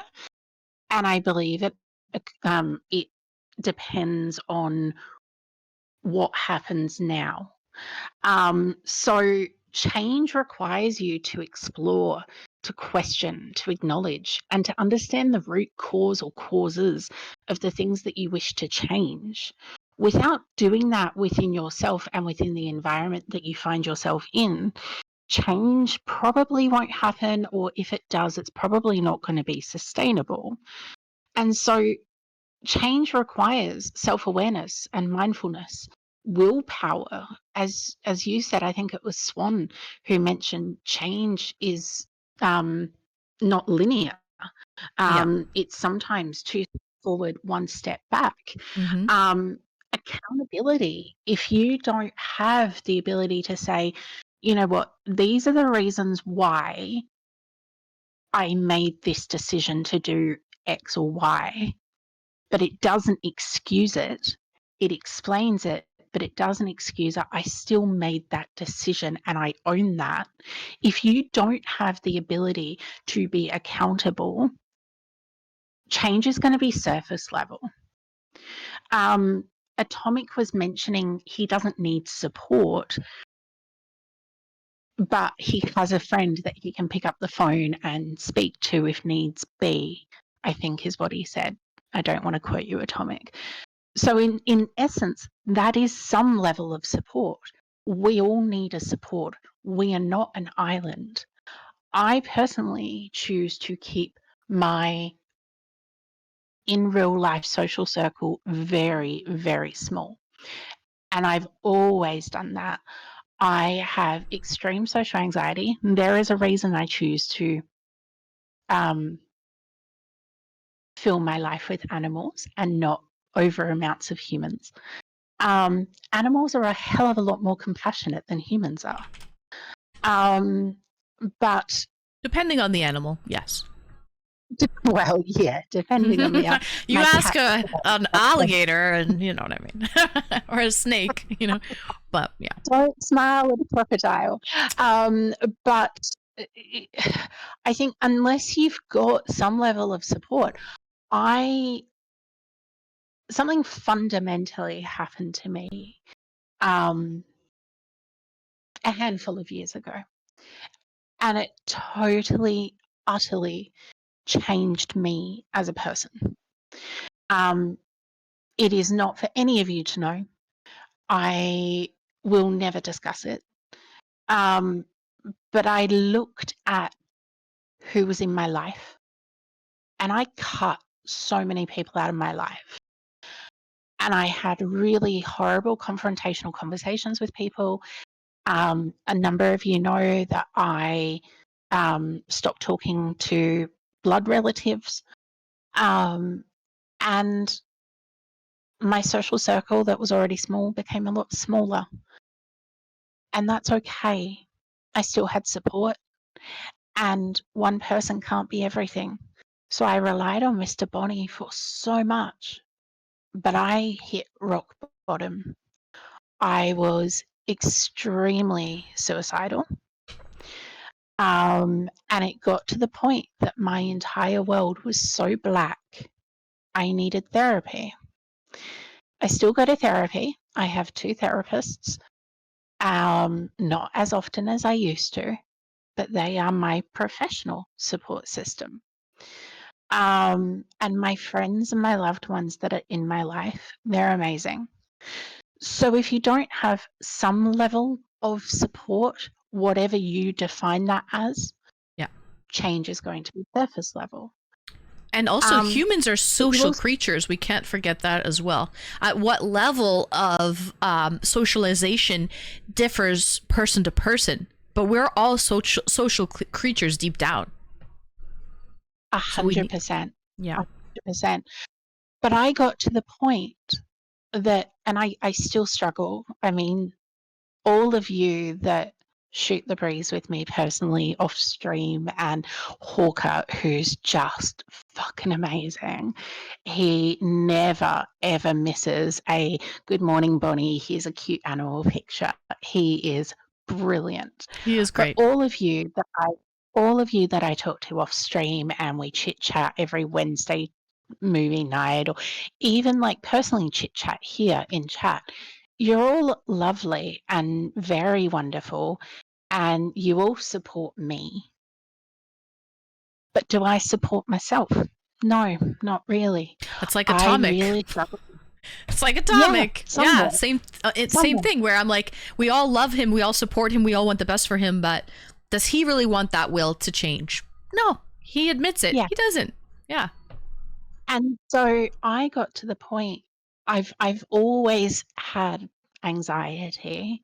When I first moved, I wasn't born in Sydney, but I moved to Sydney before coming over here. And the main train station in Sydney of a morning is packed. And I was going to my job in Sydney. I got off the train station, full on panic attack, literally drenched in sweat. And it was my first serious panic attack.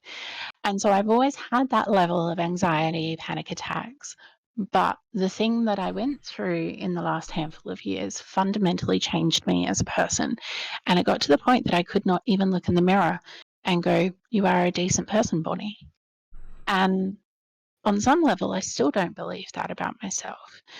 But you do have to have a level of self-compassion if you are wanting to change.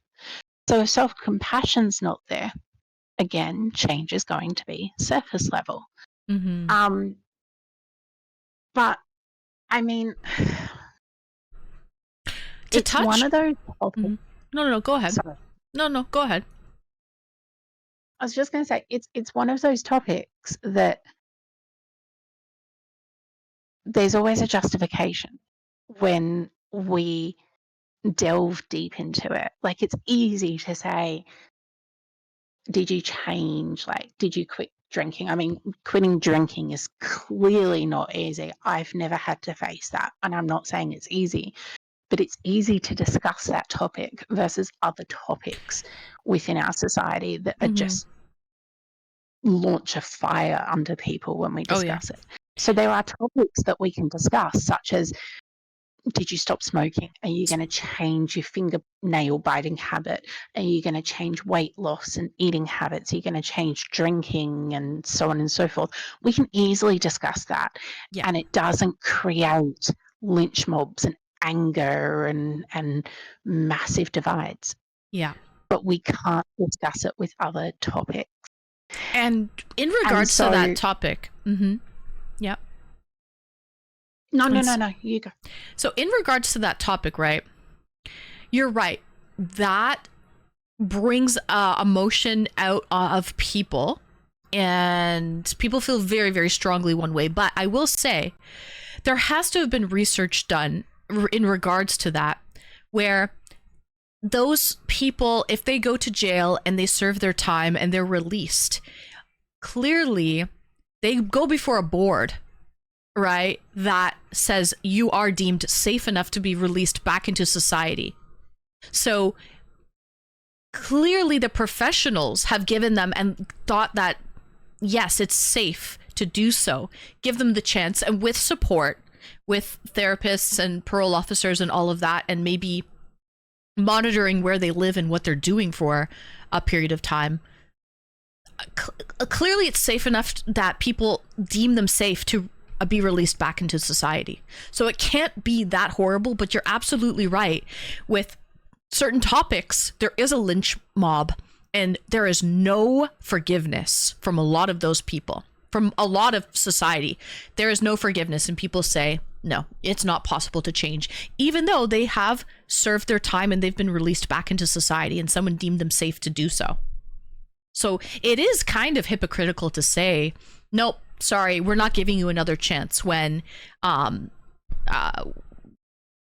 police and that whole system has given them another chance. Like, who are we to say? We don't know. Like, they have a therapist, they have a parole officer, they have gone before a parole board, right?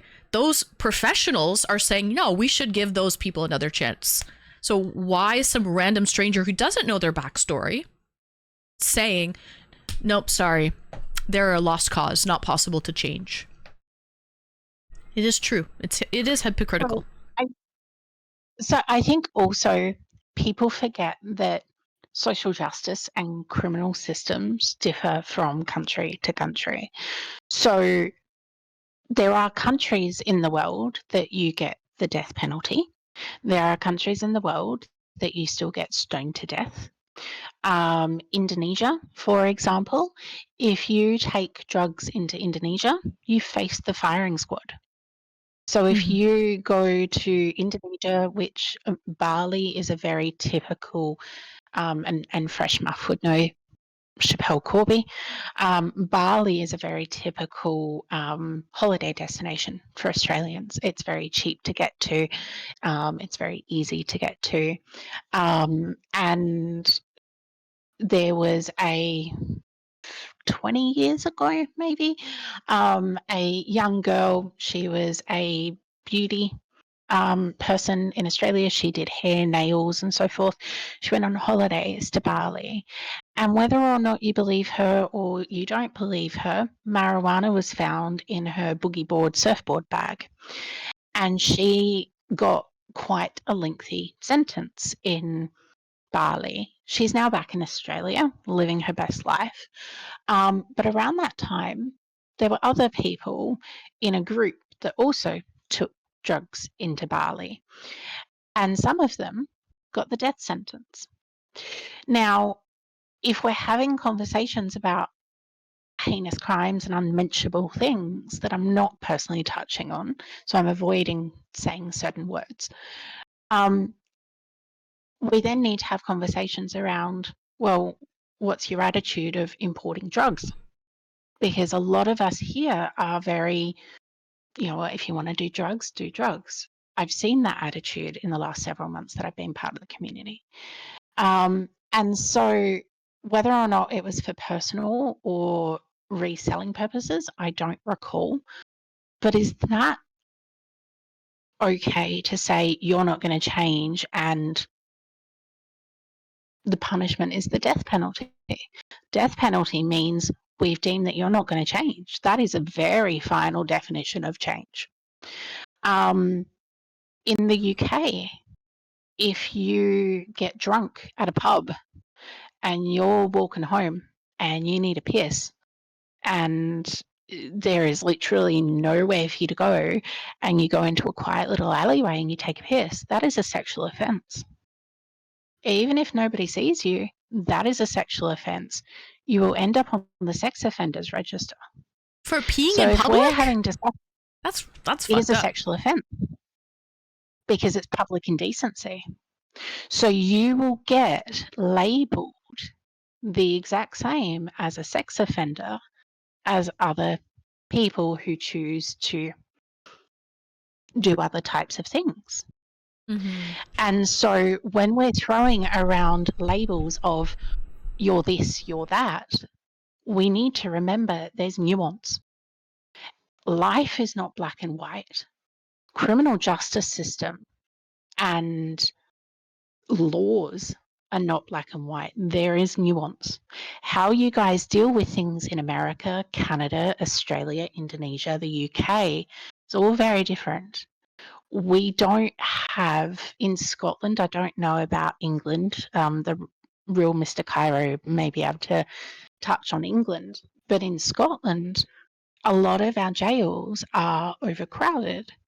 And so there is a huge push in the criminal justice system to rehabilitate within society.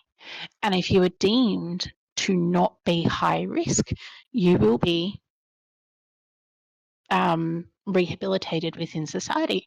Now, that may be for certain types of offences, you will be monitored, etc. But at some point, offences, depending on the length of your sentence, I believe, I'm not entirely sure, but at some point, it will be classed as being what we refer to as spent. And that means you don't need to disclose it anymore. You're not monitored. You are now deemed to be rehabilitated. You've gotten a second chance and you can change. So if our criminal justice systems and our policing and our social workers and our psychologists and our therapists support that, why can we not, as fellow human beings, show compassion and kindness to other human beings and just put faith in kindness and help people change, help people be positive contributions to society? Anyway, that's my piece. Thank you for sharing, Bonnie. No, you made some great points. I absolutely agree, and also I was reading chat along the way. Absolutely, the judicial system can mess it up. They've made mistakes before in the past. They absolutely have, but they also do a lot of studies, and they're just not pulling shit out of thin air.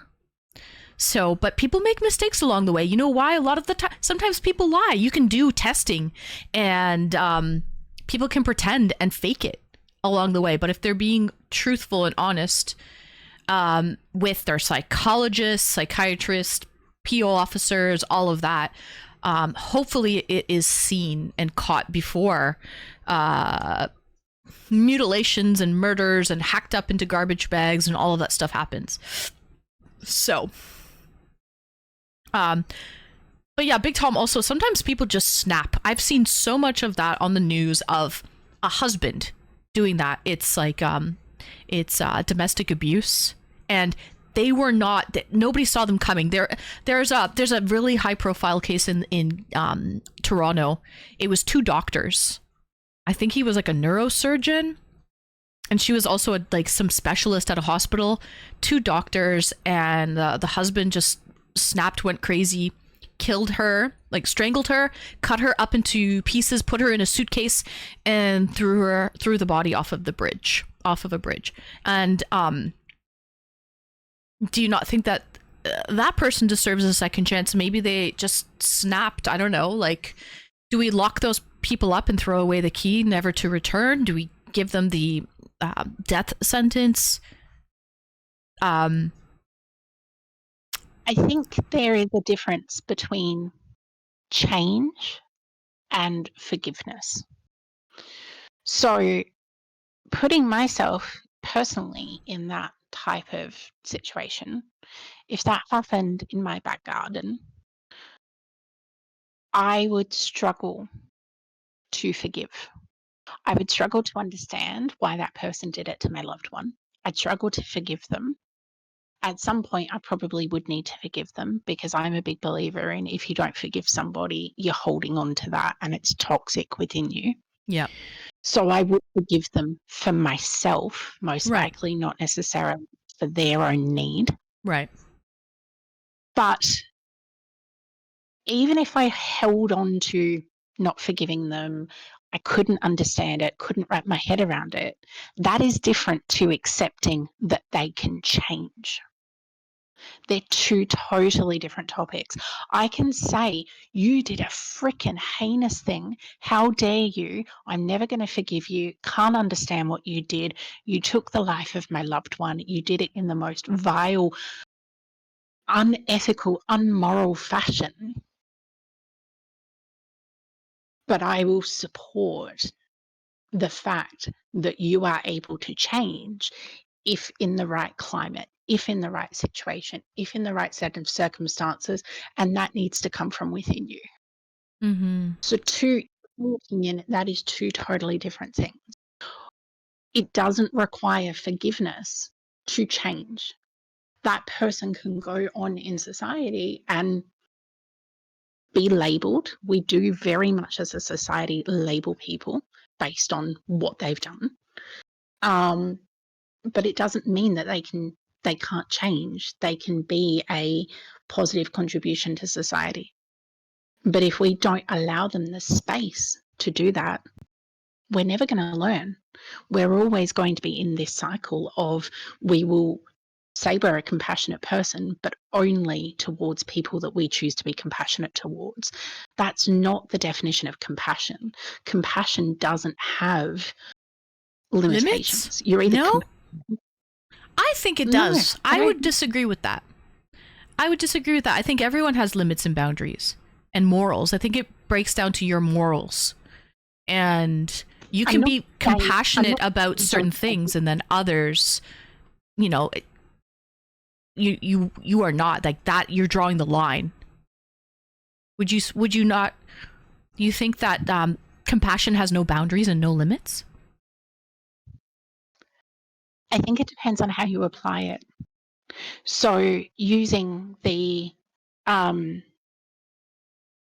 taking a life, for example, I could be compassionate around what led the person to doing that, what set of circumstances. So they were traumatized, they had a horrible childhood, they've got mental illness things that led them to not be on medication, and it was a moment of whatever. I can be compassionate to whatever led them to that. Right. Doesn't necessarily mean compassionate to the act of what they chose to do. They chose that. They need to own that. That is the accountability side of things. But I can be compassionate and say, this is what led you to it, but it doesn't excuse it. But I can understand and extend compassion to why you found yourself in that situation. But by me saying that, it is not excusing what you did. I still hold you accountable for what you did. You need to be accountable for what you did to yourself and to other people and to the social justice system if it is against the law. But it doesn't mean that I can't be compassionate as to you found yourself in a really horrible situation, and I'm sorry for you being in that situation, and I'm sorry for the people that you've hurt by the choices that you've made, but you need to own that. So yeah, I think you can extend compassion, but that doesn't change the fact that there are limits and boundaries. Mhm. If you had Saturn. asked me 10 years ago, would have given you a totally different answer. So I think a lot of what we view depends on what happens in our own situation and our own backyard. And once things touch you personally, then you too tend to change your views on things. Saturn. Good night, Saturn. Thank you. I know it's about that time, actually. It's about that time. Good night, Saturn. Thank you for modding tonight. And enjoy the next couple days off. And I'll see you on Tuesday, Saturn. Sweet dreams. Tito J, thank you so much for the lurk. I apologize, Bonnie, but a couple more minutes, and then I will get to. We have another person waiting in the queue, and it is getting late. So,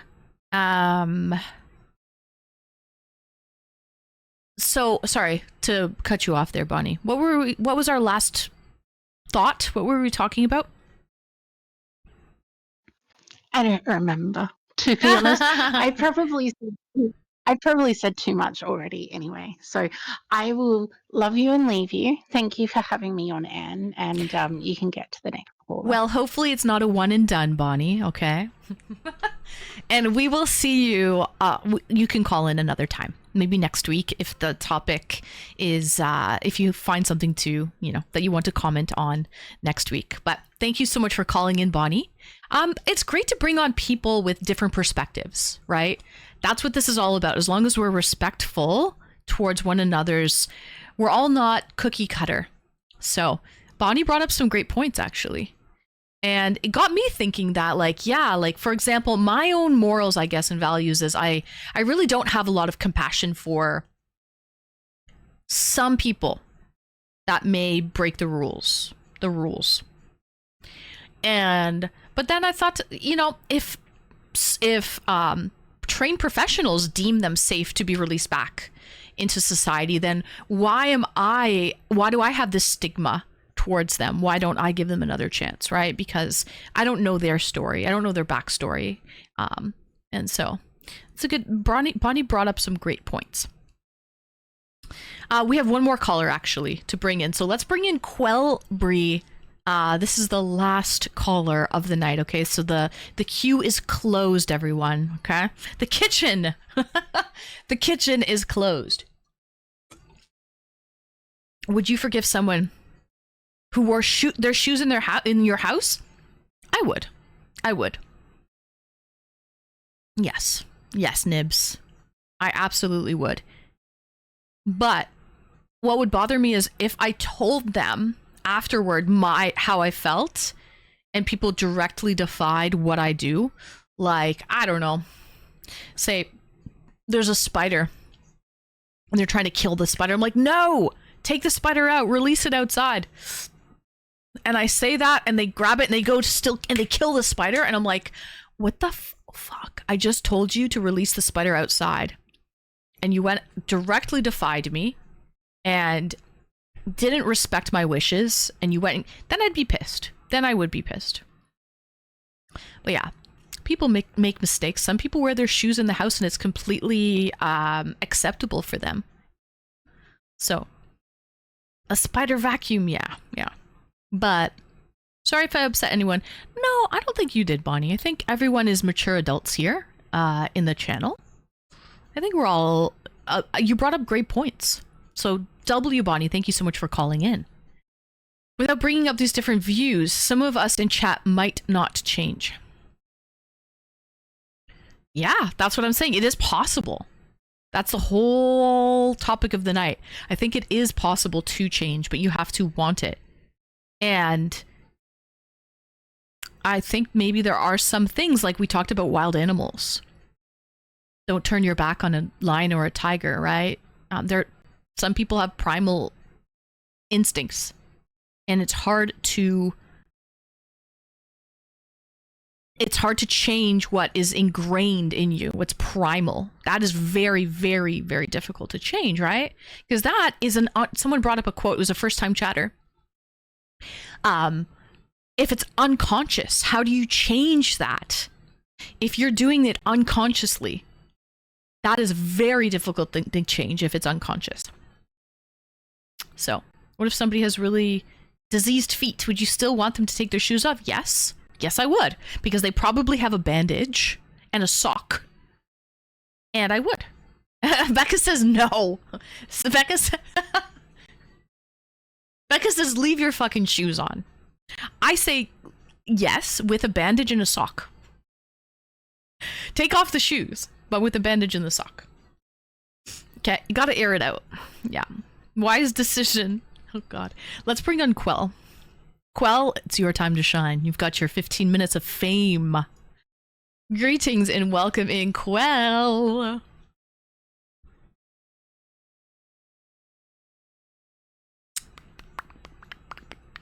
Retro says no. Sometimes those feet can be awfully stanky. Have you guys ever met someone, I'm sure you have, who just have nasty smelling feet? And like as soon as they take off their shoe, you're like, whoa, it hits you. Like a ton of bricks. It's gross. It's very gross. But what are you gonna do? That's the same with halitosis. People with really like bad breath. In a way, do you ever do that? Like talk to someone with bad breath and like you just take a few steps back because it's just ugh. Quell Bree, welcome in, Quell. Hey. Hello. Hello, hello. Thank you for calling in. Thank you for waiting. Oh, you're most welcome. It's my pleasure. No. The pleasure is all mine, Quell. Yes. No. It's mine. No. We can do this all night. We can do this all night. Okay. All night long, all night. So, Quell, tell me, do you think people can truly change? Why or why not? Let me think about that one. I kind of came in. You're gonna hate me for this, but I came in like middle of the stream, so I guess I'm wondering what the most popular answer is so far, because I kind of came in, I think, right when Adam was starting. Okay, so I think what most people have been saying is yes, people can change, but it has to come from within. First of all, you have to realize I'm the problem, right? You have to acknowledge that you're the problem, and actively is the key word. Try to change, because it's not easy to do. You have to go through the feels and the emotions. And also, I think we've all agreed that change is not linear, right? Sometimes it's 2 steps forward, 1 step back, right? Okay. I hear That's ya. not true. I'd be like 2 feet taller. What do you mean? You think you could change your height? Well, I'm talking about things that you can change, Midgie. My question for you, Quell, is, do you think people can change any and everything in their life? Or are there certain things that people can't change? I don't know. I have to think about that for a bit. I mean, see, I was like, as I was watching the stream, I was thinking like, it's like, usually I lurk. I don't do this whole Discord thing, so I'm kind of like, I don't know what to say. I'm like, it's so boring. So, I mean, I think your community is very beautiful. I mean, it's very, they're very complex people. You know, they all have, such beautiful souls, and kind of like onions. You know, everyone has like these layers, and it's like you're just peeling. I wish there was something more beautiful than an onion, but I don't know why. I guess onions are beautiful too. Let's just say onions are pretty cute too. But I don't know. I mean, and also I'm extremely nervous. That's You okay. can't tell already because That's okay. like I like a good onion. Okay, I like a good onion. And Quell, by the way, thank you so much for having the guts to call in, because I know you're not usually the type of person to you're not in the forefront of the chat a lot of the time, dominating the chat. You know what I mean? Like taking over. You're much more of definitely not me. No, you're much more of the like sidelines, just kind of watching from afar, like a Bochi. Like Bochi watches. Yes. Bochi, are you here? One in chat, Bochi, if you're here. There's certain people that watch, but they don't really say much. Bochi's here. He's here. He's listening. He's totally actively listening, but he hasn't said anything basically all stream except for, wait a minute, Bochi did say something. The last thing Bochi said, I can't remember what it was. It was the trip of a smoke detector is super annoying. That was like the second caller in. So, but he's actively watching, but there's certain people like that. So, I'm just glad that you, and you know what I have to say, Quell? You sound different than how I thought you would sound, to be honest. I don't know why. I had this like, I guess I'm nervous, so it's just like high pitch now, but like if you saw me at work, I'd be like, oh, da, da, da, da. Right. But, yes. I don't know, man. But yeah. I'm glad to contribute to your stream, and like I said, I just love, I love your people. I think they're very welcoming, and it's like I'm a nervous guy. It's like, yeah, that's pretty common, and when I see other nervous people come in your chat, and I'm like, wow, it's like, it's not so bad. See? Okay, I hope that Browse, who has social anxiety, who is fairly new here, I hope Browse, are you listening? One in chat, Browse, if you're listening. So I hope he's listening, and I hope he's like, wow, okay, Quell was kind of nervous, but he called in. Oh my gosh, you know what I find? I used to do e-dates streams, which it was a video as well. It was a voice and video. And the amount of people, and we're a very nice community, and it's not like we don't roast each other or anything like that, right? So it was, I would say 99%, 100% of the time, it was a good experience. Oh, Browse is watching. Good. So it was a good experience. And what that was a confidence booster for a lot of my dates. So they graduated after me because I'm not a huge community. Like we're sitting at 70 viewers right now. So it's nothing too daunting, and we're very friendly, and we're nice. So it was a good way to just kind of like, break the ice. But a lot of the dates that I had, they ended up graduating and going to bigger e-date streamers, like being a guest on CuteBot or other larger e-date streamers with 6,000 viewers type of thing. But I was that confidence booster for them. They got that little confidence boost by coming on my stream, and it was actually so nice to see. So I enjoyed it. I was like, it was. You are a confidence booster. I feel like, yeah, definitely. I think you people come in for the beauty but stay for the personality. I agree. Thank you, Quell. Much appreciated. Quell, you were so supportive during my birthday subathon, actually. So, before that, you had made clips. I've seen you make clips before, but kind of been quiet other than that. But you really outdid yourself during the birthday subathon stream. And now you own 2 paintings. No problem. And originals. And Yeah, I gotta say, yeah, I gotta open them. I'm bad. I'm like sitting in my corner right now. I'm like, oh, why did I open it before I called it? oh, no, take your time. You don't, no rush when you open them. Totally fine. Take your time. But what I'm saying is, thank you so much. And I gotta say, I have a lot of respect for you, Quell, for all of the support that you've given to the channel over the last little while. Yeah, no, honestly, because You don't even know me. I could be a serial killer. You could, but respect. You could kill me. You know where I live, so you could kill me. I do know. I do know. But I haven't looked. I'm not like that. Yes, but no, I was just kidding. I know you're not. I know.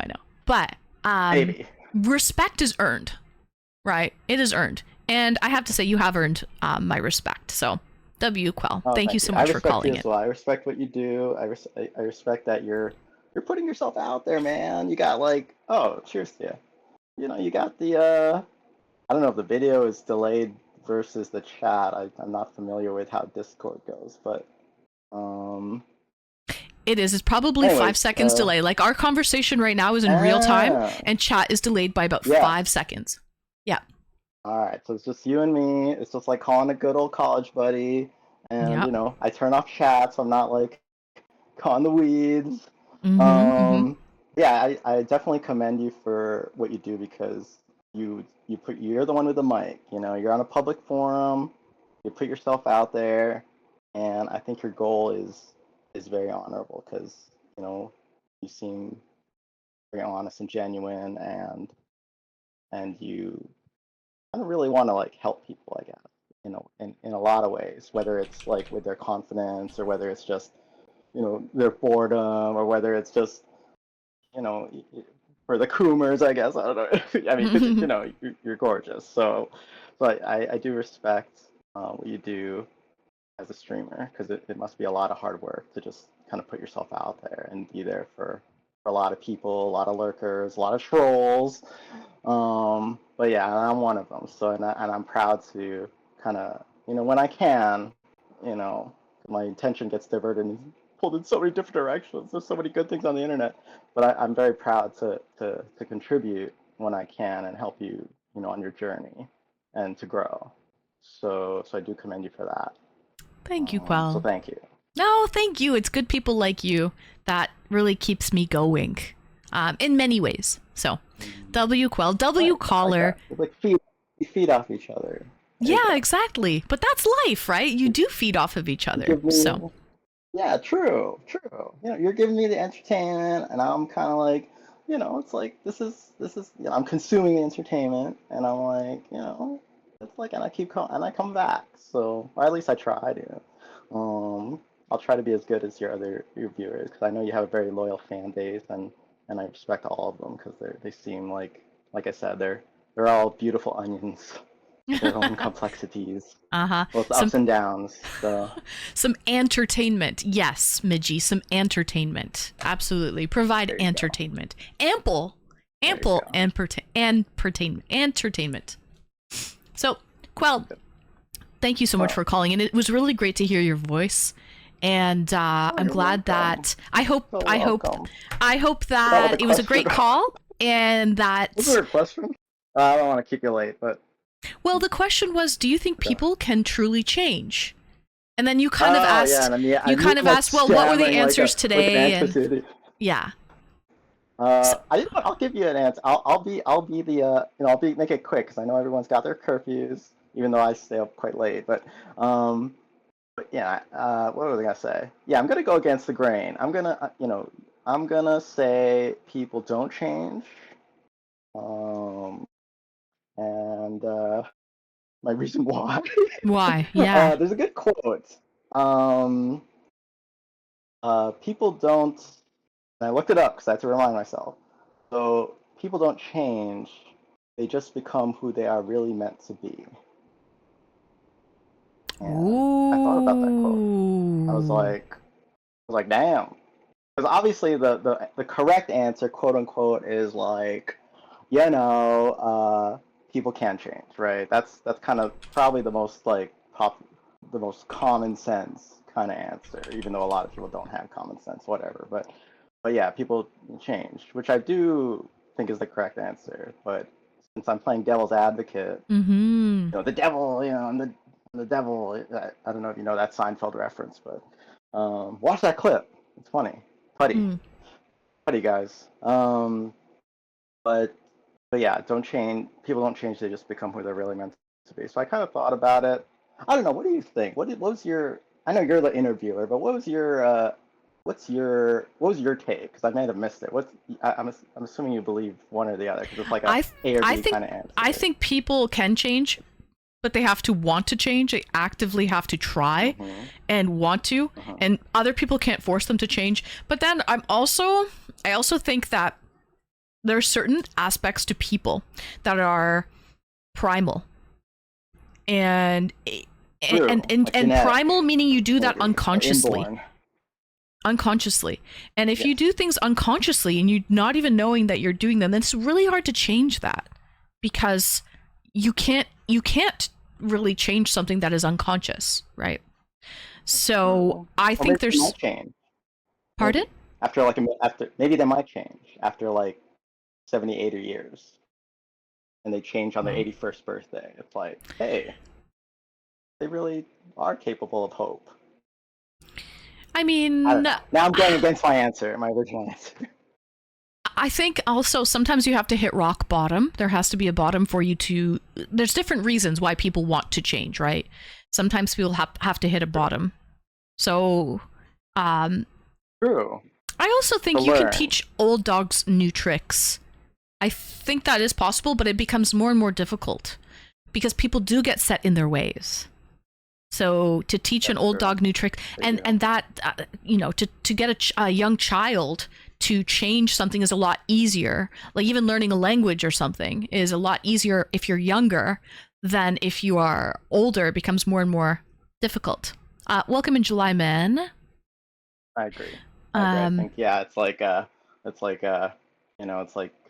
going back to school. It's way harder to go back to school when you're older versus when you're younger. I guess you're forced to go to school when you're younger, but anyways, I'll stick with my original answer. And I was thinking about the quote, and it's like, I don't know. Do you believe in destiny, Anne? Do you believe in or are you more of what's the opposite of destiny? Help me out.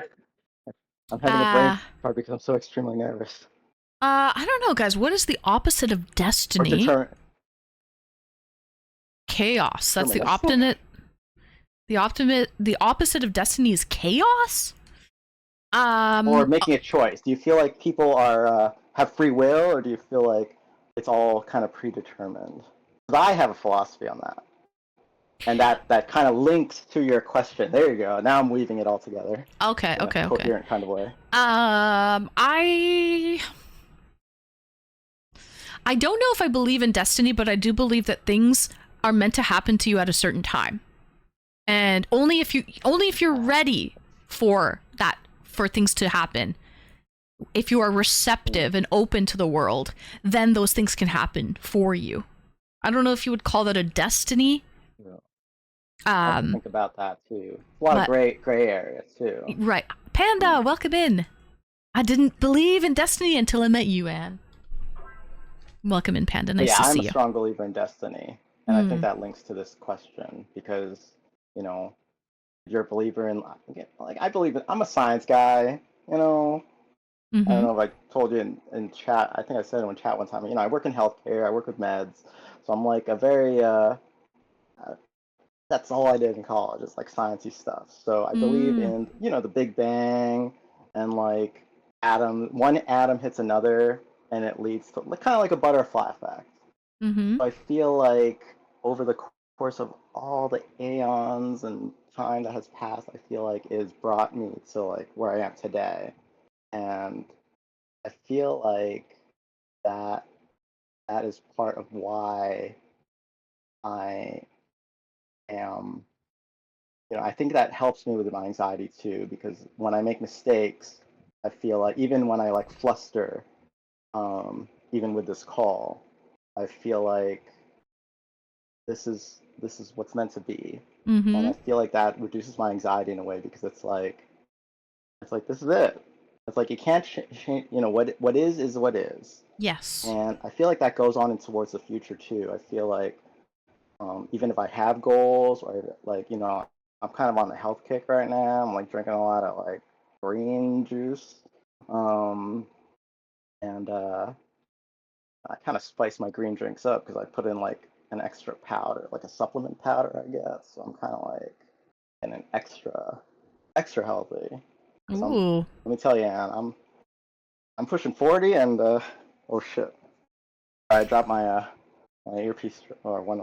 Anyways, yeah, I'm pushing 40, and you don't know what's going on here. That's why this is unfair because you don't have me on video. Maybe one day I'll go on video. I'll comb my hair, and then I'll be You can like, put video on if you want. I can just look at it if you like, if you feel comfortable. I'm a disheveled. Okay, Like very much like most of chat. I'm a disheveled mess right now. Right. Which is why I commend you for being a streamer because you know, you got the lights, you know, you got everything nice. You know, you work hard. Whereas people on the other side, there is work that goes into this. This is a production. Exactly. Where I am the lighting designer, I am the videographer, I am hair and makeup, I am the costume designer, I am set design. I have a team though that helps mod, right?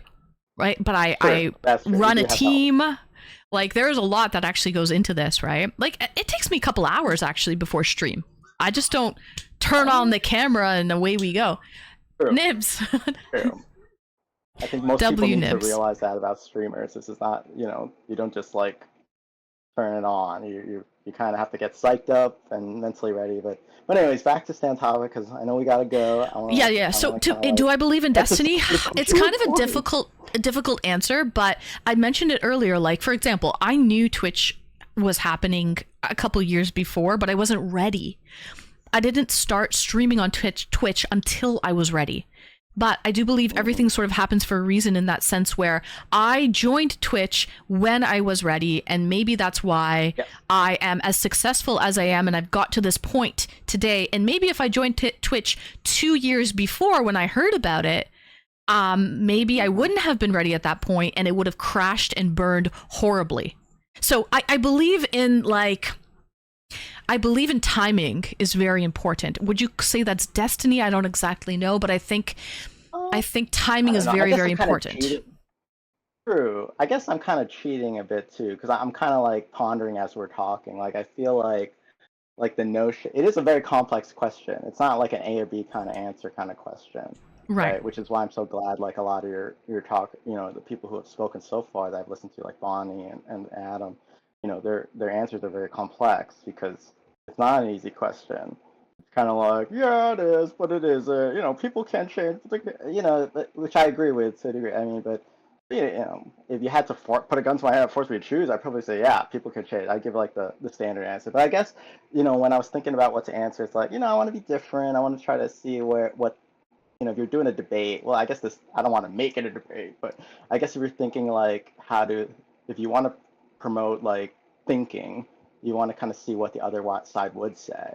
And I think when I think about Destiny, and when I think of my, my belief that, atoms hit each other from the beginning of time, and it led to, I don't know, your parents meeting each other and having you, and then it led to you having like all these good experiences and terrible experiences in life, and now here you are, and you're trying to self-improve.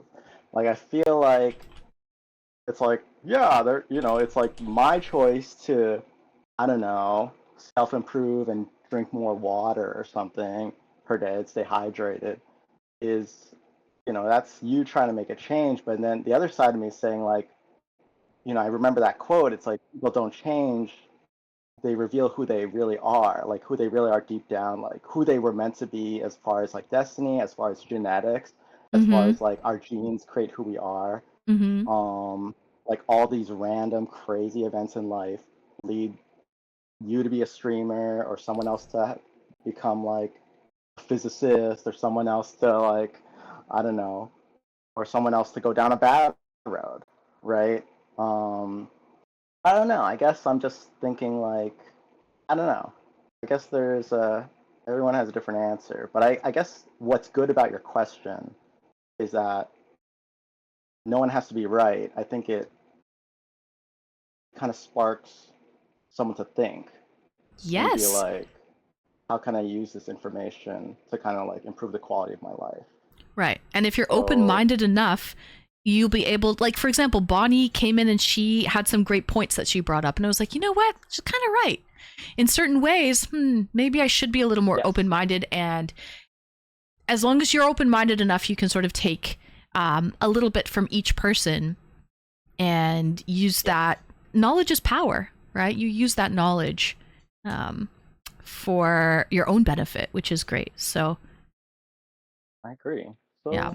I guess, I guess that's my answer. And, no, there doesn't always have to be a right answer. No one has to be right or wrong. Right. I think, You can disagree, we're all though, but we free. can agree to disagree. Exactly. We could respectfully disagree. And, Correct. I know, in the debate world, and like, at least in America, it's like, oh, it's like if you don't agree with someone, it's like we're gonna freaking crucify you. But, I think people should have conversation without having to like make it heated. But I don't know. I guess that's my answer. My going against the grain answer. My trying to stand up, be unique. But yeah, I'll probably want to let you go. And what else? Do you have any questions? Wait, for so me? one last question, just to I might be confirm here, back. just because Oh, now okay. now I'm curious. So as using, Oh, like sure, you go said, ahead. you're into science, Tell me, right? lay Like, it on me. okay, so you're in science. So Yeah. the scientific sort of part of you is saying that you believe in atoms and all of that stuff, and that would be destiny. So the Like the scientific butterfly part of effect, you, yes. so the I scientific feel part like of you believes in the butterfly. destiny. I feel like That's free will is an illusion to some degree.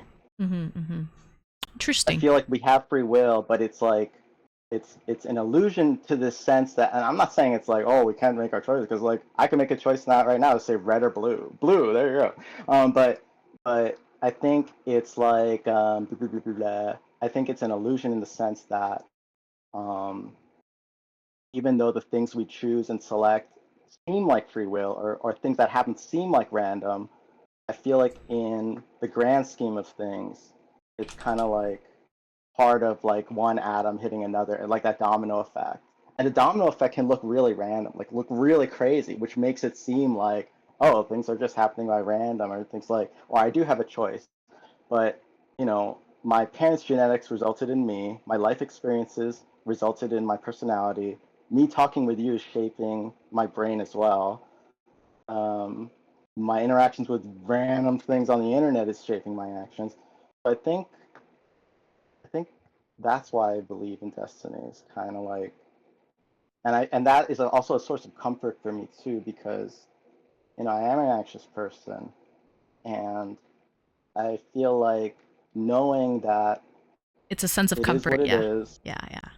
what happened happened, what's going to happen will happen, and I Can't feel control that. but that's not. That's true. But that's still not going to stop me. I'm sorry for rambling. Oh, go ahead. I'm sorry to cut you off. I'm like going off on like a And we thing all here. have lived different lives, so we've all been down a different path, and that's why we're all different people, all right?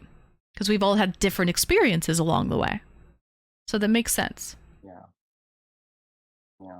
But that's not to say like I'm not reading chat bio, but that's not to say like I know people might be getting mad. I don't know what people are saying, but like this guy's so people getting mad at me. But No, I they're think, not getting mad. I think like I'll promise I'll cut off because I know you want I want to let you get in. Okay, 1 minute. But We've got the timer going now, okay? yeah, I don't want people to think that they can't make a choice. Like even though I feel like this damn, I'm really going down this devil's advocate thing now. Even though I feel like people are predestined, I do think that shouldn't stop them from making good choices that would improve the quality of their lives. Whether it's through health, or whether it's through career, or whether it's through relationships or hobbies. Because I'm definitely all for like self-improvement and positivity.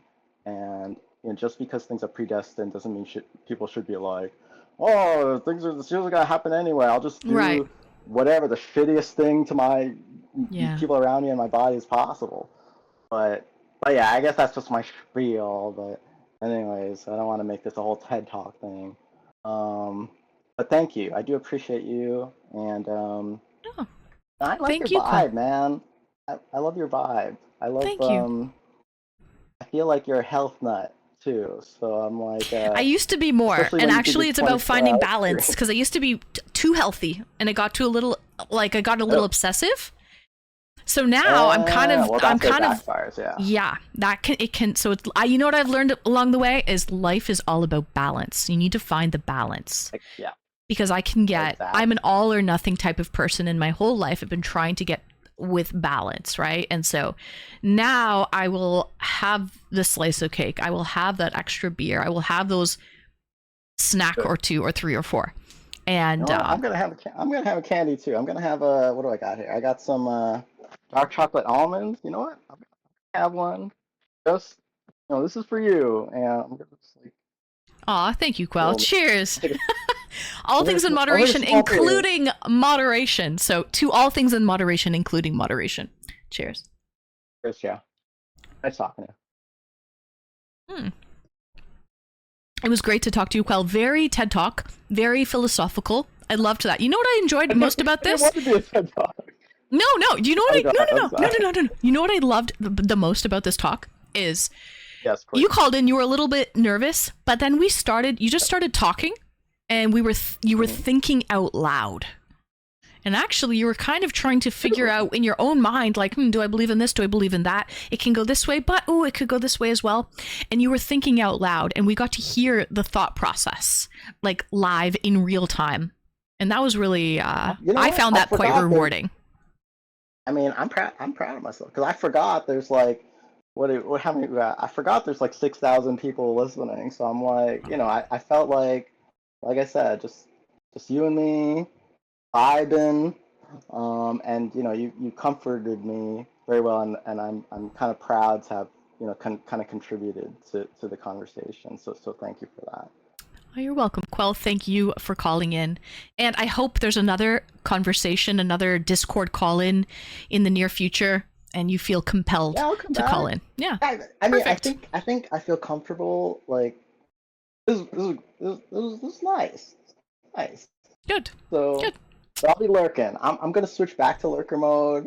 Okay. I gotta brush my teeth. Gotta do some dishes. Take care. Thank you, Quell. Take care. Bye. Talk to you later. Bye. That was Quell Bree. Oh my god. You know what's so crazy? He's been lurking for a while, that guy.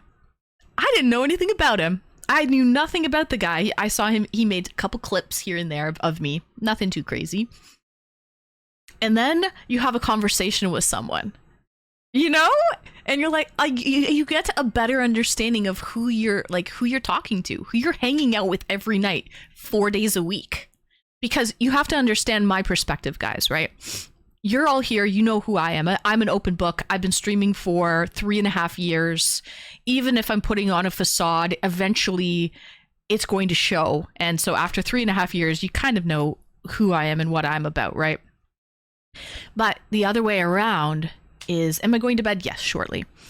The other way around is I'm just seeing a bunch of words on a screen. And if you're a regular and you're talking often, you're typing often, I can kind of get your personality. I can kind of get your jokes. If you come in the Discord and you talk to me in VC, Discord, movie nights, etc., after parties, all of that stuff. Nibs with the raccoon. Why are you trying to give me PTSD? Look at that face, though. How could I say no to those little raccoony puppy dog eyes? Just imagine, Nibs, what it looks like with no hair, though. Okay? A mange coon. A mancoon. But it's just really nice to get to know the callers, because I had no idea what Quelbri, what he was all about. I had no clue. He was just a bunch of words on a screen. And now I can put a little bit more of like who I'm talking to. So, and again, no pressure. I respect it. If you don't want to call in and you don't want to talk to me in Discord or like on Twitch and like all of that, I completely respect that. It's just very nice and very sweet, and a little added bonus when I do get to talk to my callers and get to know them on a more personal level. That's all I'm saying. So, such a cute trash panda. You be careful, you might have a little turtle behind his back and you wouldn't even know it. Nightmares. What are you trying to give me, nightmares, Nibs? Anyways. Yeah, that's a gigantic raccoon head. Taylor Centric, we got a raid. Guys, I've had to pee for so long. I've had to pee. I'm done my drink. Take me down like I'm a domino is a highlight.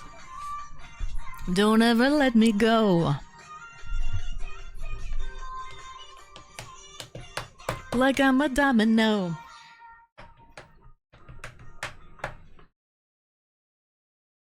Taylor, welcome in. Thank you so much for the raid. How was your stream tonight? What did you get up to? You were playing some COD. Nice. Did you catch any dubs? Hope you caught some dubs, Taylor. Thank you so much for the raid. Welcome in. Guys, I have to pee so bad. Oh, but I'm going to end stream right now instead of going pee and coming back. There's no point. Okay? Okay, so that W stream. W callers tonight. Thank you everyone who called in. This topic got us thinking. It really got us going. So that is what's so awesome about your Discord. Not only talking with others in your community and getting to know them on a personal level. Exactly. Thank you so much for the raid, Taylor. Thank you, thank you. Good night. Pee well, sleep well. Hold on before we do that. Guys, we are very close to Bikini Beach stream. Okay, 3,000 subs is the goal to get to Bikini Beach stream. That would be thong bikini. Never worn it before. Ooh, taking risks around this place. So if we can get to 3,000 subs for the month, we will do Bikini Beach stream. But guys, W stream, thank you everyone who subbed. Thank you for the gifted subs. Thank you for the bits as well. Everyone who dropped bits, Nibs, Fresh Muff, and we got Mr. Cairo with their subs. Quell with the 5. I put some new names on the wall tonight, so that was really fun. Thank you for the raids as well, and of course, thank you to my amazing moderators. Swede, thank you for the bits. And Retro and Hawker, thank you for the gifts off of the Throne wish list. So W for that. Guys, thank you so much. I have to pee. I'm not even going to say goodnight to everyone. I gotta go. I gotta fucking piss. I'm like pinching it off. My voice is starting to change. One of those, you know what I mean? It's not good for the bladder. Not good to pinch it off. All right, guys. Good night, everyone. Love you all. And we'll see you Tuesday, 8:30 Eastern for the last stream of the week before I go to Fan Expo for 6 days. So, love you all.